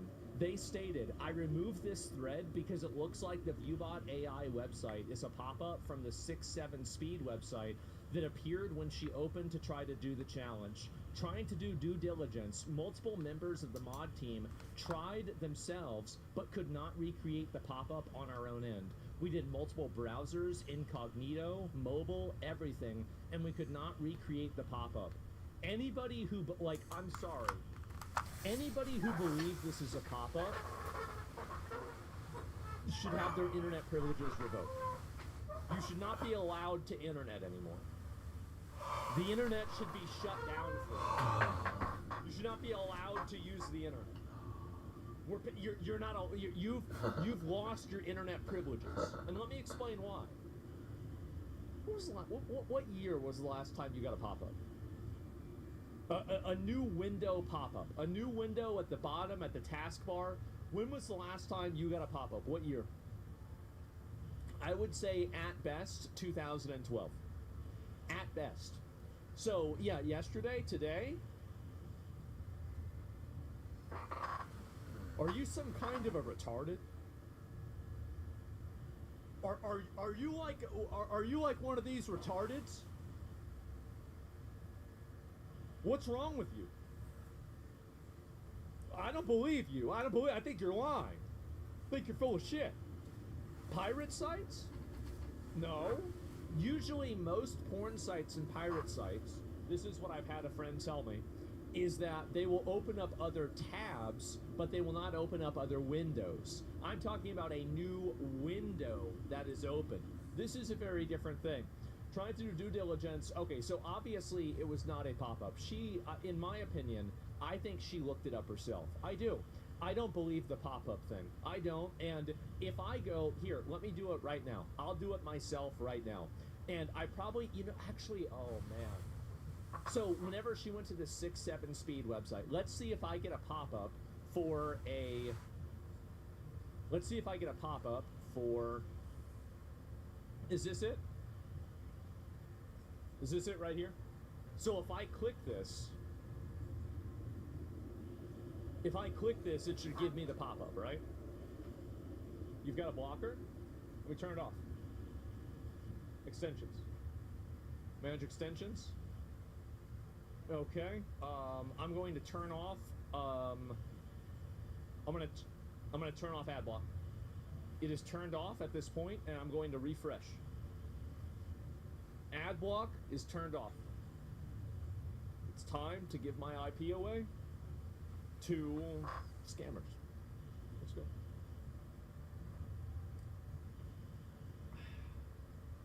Nothing happened. Not a single thing happened. Let me refresh the page.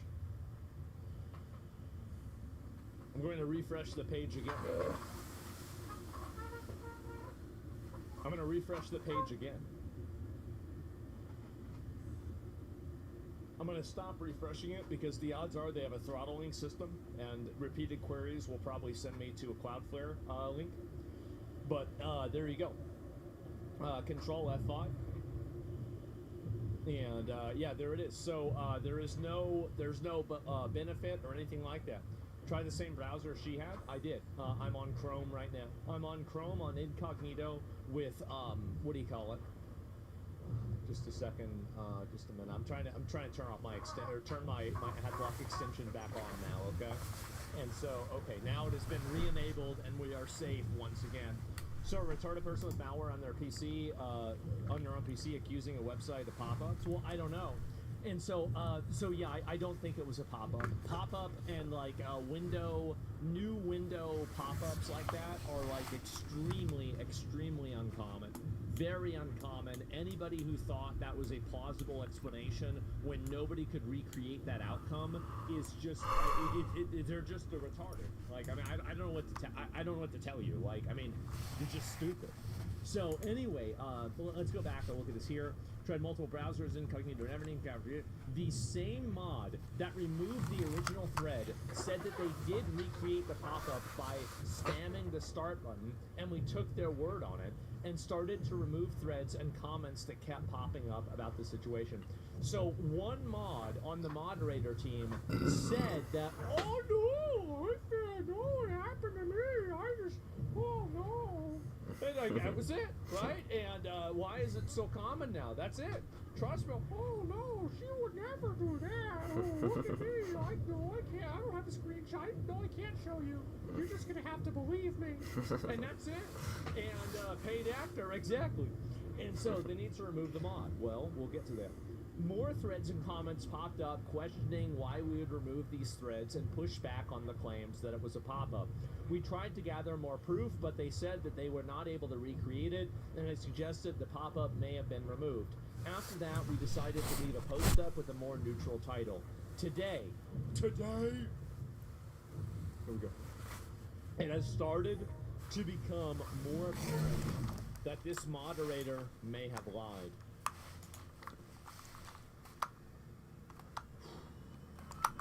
I knew it. Or fabricated the claims of pop-up, seemingly to protect Extra Emily. Through more digging, we were able to confirm that they are an avid Extra Emily clipper, poster, and a very active member of her community and Discord. Mods are going to have biases and be viewers, but we cannot allow that bias to influence how we moderate or what rules we follow. We still have not been able to recreate the pop-up, neither has the other communities that tried. With all that being said, we have decided to remove this mod from the team. We promise to be more transparent in our moderation, and if we screw up, we think it's important to be open about it. Thank you to the members of the community who reached out during the to challenge the original claims of a pop-up. So there you go. There you fucking go. Rare Reddit mod W. Absolutely huge W from Reddit. And let me pull up. And this is why I think it's kind of weird, is that... What the hell?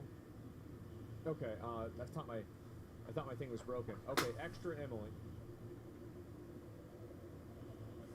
So if I pull this up, she's not even botting. Like, if you look at a handful of these streams, like I looked at this before, this is not that. Well, actually, this one is pretty. This does look.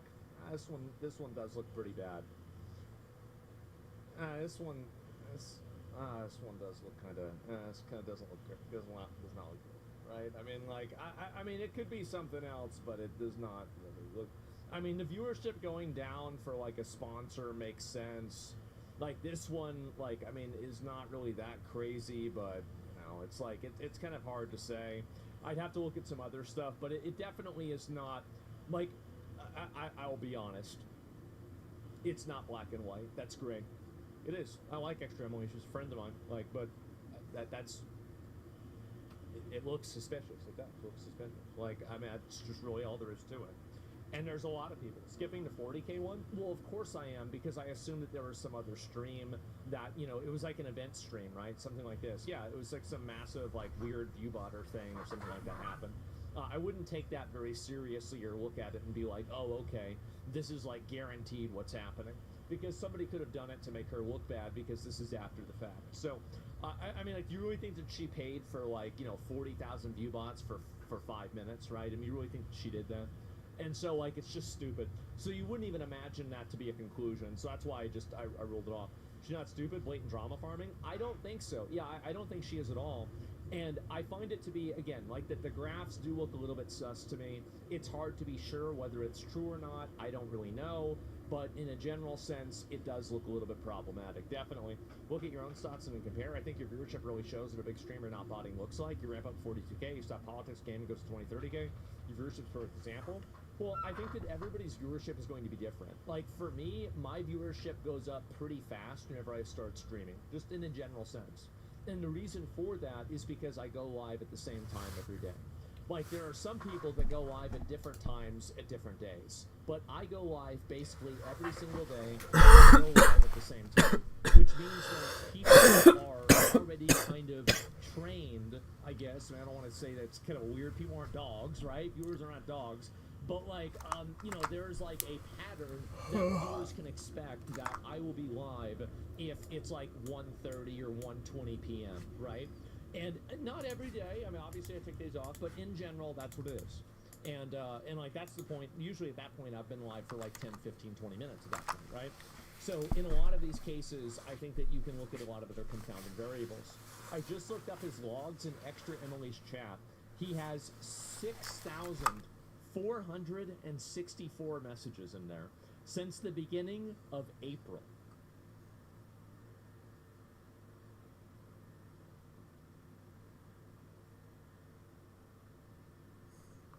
Oh my God.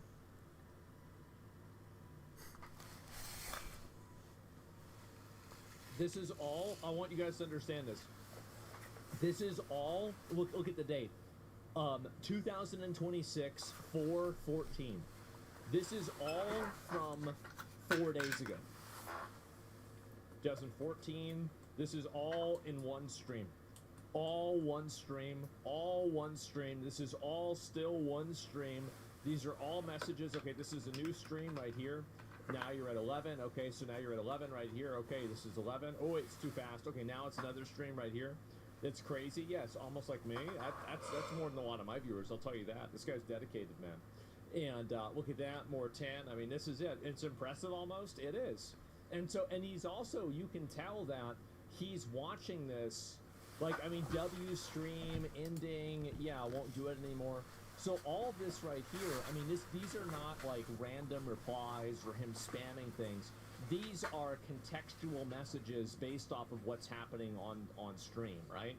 So that's it. Send for mental health. What's the difference? And so anyway, holy fucking yikes, logs aren't loading anymore. Maybe he deleted them. I think honestly there were too many people doing it. Parasocial mod on the mod team, fork found in kitchen. Again, the problem is that LSF will always have this problem of having parasocial mods and having mods that run defense for streamers that they like. This is inevitable, and it will always happen on LSF, no matter what. The solution is not to imagine a world where that doesn't happen. The solution is to have a checks and balances system or some form of authoritative system that keeps that in check.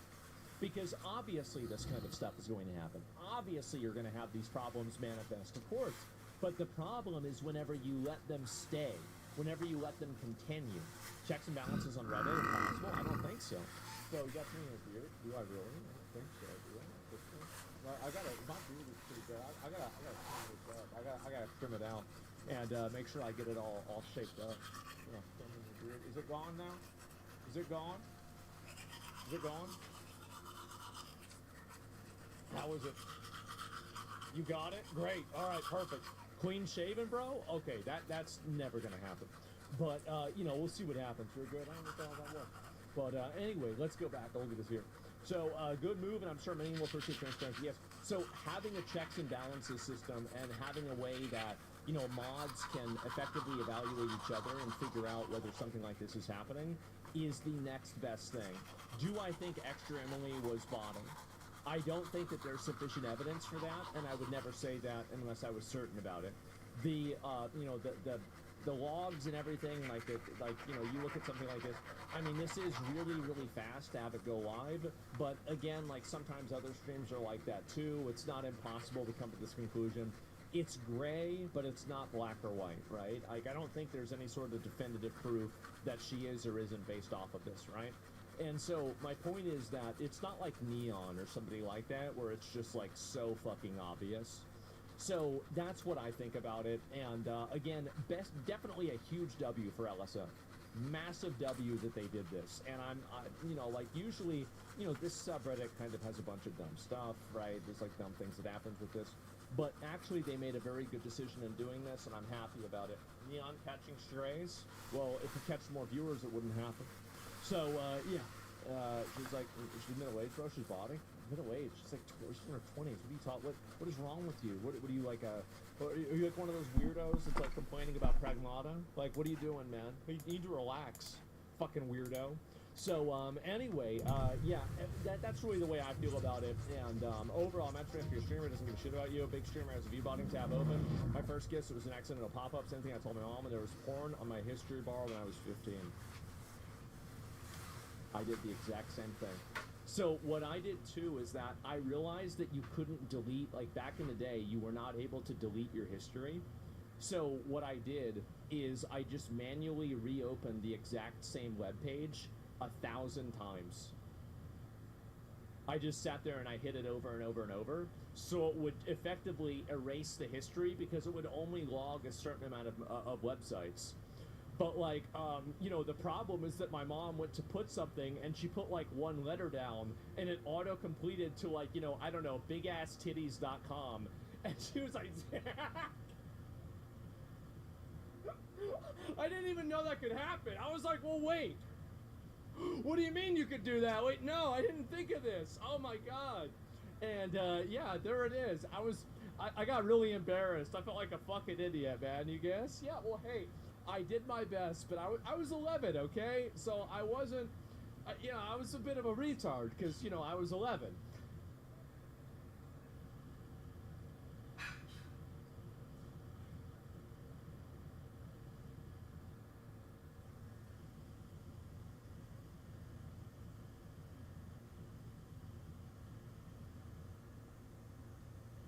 Woman turns a speeding ticket into a felony charge, and she apparently got tased twice in this?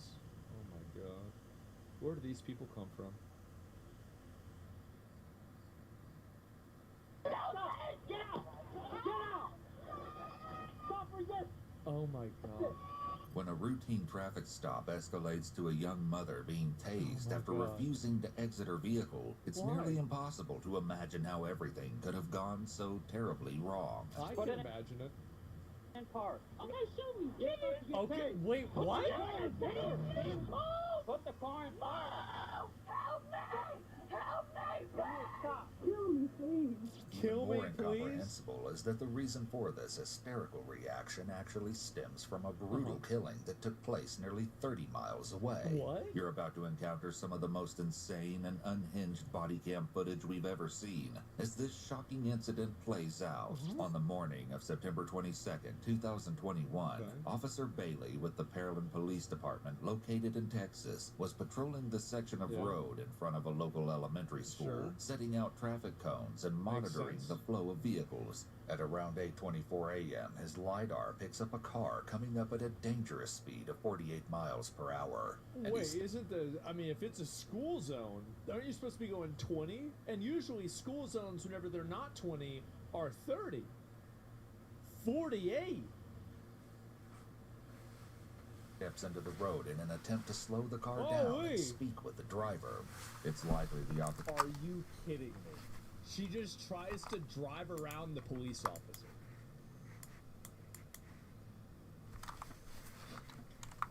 How stupid do you have to be to do this? That's crazy. What is wrong with you? Officer was just going to issue a warning and send the driver on her way, but then this happens.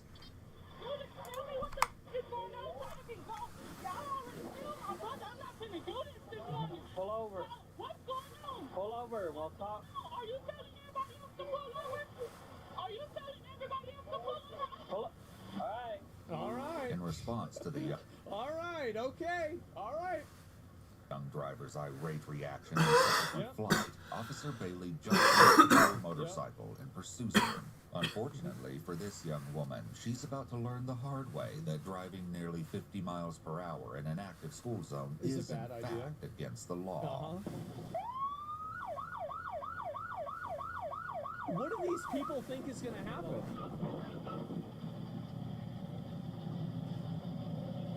All right.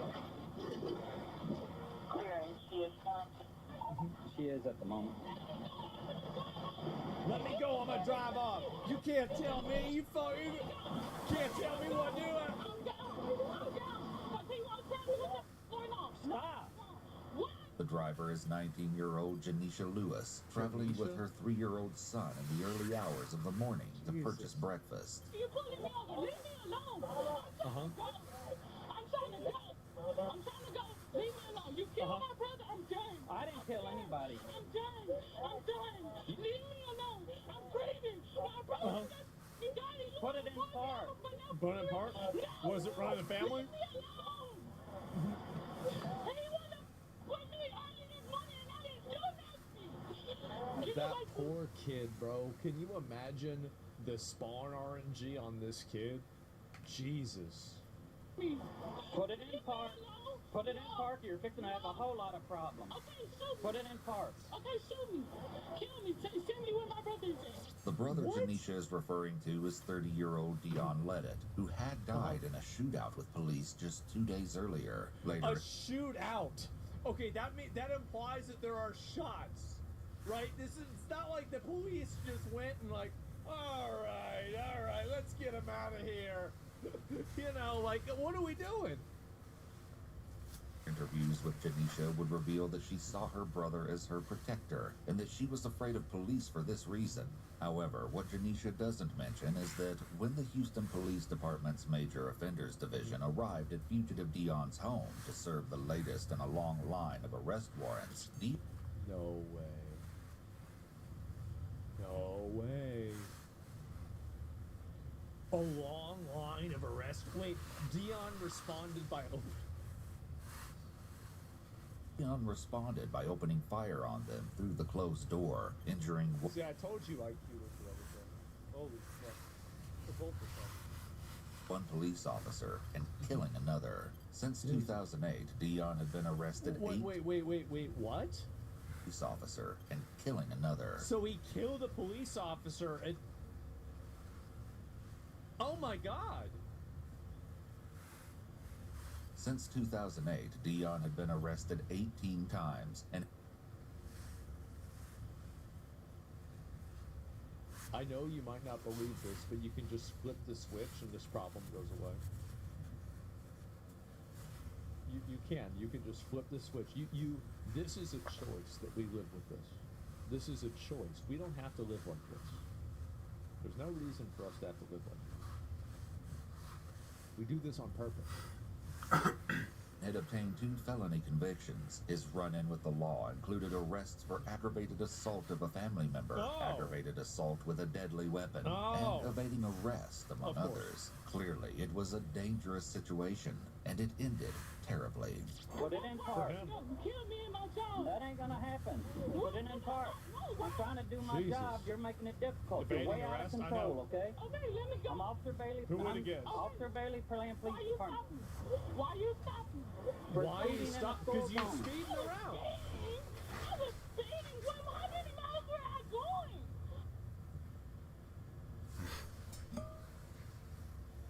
I was speeding. How many miles were I going?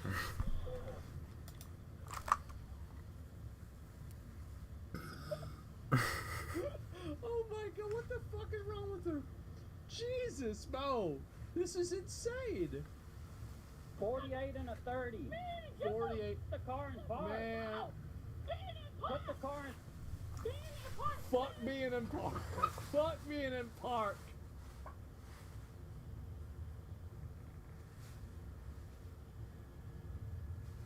Wow.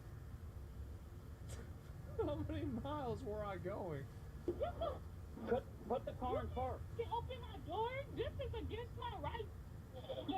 The officer is taking appropriate action by ordering Janisha to exit her vehicle. Under Pennsylvania v. Mims, the United States Supreme Court held that allowing police to require a driver to exit their car was only a mere inconvenience to the driver in comparison to the safety benefits to police. Here, Janisha isn't complying with any police orders, such as putting the car in park and calming herself down. What a fucked up name.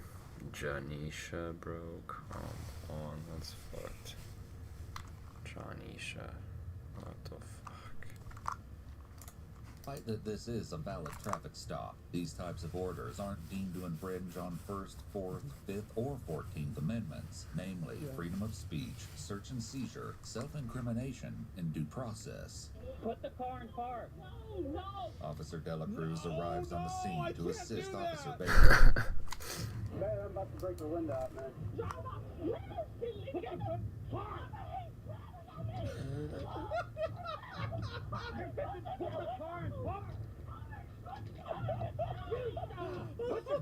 What's wrong with her? What is wrong with her? Oh my god! Homer is Homero Ortiz, Janisha's longtime boyfriend and the father of the 3-year-old child Homer. Strapped in the back seat of the car. Homer has been on the phone with Janisha the entire time. So she's driving on the phone too? In fact, he's the one who convinced her to stop in the first place. That poor man. No! You're not taking my kid! Get tased! What you doing? I'm saying, what the you doing? Homer shot in the sky! Man, Got one. Alright, get the other one. Get the other hand. The kid's crying, obviously. You're about to get that. Put the car in park. Yeah, I was trying to kill you. Get out the car. He bought me. You're about to get tased. How low does your IQ have to be to do this? Like, I really, because I'll watch these videos, like, you have to be so just profoundly fucking retarded that it's like, at a certain point, it's like a safety risk for the rest of the fucking country. Like, everybody else is in danger because of this. Okay, before they tase her, I've got to think. Alright. We don't want to miss this. Give me a minute. Okay.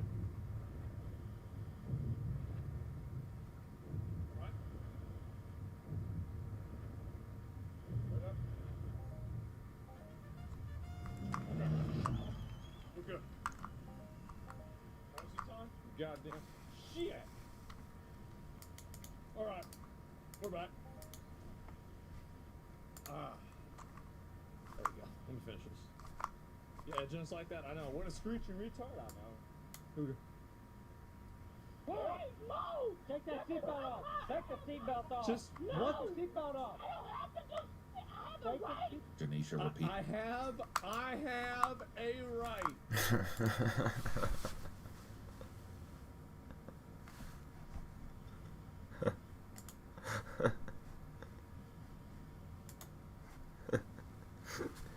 One right. Just one.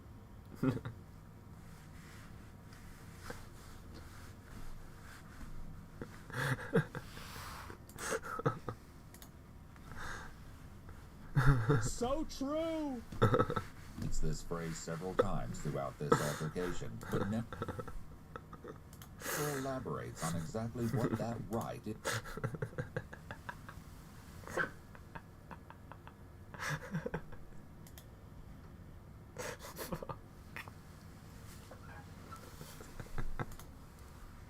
is.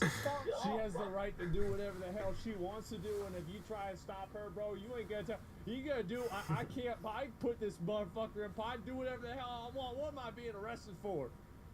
I did. Take the seatbelt out. Oh my God. Put the car in fire. It's unclear at this point what Janisha's strategy is, but it should be noted that no matter how loudly you scream at police, they're not likely to just go away. You just crossing my baby. I'm suing your f***ing department. She's gonna sue him? Listen, put the car in fire. Put the car. You need to get out.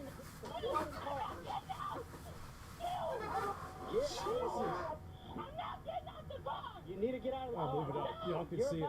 I don't want y'all to miss out on the content. Yes, you need it. Yes. You're under arrest. You need to get out. Jesus. I'm not under arrest. I'm not. No, I'm not. Under arrest. Wait, what? Fuck you. According to Texas law, it's a crime to willfully refuse to obey the lawful order of a police officer, and Janisha has already done so twice. Only twice? First, she refused to yield when the officer tried to stop her. This offense is often referred to as failure to yield, or a similar variation, depending on the state in which it occurs. Yeah. Second, she refused to get out logical. of the vehicle, another failure to obey a lawful order. What a surprise. In addition, since the officer has grounds to arrest Janisha, and likely intends to do just that, Well, they she's already also said now that. added obstruction charges, and Uh-oh. possibly resisting arrest charges as well. And Janisha only makes it worse for herself when she starts jerking No her way. arm to the back seat. No way. Hey, don't reach in the back.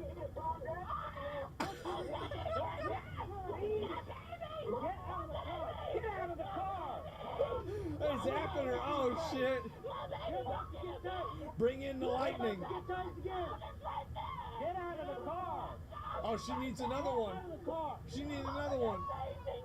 Get out of the car. Under arrest. No. Bust out that window. They're spamming the fucking Hassan emote with this dog. And chat. Shocking. Help me! Stop. Oh my god. Stop. You're about to get taken. Nobody's trying to kill you. I'm gonna break your window. They're killing me? What? Oh. Oh my god! What a fucking freak! Holy shit! Get out of the car! Oh, they got the You're not stick. getting out. You're under arrest. They've got the window breaking stick. There it is. Go! There you go. No! Stop. This is insane. I know. Listen to me. Oh, broke the window. And there goes the seatbelt. Get out! We're gonna get you out. No! Either you're gonna get out by yourself, or we're gonna get you out.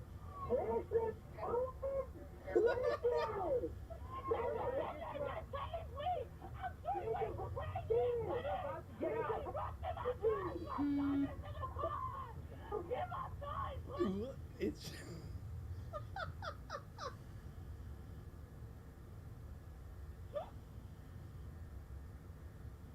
Oh my god! Insane! Alerted by Janisha's piercing screams, onlookers from cars parked on the opposite side of the road have now gathered to gawk and film the encounter. Janisha, perhaps thinking that these people are on her side and might be willing to help her, begins to direct her screams at them, pleading with one of them to come get her son out of the car, though what they're supposed to do with the child once they have him isn't specified. No way. Officer Bailey Wait, so she didn't even think about what was going on? What a surprise. and Officer Dela Cruz, after giving her nearly 50 verbal warnings, have no choice but to force her to comply. Yep. Drag her out. Drag her out, get the feet. Oh, yeah. There you go. There you go. There you go. Get out! Get out! Stop resisting! Get out! Stop resisting!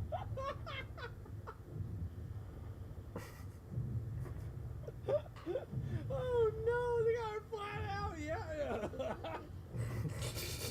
Resist it! Stop resisting! You're gonna get tased again! Get out! Get out! Get out!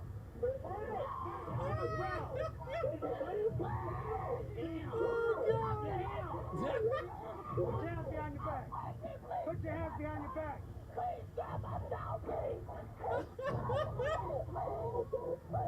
And the thing is that, like, I've never seen somebody get tased and then not get it together. Like, because they zap you and you just, oh, okay. Like, that was it.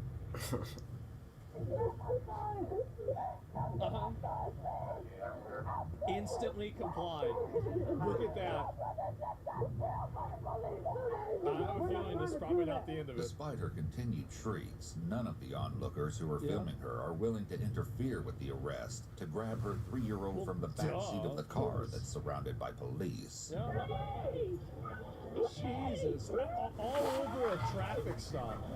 All this over nothing, man.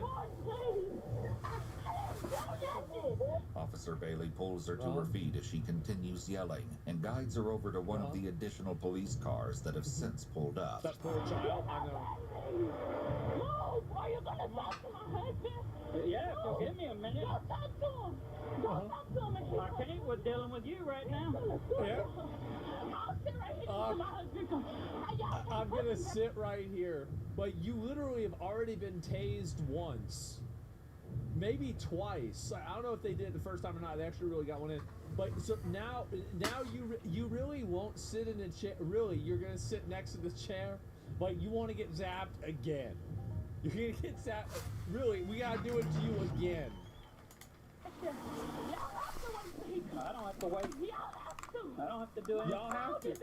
Meanwhile, Officer Dela Cruz takes the opportunity to speak with Homer, who's still trying to talk to her through the car's Bluetooth speaker function. Stop yelling, okay? Can you hear me on the phone? Can you imagine being the guy and like just hearing this whole thing over the fucking radio? I can hear you. Okay, listen to me. Try to catch your breath, okay? Well, are you familiar with parenting? Even he's trying to get her to relax.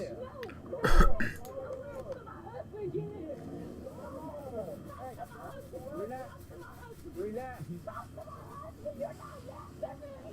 Uh-oh.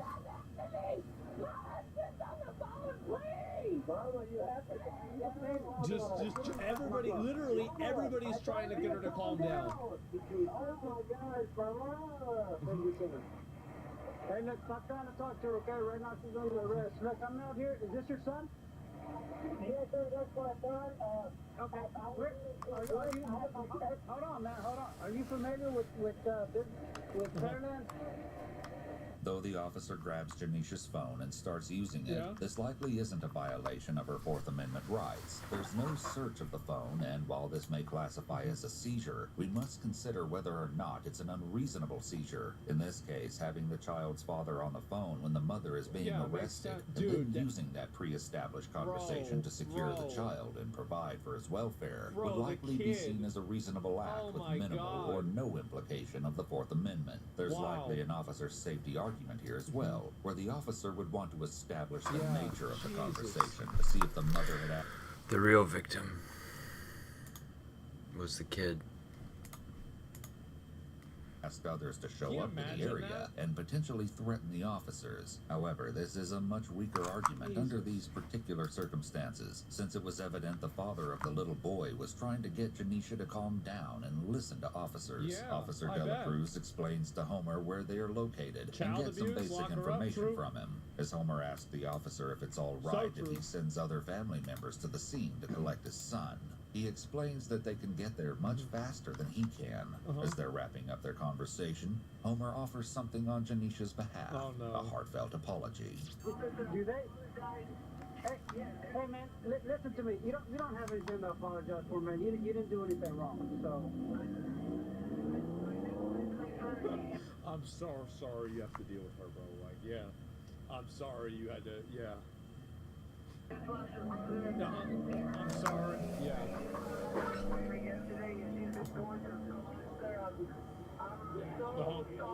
At this point, Officer Dela Cruz turns his attention to the small pair of eyes peeking at him from the back seat. Is this your dad on the phone? How old are you, man? Baby boy, hello, television 3. You're 3 years old? Okay. Mom is okay, all right? Mom is just a little upset. She was feeling early, so she's okay, okay? Yeah. We're going to try to calm down and I'm gonna try and calm her down. go from there. But yeah, you could go ahead and send That poor kid, man. send somebody to pick up your child. Well, get a hold of your grandparents and they'll check up on you in a little bit, but that's exactly where we're at. Okay, yes, sir. Thank you so much, officer. I do appreciate it. Okay. Make the phone call right now. Wow.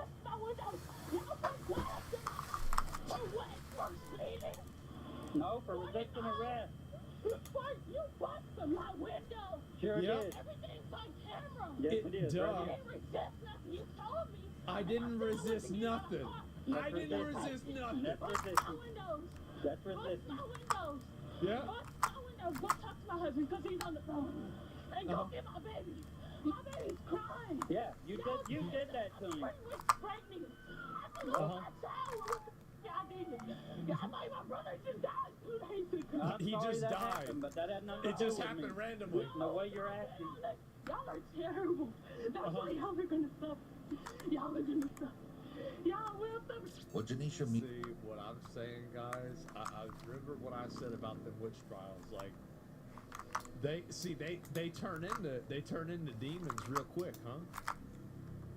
Like, I really understand that exorcism shit. means by suffer will probably never be known because at this point, she spots another officer and immediately calls out to him, seemingly convinced he will be more willing to help her. Of course. Can you get my baby, please? Please. I want to talk to him. I don't want to talk to him. Sorry, can I please talk to him? Please get him away from me. Oh my God. I want to talk to you alone, please. Get him away from me. They chased me. I'm 3 weeks pregnant.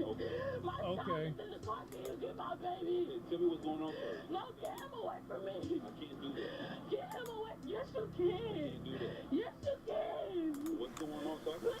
Please. I'm here to help you. Please. Why are you doing this? Tell me.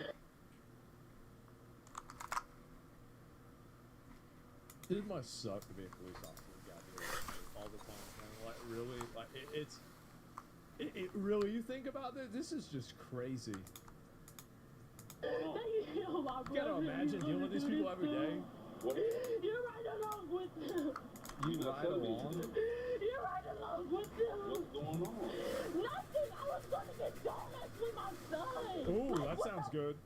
And then your officers don't know what they're doing. Just because, even though my window was raised down, he decided to go bust my other window and get glass in my eye. And he raised the voltage on the pavement. I'm 3 weeks pregnant. You think I want to be double changed? Twice? Once she spots her 3-year-old Up. You think I want to be double? This just happened to me. How could this happen to me? It's random. son in the arms of Officer Dela Cruz, placing him in the police cruiser to await his grandparents' arrival, she immediately loses her cool again. No. Don't let him get my child, please. Don't let him get my child. Don't let him get my child. Don't let him get my child. We're trying not to let them see all this. No. Yeah. Don't let him get my child. Yeah, the kid, you don't want to see your mom on the ground handcuffed with tasers sticking out of her, screaming like a madman going fucking crazy. Absolutely not. You don't want a kid to see that. No. Put him in my car. Fuck no. He's in his car. He's fine. Don't let him touch my baby. Don't let him touch my baby. You won't let me. I have a right over my child. Don't I have a right over my child? We're trying to protect your child from seeing all this. I don't want him around my child. What can you handle my baby? Get him. Keep him on. All this is before 8 in the morning. It's like you wake up, then it's this. Or 9 in the morning, I mean. Yeah, it's 8, yeah, it's before 9 in the morning. Get him away from me. What a start. Get him away from me. Get him away from me. It's demon time, yep. Stop. Oh no. Get him away from me. Jesus Christ. Please, I don't want him by me. Please, he hurt me too much. Please, I don't want him by me. Please, get him away from me. Jeez. But Denisha is either unable or simply unwilling to do so. Her behavior is only making her situation worse. Eventually, Officer Sears is forced to place her in the back of the squad car, though she continues to be uncooperative and to make demands of the officers. What a surprise. I don't want to go nowhere. It's a I know. Where are the shoes at? She probably lost them. Just relax. You won't calm down so you can do anything. Yeah. No. You won't calm down. No. Why you never do Oh my God. Why you doing? You gotta relax. Get my baby. Jesus. I want him to hold my baby. I have a right over my child. Hey, your baby's going to your grandparents. No. Oh. At the end of the day, that's where he's going. So he's good. No. No. You don't need to be I upset. don't want him to hold my baby. You understand what he did to my But I don't want you yelling at me. Talk to you about I'm not yelling. So, Please. your kid's going to your grandparents. You get him away from my child. Where's my child? My child is in the car with the man I just told you not to.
camera on.